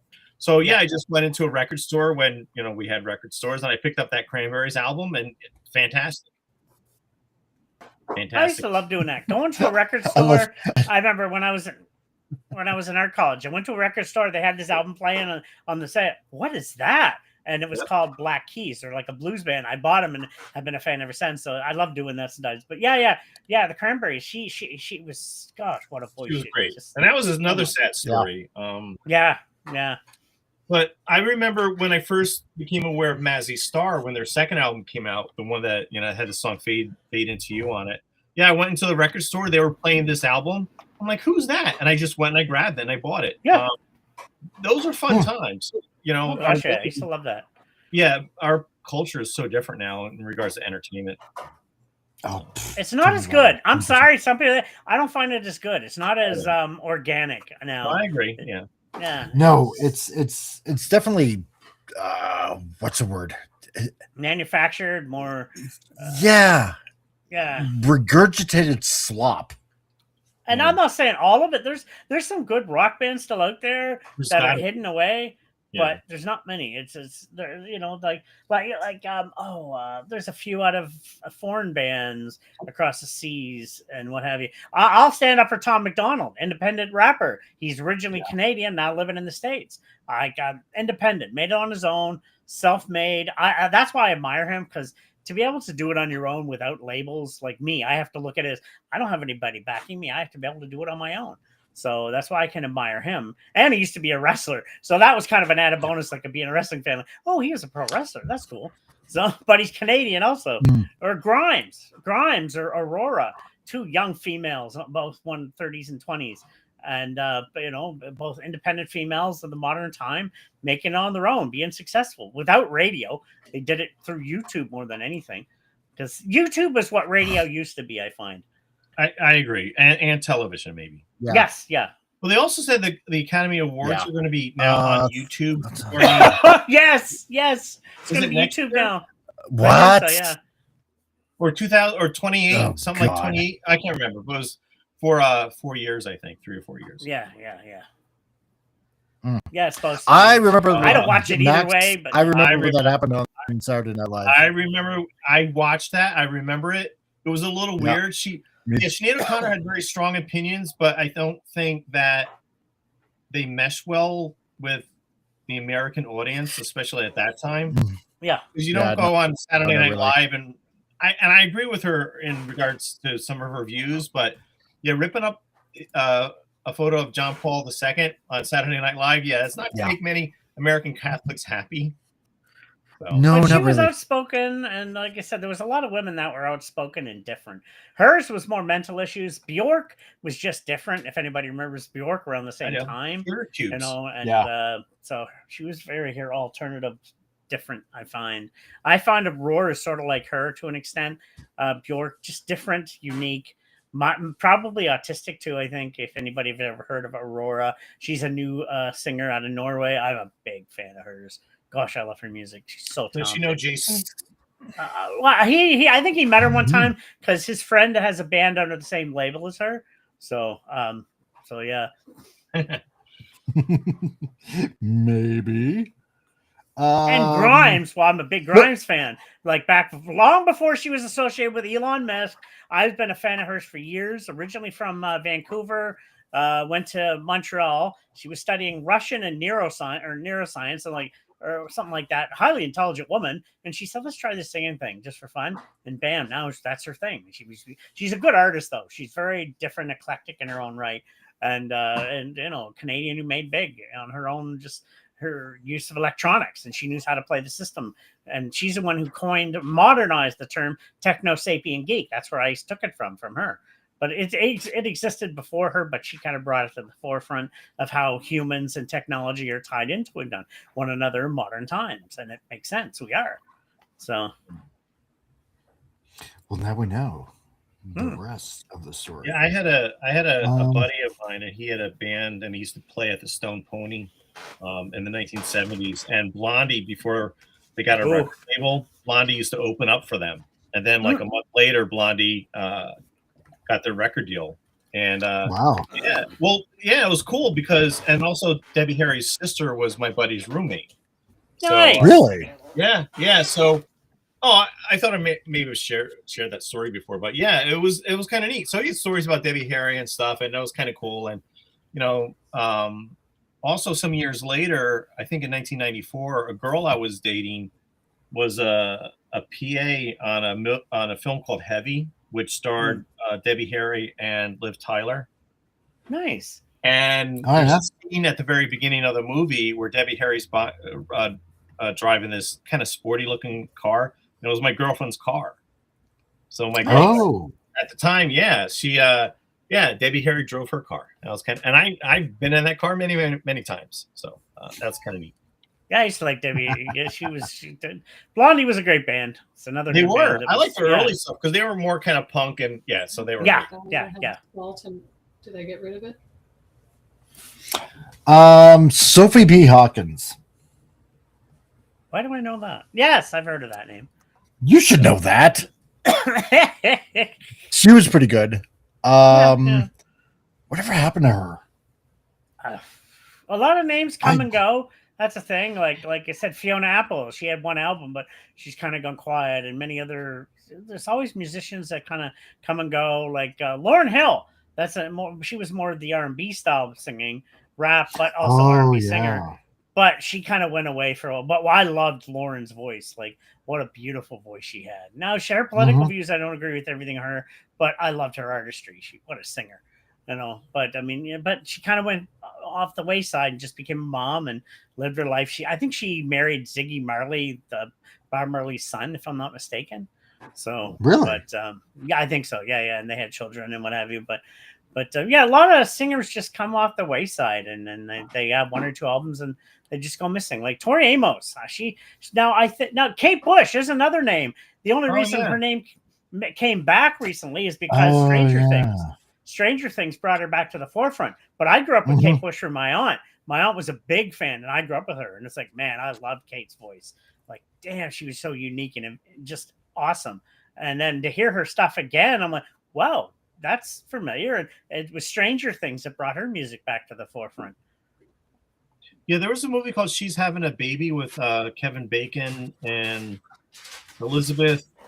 I can't remember her last name, but they used one of Kate Bush's songs in that movie when the female characters giving birth to their child, and that was great.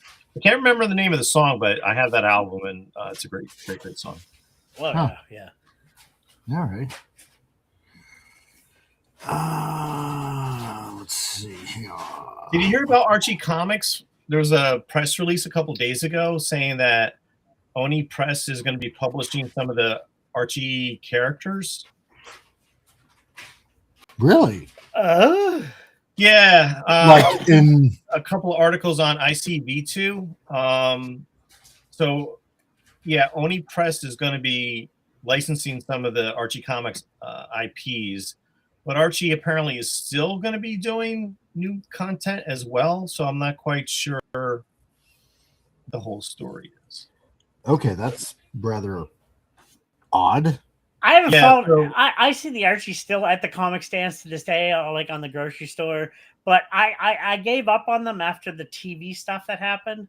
It just disillusioned me from like when they modernized it, and I was like, what is this garbage?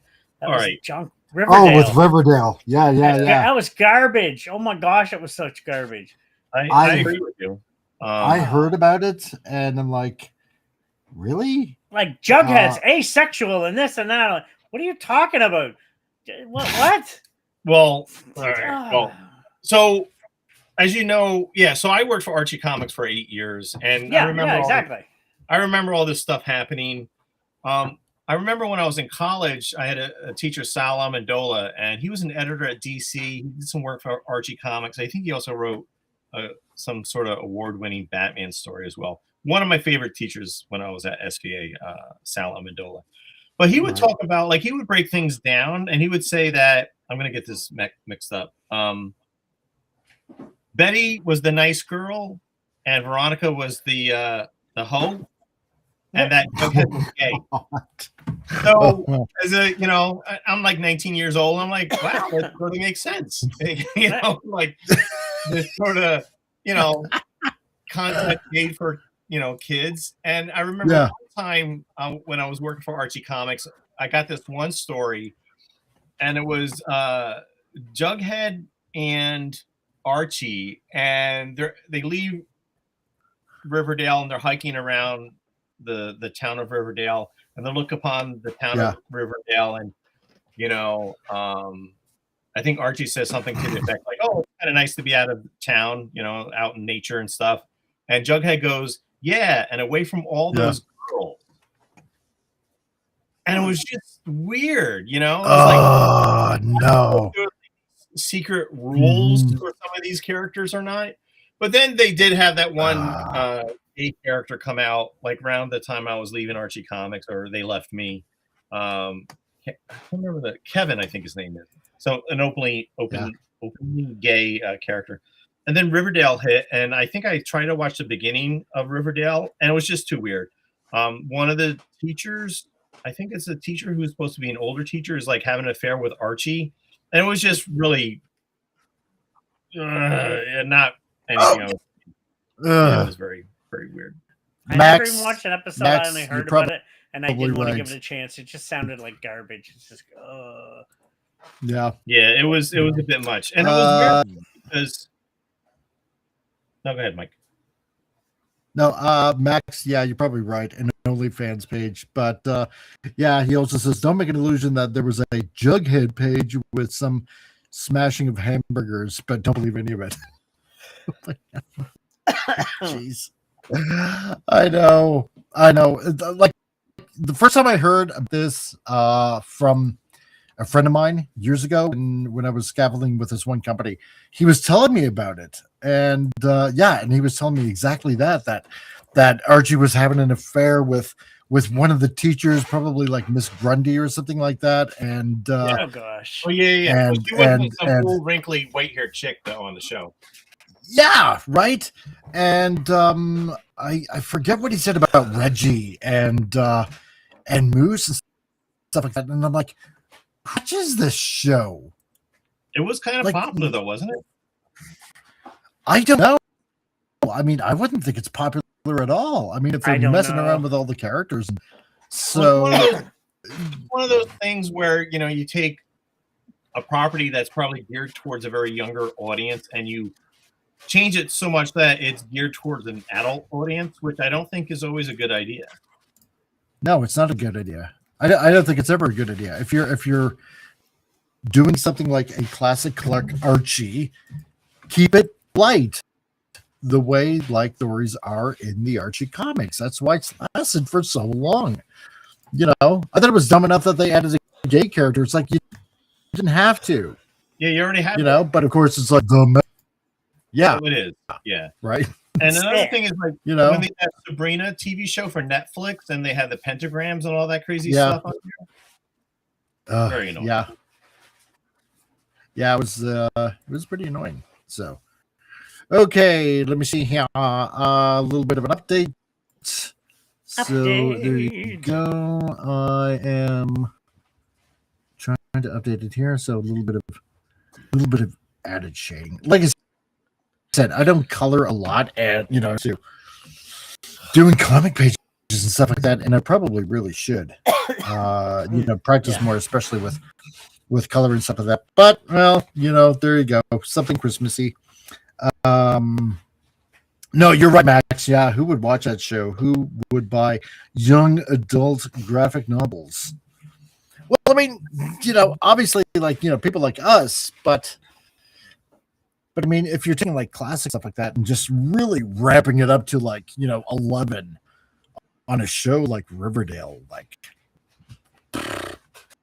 dang, you're just again, it's going back to ruining a childhood, right? So oh, sorry, I just have something in my head just came from my forefront. I'm sorry. I bet you do. I'm just looking at her and I just thinking, I just wish you would play with my jingle bells. Anyway, no, never mind. I am on the wrong show. For the public record. But yeah, there you go. So a little something Christmassy. Merry Christmas, everybody. Don't be ashamed to tell everybody that too. I hate that. Why do you miss your Merry Christmas? Happy? No, shut up. It's not happy. It's Merry Christmas, people. Oh my gosh, I just hate when people do that. Stop saying Merry Christmas. That's right. It's Happy Holidays. No, it's Merry Christmas. No, it's Merry Christmas. Exactly. It's always Merry Christmas. It's not Xmas, to appease okay, I'm guilty for that. All the atheists out there. I'm guilty for that. Yeah. No. When I'm short term saying, but I still say Merry Christmas. So yeah. Yeah. Right. It's come on, man. Don't take the Christ out of Christmas. Don't. Yeah, even I agree with that. Yeah. I mean, I was raised like that. So it's it's exactly. It's the reason why in the first place. Yeah, I know he wasn't exactly born on December 25th. Yeah, I know it was like more than likely in late September, probably maybe early October, if you go by like priests at the temple and we're on duty at the time and stuff like that. And if you work with the dates and stuff like that, because they kept very accurate documents, then sure, it was around more than likely late September. So, but as far as I know, because of history and all that kind of stuff, kind of tells us that because the Catholics wanted it around that time because reasons that I'm not going to get into now anyway, because that would be long drawn conversation, which I'm going to put around Christmas time anyway about what Christmas is all about. You can check it up then. So if you like history, and no matter what, if I may just add to this, it's just a time, and to me, we should be like this at all times anyway. But it's a time for people just to be nice to each other for no apparent reason, but just it's the human thing to do. Yeah, Yeah, exactly. Just is that like so hard? Each other for colors or sexes or this or that. How about we're human? We're on this planet. Let's learn to get along, people. Stop fighting for stupid reasons and hating each other. Well, precisely. It just drives me nuts. Just world's in a weird spot in the last few years. I know. Unbelievably weird that grown adults on social media are just totally 100% unequivocally bitching about, whether or not to say happy holidays and Christmas. And some of them are actually flip about, about saying Merry Christmas. Like, for Pete's sake, first of all, keep your opinion to yourself. I don't care. If you want to go ahead and say it, go ahead and say it, but don't go around demanding, and I'm going to say it that way, demanding that people say, happy holidays or Merry's or whatever stupid thing that they want to say, or X. Well, did you hear?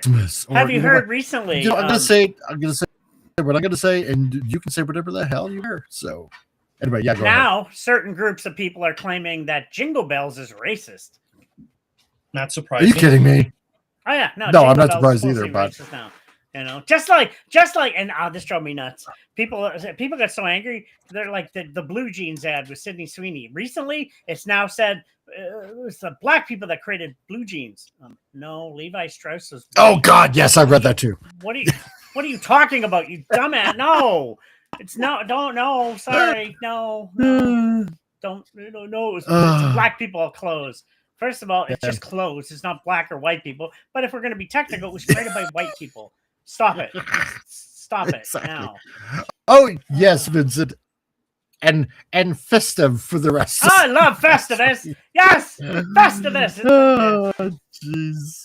Jeez. Oh, I miss that. Let's see, Max Redstone. It's a time of year where the Jews sell you all Christian toys that are outside it.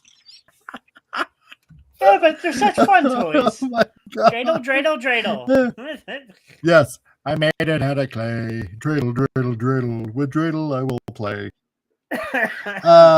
Same as the first. So he's not claiming groups claiming Jingle Bells is racist. It's only Joy Reid, former MSNBC host. But people are backing her now on it. There's people backing her saying it now, repeating it. So just like the mob, they get in an echo chamber and a bunch of them think the same. They can't think for themselves. It's just like, stop. Just stop. Vince, just say it. Band. Dad, I'm going to say this right now. Anybody hear the band NWA? I loved NWA. I grew up with their rap music in the 80s because I used to be a breakdancer. I can't say the name of the band because I'd get banned. I'm like, I'm not saying it in a racist way. It's the name of the band for... You know what? It drives me nuts. No, I'm sorry. Ice Cube, Dre. Yeah, look what Dre is, a multi-billionaire now. Good on him. I mean, I was a big fan of theirs. They bucked the system. They were like they were like the punk of the rap industry. They did not care. They told about their lifestyle and they told stories. But I can't say the name of the band or sing some of the songs. I'll be canceled. It's stupid. It's a word. And do you know, back when I was a breakdancer, you could say that word because it meant friend.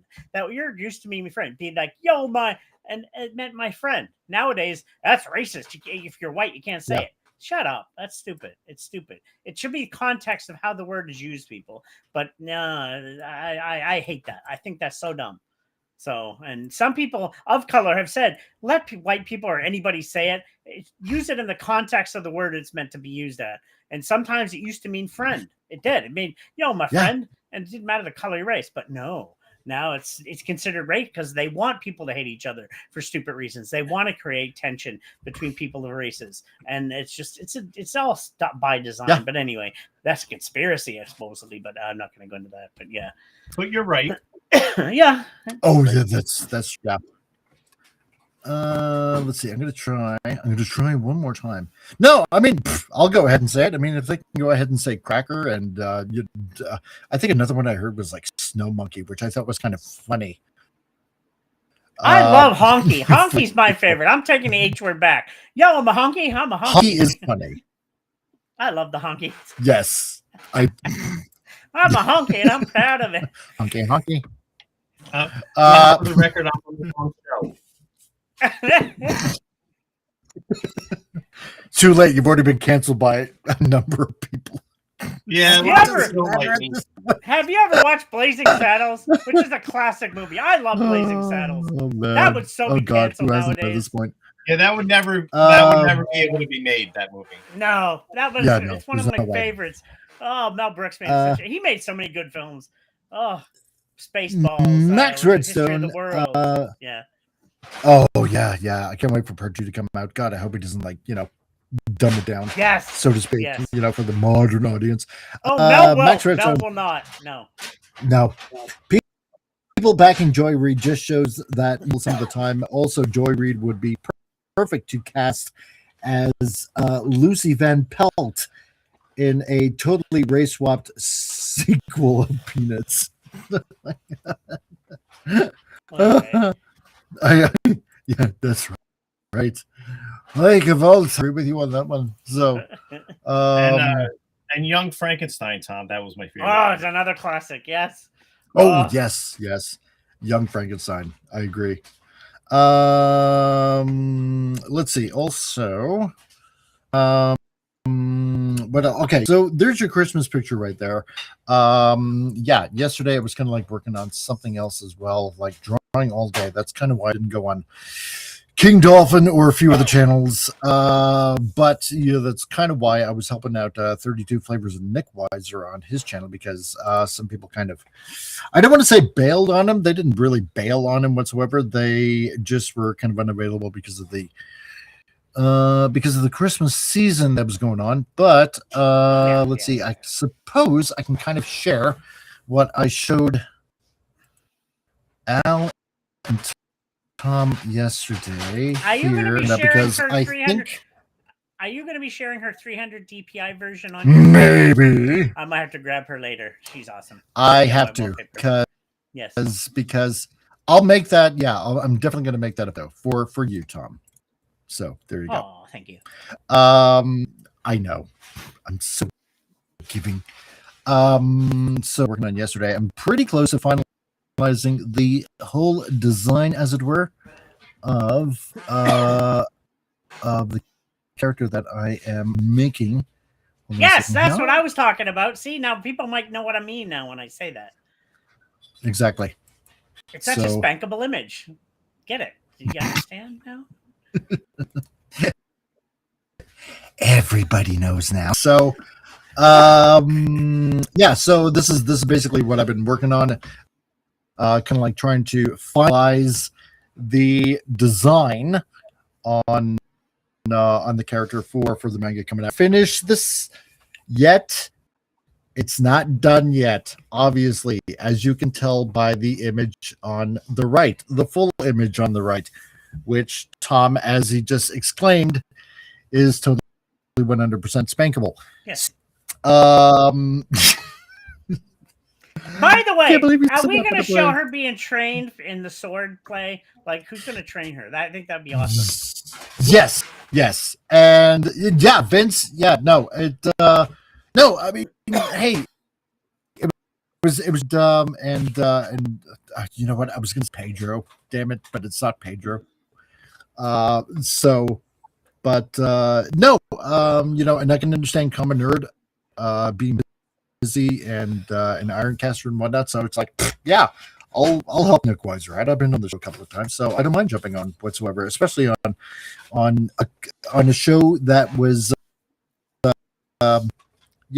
giving to Clobber times. So nice. Yeah. I'll oh my God, Max. I'll take 1 second from the left, please. I mean, you can tell if you're planning to put clothes on her just by the soles of her feet. She looked but you just haven't drawn it on yet. So exactly. Yeah. Exactly. Yeah. So and thank you, Vince. I appreciate that. So oh Oh, you can still give it a spanking. It's just, you get to the bending over later for the spanking. And when Rave. Shut up, Beavis. Yeah, totally. 100%. Yeah, spankable. Yeah, Pablo. Tippy for my boy. Yeah, that's what I meant. But no, so that's kind of what I'm working on. I think I'm really, really close to a final character design. I'm going to finish this up, and then that's the thing about character creation. You go through so many iterations on what you think you want the character to look like. And then you find out if you don't mind if I say, sorry. Yeah, go for it. I like your smile expression. That's really very heavy anime one. And the flowing of the hair in the bottom right is really well done too. At least the way the hair is flowing. I really like it's blowing in the wind type thing. That's really cool. Yeah. Yeah. See, because I didn't want, here's the, well, okay, first of all, I want to say, and more like, obviously Al can kind of like back me up on this, especially when it comes to character design and creation and coming up with like your character, how you kind of want to finally have them look. It's, you go through tons of samples, you think you want them to look like one way, but then for some odd reason they end up turning out a little bit different than you probably originally had in your head. And and you think you want to have this element or that element, like before, like with this one, I ended up going with a short jacket, as you can see it. And if you've been hanging around and how I've been drawing this character, I wanted her to have like a duster jacket, which is like, a very heavy kind of jacket, which long. And because I was thinking kind of like in my head, it's kind of how should I put it? Kind of like almost, like a cape, like flowing in the wind, but obviously not a superhero. Well, you think about this way though. Just an idea, if I can throw it at you this way, it depends on who she's fighting and what part of the world. She could wear it still. Like if it's a colder climate, wear that and save that jacket for more of the higher climates. She can have more than one type of jacket. Right, exactly. Yeah, exactly. Can totally do that. Consider petition to canonize Clobburn times. Yeah, I think we should, 100%. Because I miss Mike. I still miss Mike, and I still listen to his show on occasion. So I think we should.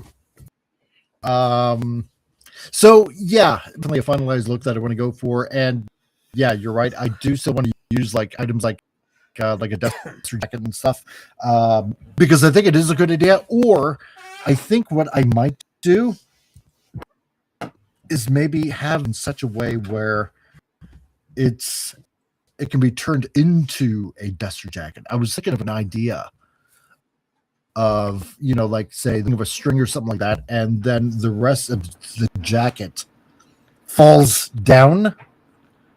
So it ends up looking like a duster jacket, if you know what I mean. That would. I'll have to explain it. Sorry, the reality comes to mind. It would be very bulky in the. It would. Yeah.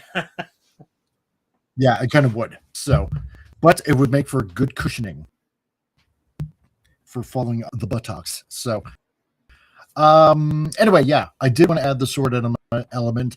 I do like adding the guns on there because where this character is based off of, it is going to be America. So it's not in Canada. I'm sorry. So to all the Canadians out there, what are you talking about, eh? Sure. Hey, no, that's Canada, eh? Oh, wait, she wouldn't be able to wear guns and weapons zone. Never mind.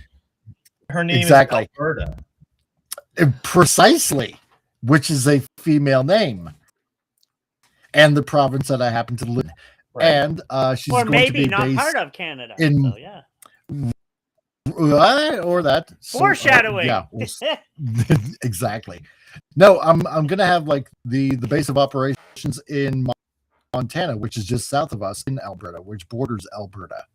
So Is she coming here illegally? Because I can't support that. Yeah, no, she already lives there though, or at least make her have dual citizenship. I don't know. So. Yeah, wait, a dual citizenship, kind of like because there's an Alpha Flight type version in Canada that helps them out occasionally too. There you go. I like that. Maybe. Me too. Totally. I got the first 3 issues still in my closet. Vincent says, "Yeah, don't get me started. I want to make a script of mine into a comic, but screw me, I can't come up with a spaceship design that doesn't remind me of 4 different ships. It's so frustrating," he says. You know what? Make an amalgam of it. Yeah, combine some of your favorite ships. Yeah. And also sometimes ideas will just come to you.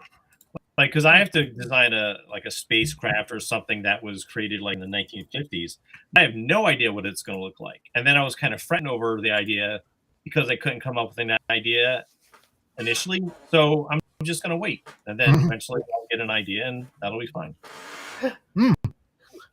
Well, let's put it this way. Like, Al, with the characters that you... Okay, let's say Dareduck, because, we were talking about it earlier, where you submitted it for news syndication and all that kind of stuff. Like, how many designs have you gone through with, like, any of your character, Dareduck or Nemish Man or, any of them? Well, Dareduck just won because I based his costume on the original Golden Age Daredevil. So that was very specific. So that was a no-brainer for me. And like his costume changed a little bit over the years, intentionally. Like the end on his costume was kind of more scraggly looking, and then in 1999, when I did a self-published book, in that story, he got blown up a little bit. So then he got a black cape instead of a red cape, and then I changed the end a little bit on his costume. Some of it is kind of simple. Like Professor Jack is based on Jack Kirby, and his superhero costume might look a little bit like a Fantastic Four costume without the 4 on it, but I'm not about to say that. Sometimes it's kind of easy, especially creating names as well. Sometimes it's not. Like I mentioned, if I keep doing this Dareduck thing, there's a part of his origin story where he comes upon a kind of like a spaceship flying aircraft from the 1950s. And again, I couldn't come up with an idea, but what I'm thinking about doing is just I'm going to go back and look at some old, like Wally Wood, like spaceship drawings that he did like in the 50s and see what they were drawing back then. And that might help me come up with an idea that might seem feasible for a 1940, 1950 kind of spacecraft. Right. Max, you got to get going and get ready for a Hanukkah party. Not a problem, dude. Nice. It's all good. And hey, thanks for being here and happy Hanukkah, and stay safe, man. So, and I'm glad that you're up, and really, truly, I am. So, what do you got? Like maybe I think 3 days left of Hanukkah now. So, you lucky duck, you. So yeah, they get to have 8 crazy nights. Yeah, right, exactly right. So have fun at the party, dude. Yes, that's hard. Sorry, I'm eating a banana. And Vince, spaceships from the 50s were basically just rocket ships. They did. They were like clone shaped spaceships. Yeah, I've already started looking at some Wally Wood stuff, and that's pretty much what they look like. So. I suppose that you have to kind of take into consideration what time period you're kind of writing your story for. And the style of how you want it to look. Like, if it's going to be like, like retro futuristic, then it's perfectly okay to use like a 50s looking rocket ship. It just makes sense. For a spaceship. A good example, I'd say, is look online. You can get a spaceship maps. There's maps of some of all the spaceships of sci-fi, video games, everything. Study them, take a little bit from each one. That way you can make it original. But to make something 100% unique, it's almost impossible because it's been done. You got one that looks like a dragonfly? What series was that? I forget now. Firefly, my favorite TV show. Another good one, yeah. Red Dwarf, Star Wars, Star Trek. I mean, so many variants. It's almost impossible to come with something truly original to an extent. But there's nothing wrong with that. I mean, it's just take the best from. That's why I always like the spaceship maps and comparing the sizes and the visuals, because I love spaceships. I always like planes, but I also love spaceships. Just any type of air travel. It's beautiful. Beautiful. Some of the designs are amazing. 8th and final night. Nice. Well, shalom to you too, dude. So exactly. Enjoy and be safe. That's right. Yeah. So Serenity from the. Oh, all right. Go ahead, Mike.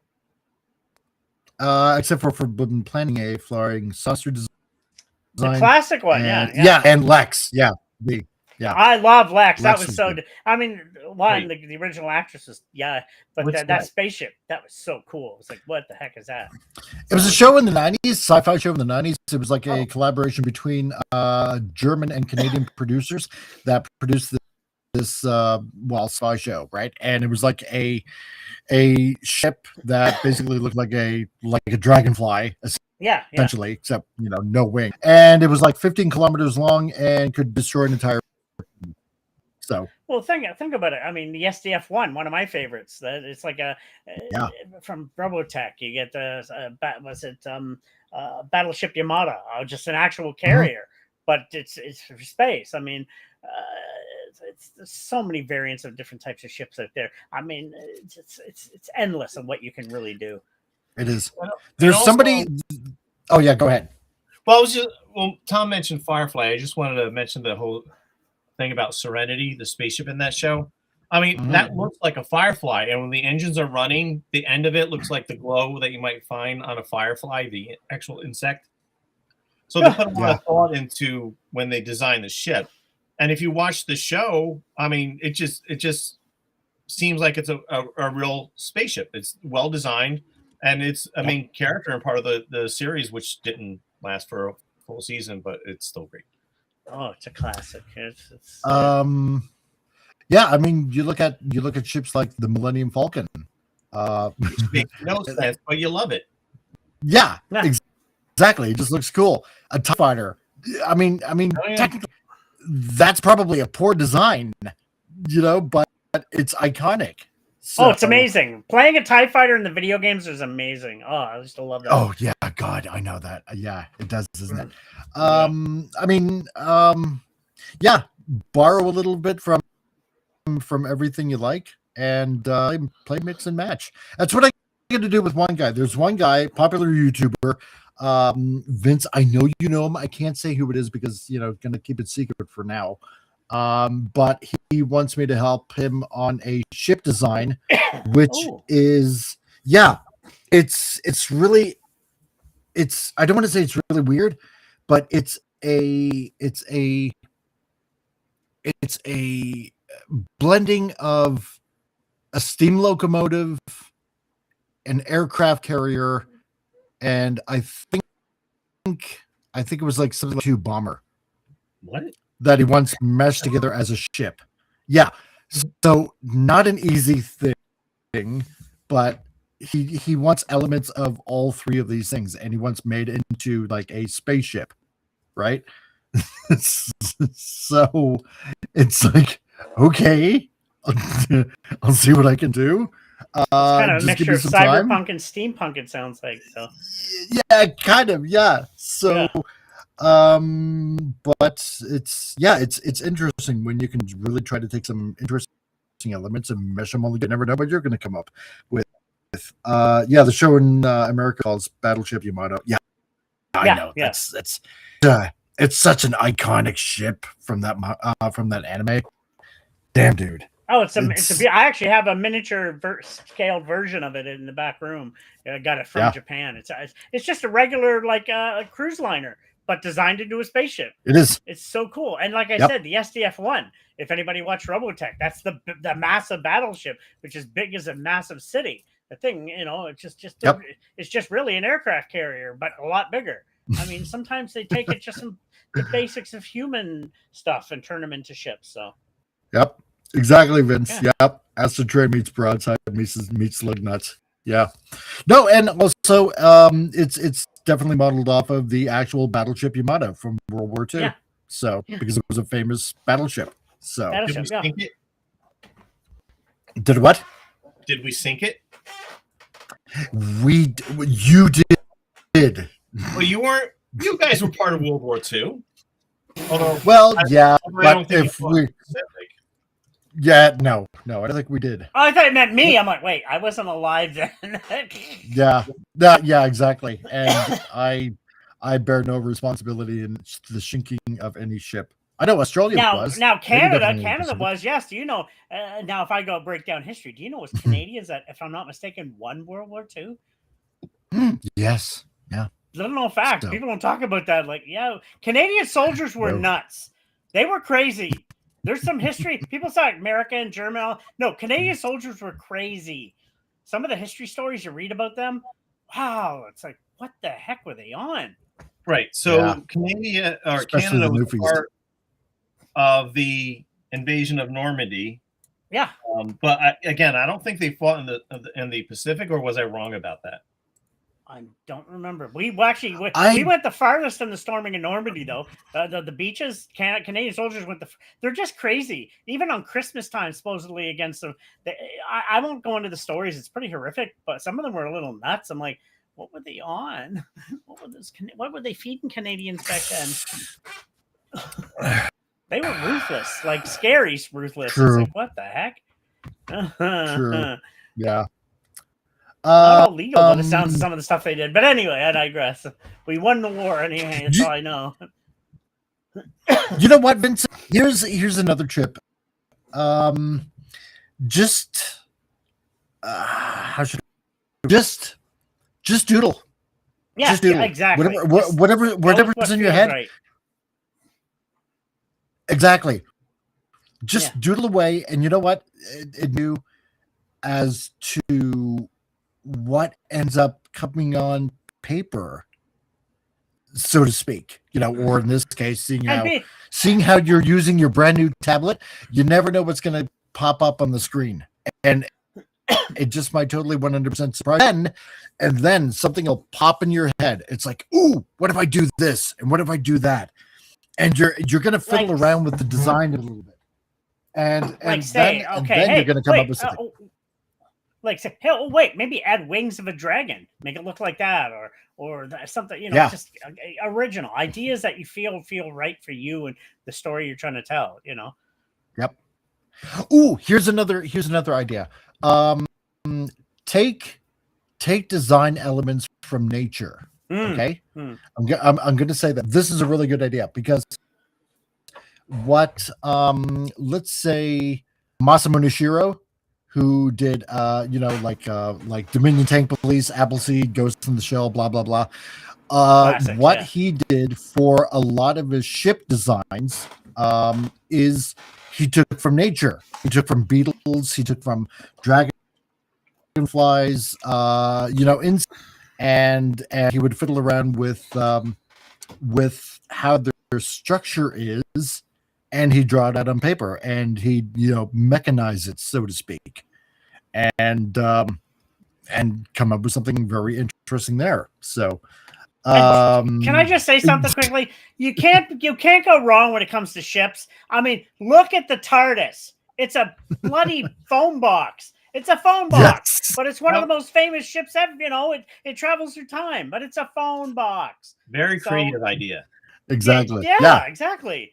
So really, you can't go wrong. So Yeah, I mean, because who would ever expect? Who would ever expect? Winnebago. Yeah, that's right, Space Winnebago, right? Awesome. But I mean, who would ever expect a police telephone box to be like, this multi-dimensional, vastly, near infinite spaceship, right? Yeah. No, not anybody. And besides most recent seasons, I haven't watched it in years since Tom Baker, but still I followed a little bit of it. The show has been running how many years? Like, it's quite successful. So, yeah. over 60 years. Just not most recent. So, was it the Booger Monster? Remember we talked about that during one of the episodes, and other garbage trash. I know. So bad. I know. Just so horribly bad. But yeah, but no, there's a good example. It's a telephone booth.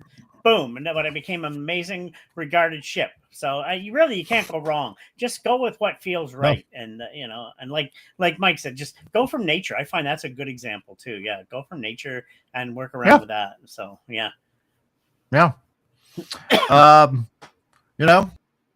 Take look at nature. Look at insects. Insects are like the most fascinating. Because like a little beetle is kind of like a walking tank, for Pete's sake. You got various types of flying insects that are out there, right? Look at Starship Troopers, flies. Exactly, right? Starship Troopers enemies all look like massive beetles, but it was what a brilliant film, Yeah. Vince also says, there's one nature design that I still work on. Let's just say it was something that came to me after waking after surgery. Got some powerful stuff. Ooh, interesting. So the drug, very interesting. Exactly. Well, copious amounts of drugs. A couple of the creators that people could look at in regards to design. There was the artist Sid Mead, who did all the designs on Blade Runner. You can find color drawings and marker drawings online. They're just beautiful. That's one guy to look into, Sid Mead. Another guy may be Mobius, and we've mentioned Mobius before. If you look at his designs, that might be inspirational. Yeah, totally. 100%. Woodenrape says, wasn't that the Andromeda style, or was I mixing up my shows? Oh, between Lex and Andromeda? So Lex was the dragonfly looking ship, and Andromeda was, I don't know how you would describe the ship from Andromeda. I mean, it's definitely sleek and sporty like. Let's put it though. It kind of looks like a Romulan bird of prey almost. Sort of. Like the ships in Battlestar Galactica. They kind of look like planes almost a little bit. I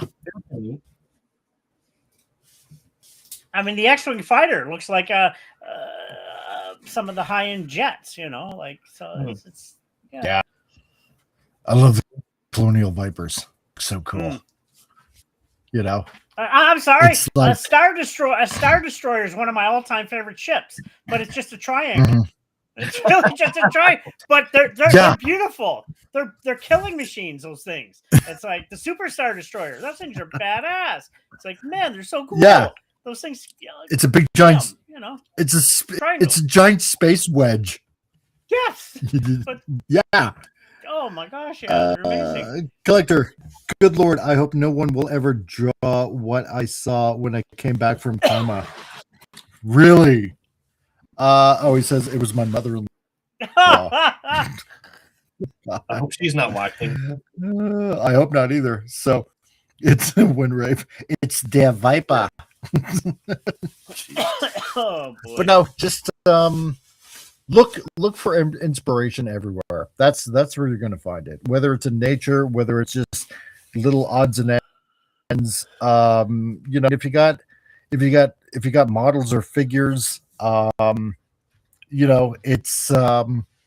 It's another place to get a little bit of inspiration from. If it's from a book, I mean, like I said, just doodle away, and I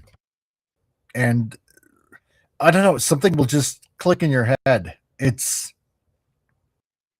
hard to, I don't want to say it's really hard to process for me, because I mean, obviously I can't speak for Tom or Al,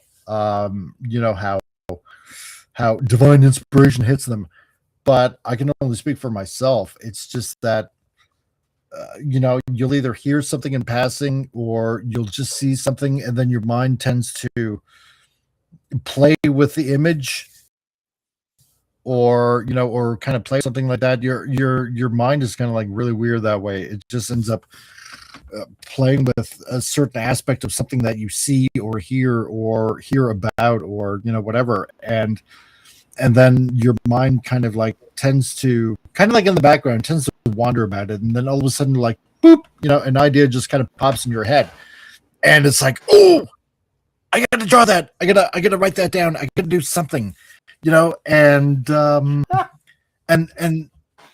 all of a sudden it's like this overflow of stuff. And anybody knows Quetzalcoatl is the collector? That's my mother-in-law. Wow. I don't even know what Quetzalcoatl. I'm sorry, is. Oh, I do. I don't know. Just now, you sounded like Horseshack, and some people might not know who that is. You went, ooh, ooh. I'm like, yeah. Mr. Quata, Mr. Quata. Yeah. Anyway, sorry. Also, when Quetzalcoatl is a serpent, a feathered serpent in Aztec mythology. Oh, that's interesting. Yeah, very interesting. Anyway, another thing, like when coming up with ideas, either we're talking about spaceships or names of characters, or what I have found is whenever I would have to come up with a name of something or have certain people in a story, sometimes I'll base those things on real people. Like, well, for example, all right. When I was working on the Dare Doc Sunday comic strip, the first strip has to do with, it takes place at a funeral, and I had to draw people at the funeral. So I based those people on people that I'm fond of or that I've known in the past, or people that sort of had an impact on the comic book industry. And I found that to be more fun. Instead of drawing like a generic person, I was cool. I feel like drawing this person here. And then, and it really doesn't mean anything to anyone else, but it means a lot to me. Another thing is that, I mentioned Professor Jack before from the Sword of Eden graphic novels. And whenever you saw Professor Jack's machinery, it looked like Jack Kirby designed machinery, which was intentional, since the character is based on Jack Kirby. There's kind of a space car that they have, which is actually in both volumes of the Sword of Eden graphic novels. And I totally ripped it off from a Jack Kirby spaceship thing. So, yeah, so that kind of helps too. Nice. Yeah, it's nice when you can add homages like that. Yeah. Even if no one else gets it, but you do. That's the most, because it's more fun to draw. Yeah. Yeah. It's always kind of like a game. Like, you kind of think in the back of your head, I wonder if somebody will get this. Sometimes they do. Oh, I'm sorry. Yeah. No, go ahead. Oh, no. Sometimes they do and sometimes they don't. Like, and again, with Sword of Eden Volume 1, there's like a couple of alleyways or buildings where I just put graffiti on, and all the graffiti and stuff I put on there meant something to me. And I have had people that would just figure out what I was trying to write there. And I thought that was kind of cool. Because you don't really need to know that. Mike had pointed out that one of the buildings in the Sword of Eden graphic novel kind of looks like the Baxter building. So, people point things out. Oh, yeah. They get that, they understand that. Sometimes they don't. It's not a big deal. It has nothing to do with the story in regards to whether they can understand or enjoy the story or not. But it means something to me. And if other people get it, then that's cool too. Yeah. That's the fun bit.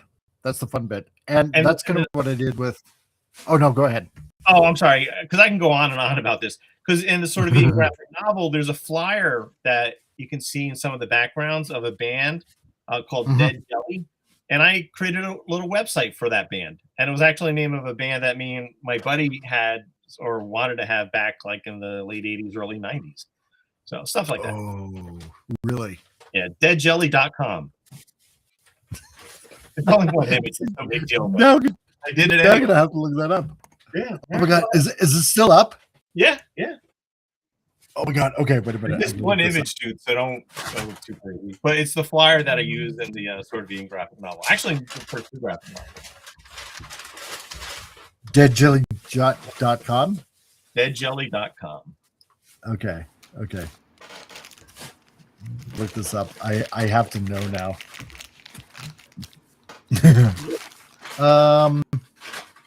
So, yeah, while I'm looking up this website and before we sign off for the day, because it is. Oh, don't tell me. Oh, there we go. Okay. Yeah, it's coming up. Yeah, just have fun. Just let your mind let your mind wander. You know, and don't overthink it, because if you're trying to force an idea, it's not going to happen. Oh, for some reason, it's not coming up for me. Yeah, me neither. Stupid tripod. Yeah, exactly. Right, bastards. So yeah, you can never force an idea. It'll just pop in your head.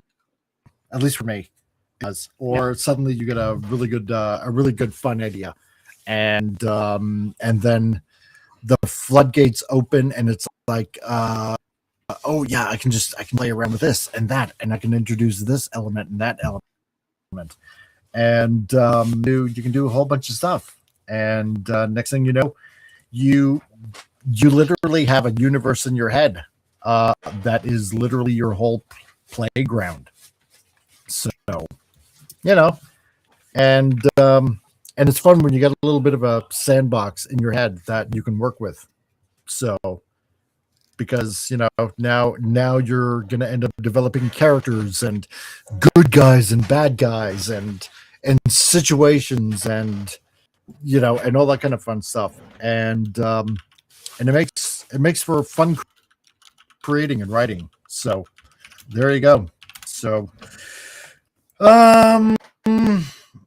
anyway, so yeah, before we go, Al, do you got anything you want to plug, or anything that you're gonna be on anybody else's channel, or I don't know, anything?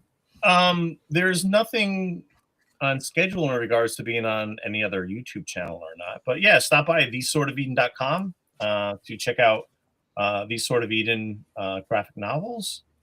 And yeah, I'm mostly in regards to social media, I'm mostly on Facebook. So I think that's Al Nickerson 3 or al.nickerson.3, where I tend to, you know, post my stuff. Yeah.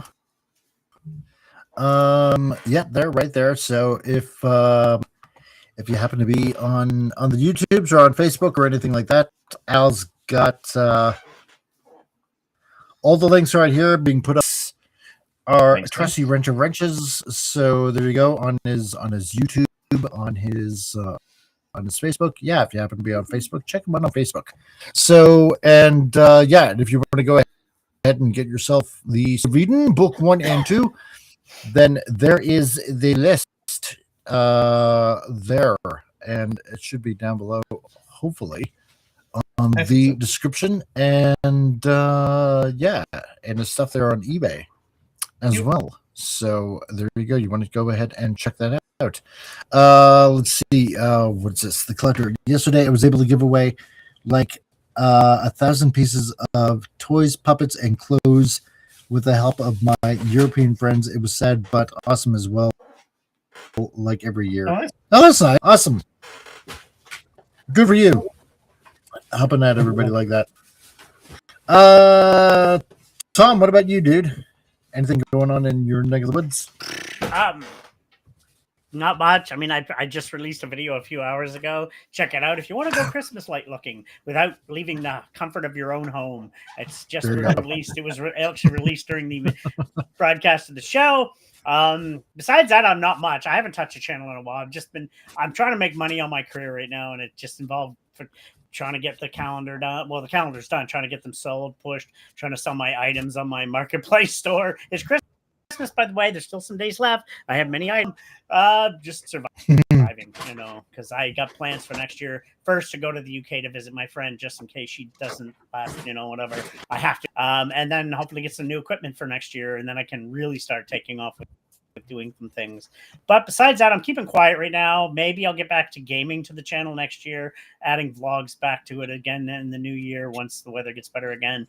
And I'm gonna hopefully get my first film, which is already up there, but I'm gonna fine tune it, release it in my first film festival, and I'll start doing some more stuff from in the new year as well. Like I said, we'll see. Once the new year starts, I'll get some new equipment and we'll go from there. So,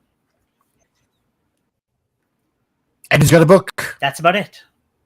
Plug your book. And I keep on forgetting it because I've only sold it for like 3 books all total, I think. So hardly ever. I keep on forgetting about it. It's on Amazon. It's a poem book, which actually deals with not just men, just people in general's mental health. Because I still deal with mental health on a daily basis. We all know. I have since I was in my late teens. That's when I wrote a lot of these poems.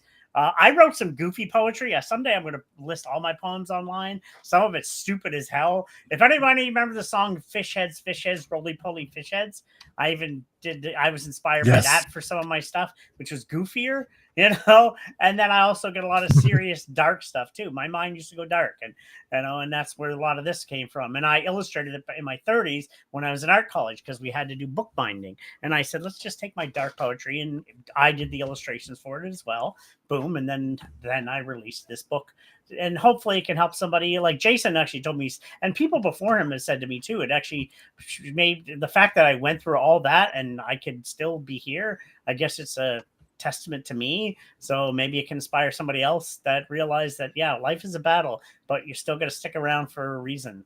Everybody has a reason to be on this planet. So just finding that reason sometimes takes longer than others. But just keep on searching, don't give up, and keep on working. And heck, I'm still looking to make it as a photographer. I'm doing it. I won awards. I'm doing it. It's just making the money. It's not easy, but I can't give up. I'm meant for this. So, but that's what this poem book supposedly portrays to some people. It says you went through some dark times, but you're still here. So that says something. So, it does 100%. Yeah. Yeah. Also, so let's see. For me, Mike, what you doing? Don't know. I'm. Yeah, you too. Yeah, the guy that kind of hosts the show. I think I'm doing something. I don't know. We do. Yeah. Amazingly enough. Kind of weird how that is. Yeah. So okay. So this Christmas. Okay. Well, first of all, okay. On Tuesday. I should set the show up for Titillating Tuesday. So I think on Tuesday we'll just do the whole year in review of everything that's kind of, and mock it as we should. Let's see. Also on the 25th. Before because generally on the Saturday movie matinee, Mike's movie matinee, it's going to be on Christmas. So the last Christmas movie on Mike's movie matinee is going to be on Christmas. So on this channel on YouTube, okay. So for everybody that's watching on X or on Rumble, head over to Rumble for the Mike's movie matinee, which is going to be on Christmas Day. So watch that. Okay. So you'll find out what it is. Oh yeah. No, it's not Santa Claus versus the Devil. I already did that one. What's happening here? No, I get the, you know what? Yeah, exactly. It's a rerun. Let's do that. It's a rerun. So no, I'm going to add hold on a second here. I'm going to add the link in the chat here. Okay. Well, while you're doing that, what's everybody's favorite Christmas movie? Ooh, that's easy.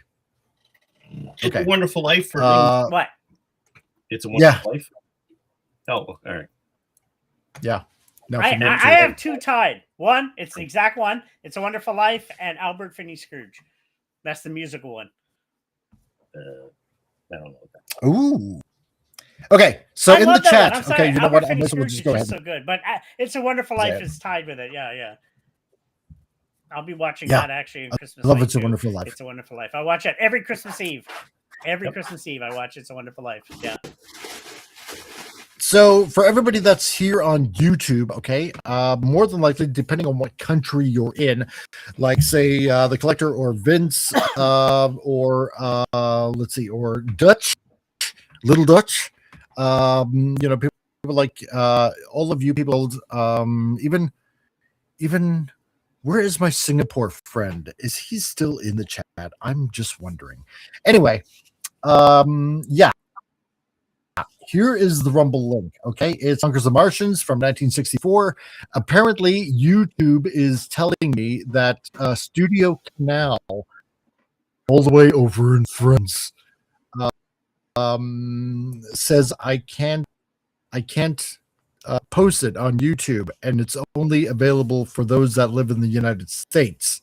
Okay, so you know what? It's public domain, and Studio Canal doesn't own it. They only release it on DVD or Blu-ray, because it is public domain, and they make money that way. But I say to thee, nay, nay.